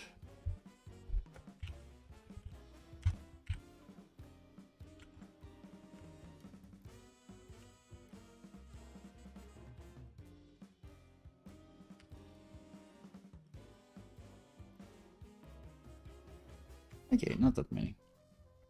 So name, hook, mechanics, highlight, aesthetics, lore, risk. 1, 2, 3, 4, 5, 6. 1, 2, 3, 4, 5, 6. Great.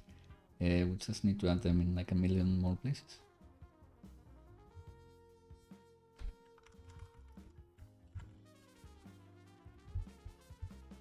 So wherever we say hook, we need to add a few things afterwards.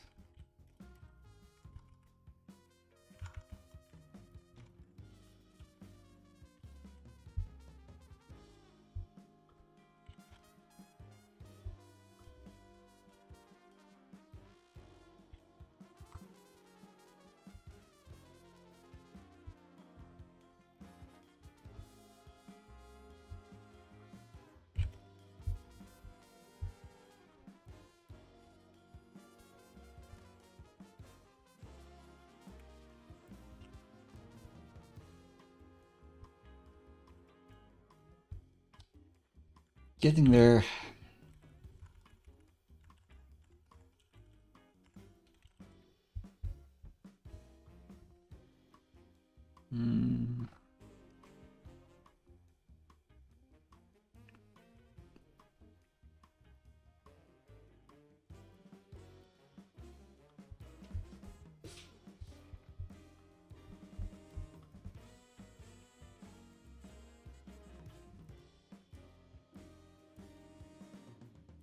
Interesting, but I guess that's how this works.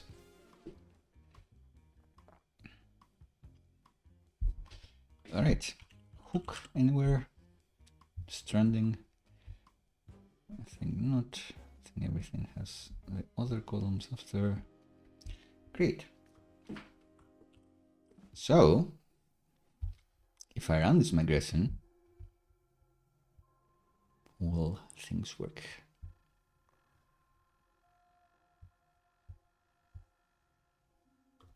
One way to find out. This should be running against the local database as well. So we're fine. That's the worst thing that can happen.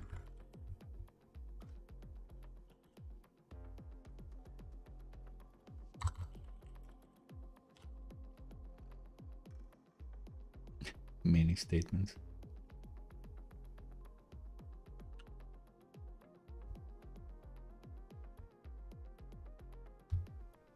Well, that's not good. Did we forget something?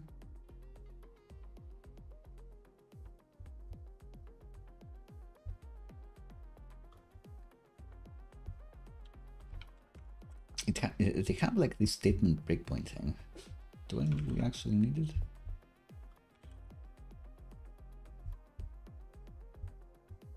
Maybe the answer is yes.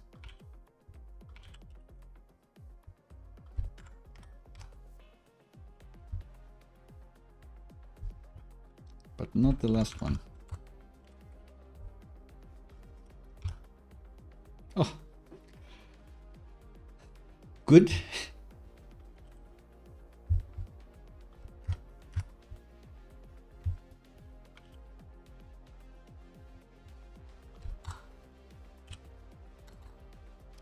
So, it works the same.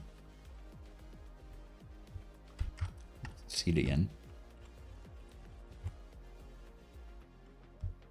Alright.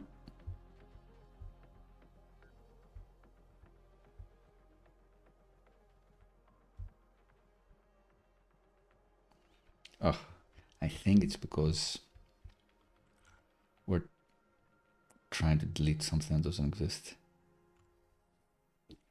So let's kill our database and migrate again and start from a fresh seed.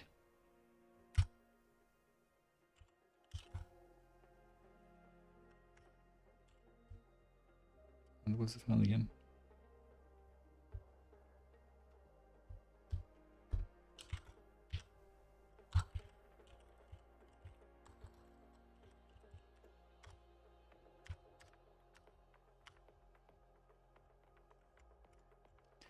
All right, migrate again. Great. And seed. Not good.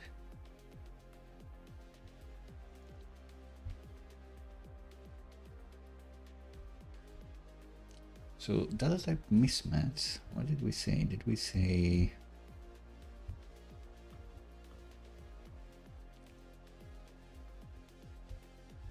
zero ID, something else?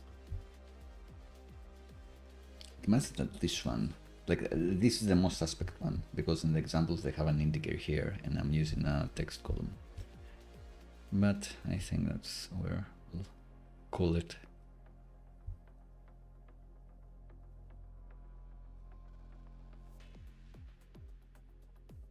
Because I have added so many things.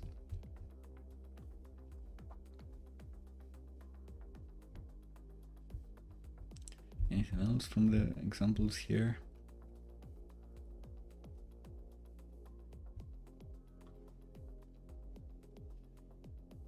So here they want this to be an integer. I've been told that text also works, which is what we have, like if you use like a unique ID or a CUID. But maybe it just doesn't. But also, there are like so many things that are different now here.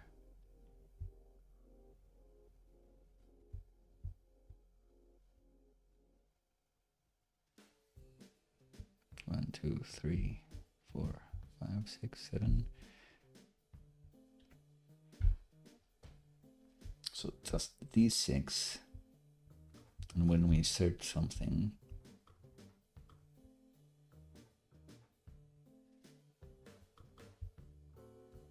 the row ID is the ID. I think that's the mismatch.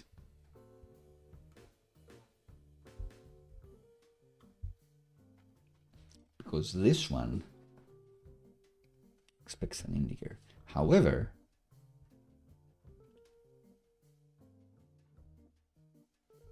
should I just try it? Just to see if that's the problem.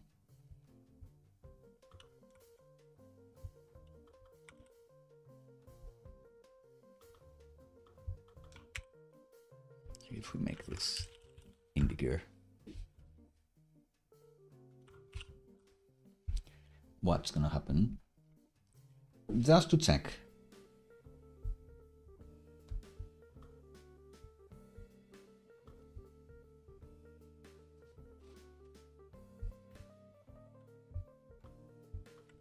So let's try again.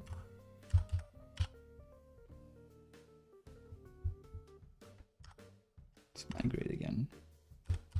Let's see it again. Yeah, wasn't that one. Which is good. Means that there must be like a different problem, which may be more resolvable without deleting our databases completely.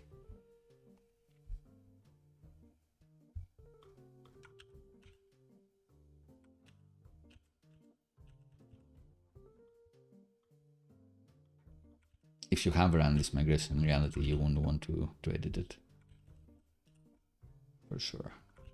For real, for real.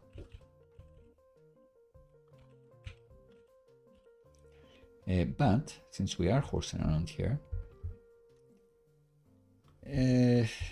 should we try with just 2? But I guess it would be the same.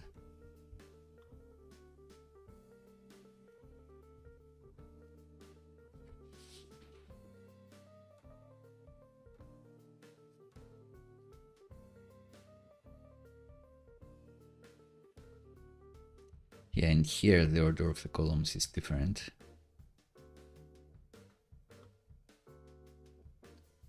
And it seems like it works just the same. And all the ones we used are not null and text, so it should be fine.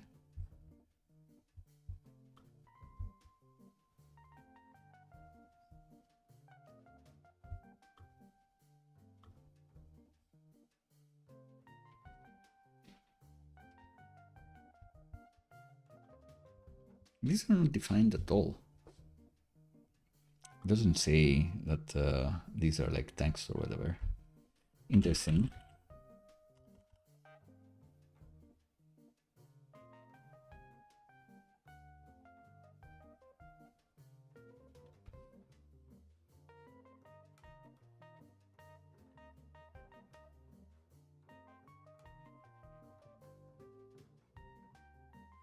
But yeah, clearly something I need to have a look at offline. There's also other services like Algolia and stuff, like the third parties we can use to search your content. But that's a different discussion altogether. We should be able to just do this. I just need to figure it out and come back.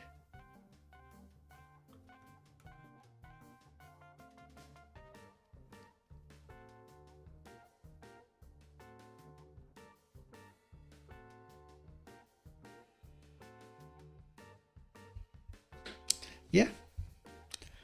So we talked about this.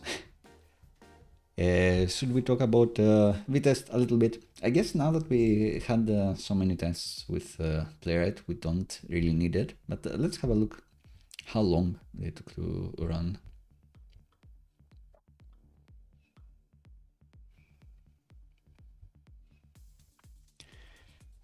So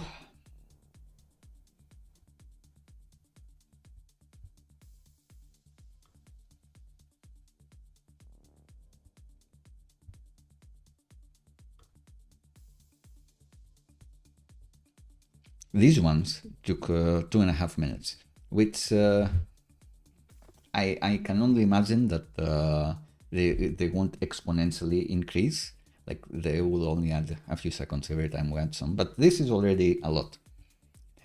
So you may not want to do this, as we discussed. You may want to have a lot of your edge cases, especially be against your specific implementation in a node test with VTest, because these browser-less tests are always going to be faster. And you don't particularly want to wait for 3 minutes or 5 or even more to see that something's broken. Like the browser tests, most confidence, more confidence, but the time cost is also a real thing. I guess the tests themselves are like 43 seconds. It's like all the playwright setup that's big. So it's not too bad.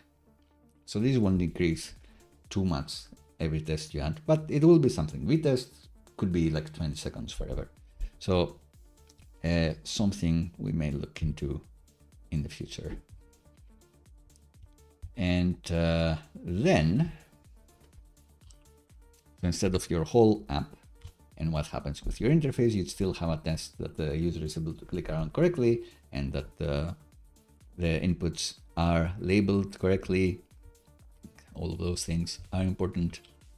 Did we crash this? No, I crashed it. It's not production. But what was I saying? Yeah, so you'd be instantiating this class, maybe passing in the database adapter, whatever you want to do here. Maybe this automatically gets created according to the DB URL. As before, it will be looking to a file in your v-test tests, and you more thoroughly test the getAll method. You're like, I'm giving it this query, I expect these results.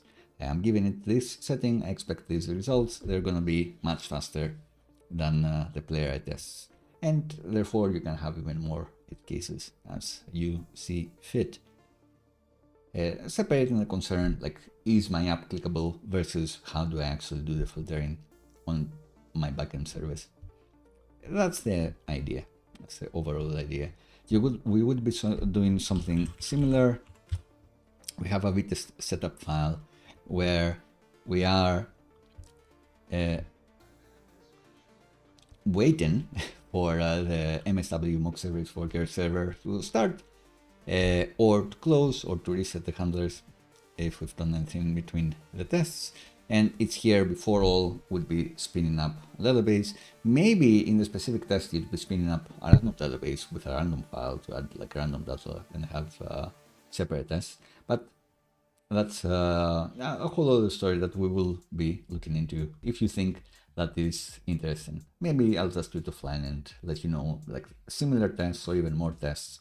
It took, 20 seconds for v-test to run versus 45 seconds for playwright. So you can use that information to do what you think is better. But given that we're almost 4 hours and a half, I think we are gonna call it a day and a stream. We did do some cool things. I think the search part and filtering part was super cool. Full text search, always, kind of squirrely. I'll figure it out and we'll come back to that as well. Other things that we have done in other streams is ordering. So you could click like the columns and order. That could be cool. If you want to see that again, let me know. In this one, I guess we don't have user generated content and like recent content, so we don't have a created that in the UI. But if you did, that's a classic use case. I want to see the most recent ones or the oldest ones.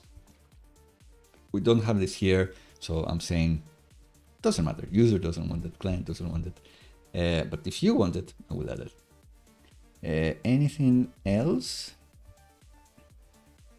I think that's it. A lot of stuff regarding how we can make this behave best according to user search and like correcting common spelling mistakes, that sort of thing, which we can come back to.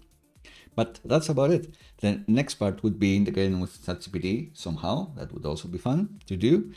And we can move on to the next project as well, or upgrade this project to actually have user accounts and authentication. I'll still be thinking about it. But I do know that I want to show how to do auth with Drizzle and SQLite or Drizzle in general. So let me know if you are excited for that. I don't know if we're going to build yet another new app to do that in, or just extend this one and then have everyone be able to have an account and submit their favorite loot. That could be fun. I don't know. You let me know. You drive these things. That's it. I'll just leave a few moments. Maybe bring in the pup if she's not sleeping too happily. Maybe I'll drag her. convinced here with treats. We'll see. Last chance to ask me in the chat, but of course, always leave a comment, go to the Discord, let me know what you want to see next, and I'll do my best to research and get back to you and have a great stream. Let's see if the doggy wants to make a cameo.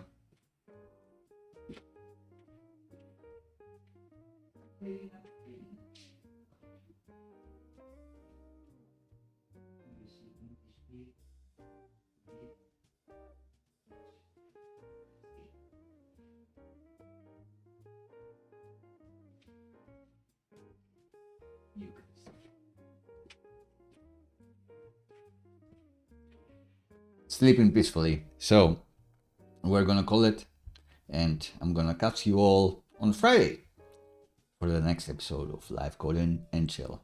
We've been on a streak of doing it every Tuesday and Friday, and we'll keep it going. Thanks a bunch for coding along with me. Thanks a bunch for watching. Special thanks to everyone in the chat. Of course, the time always flies even more when I have company in the chat. So thanks again. Have a lovely evening, and I'll catch you later.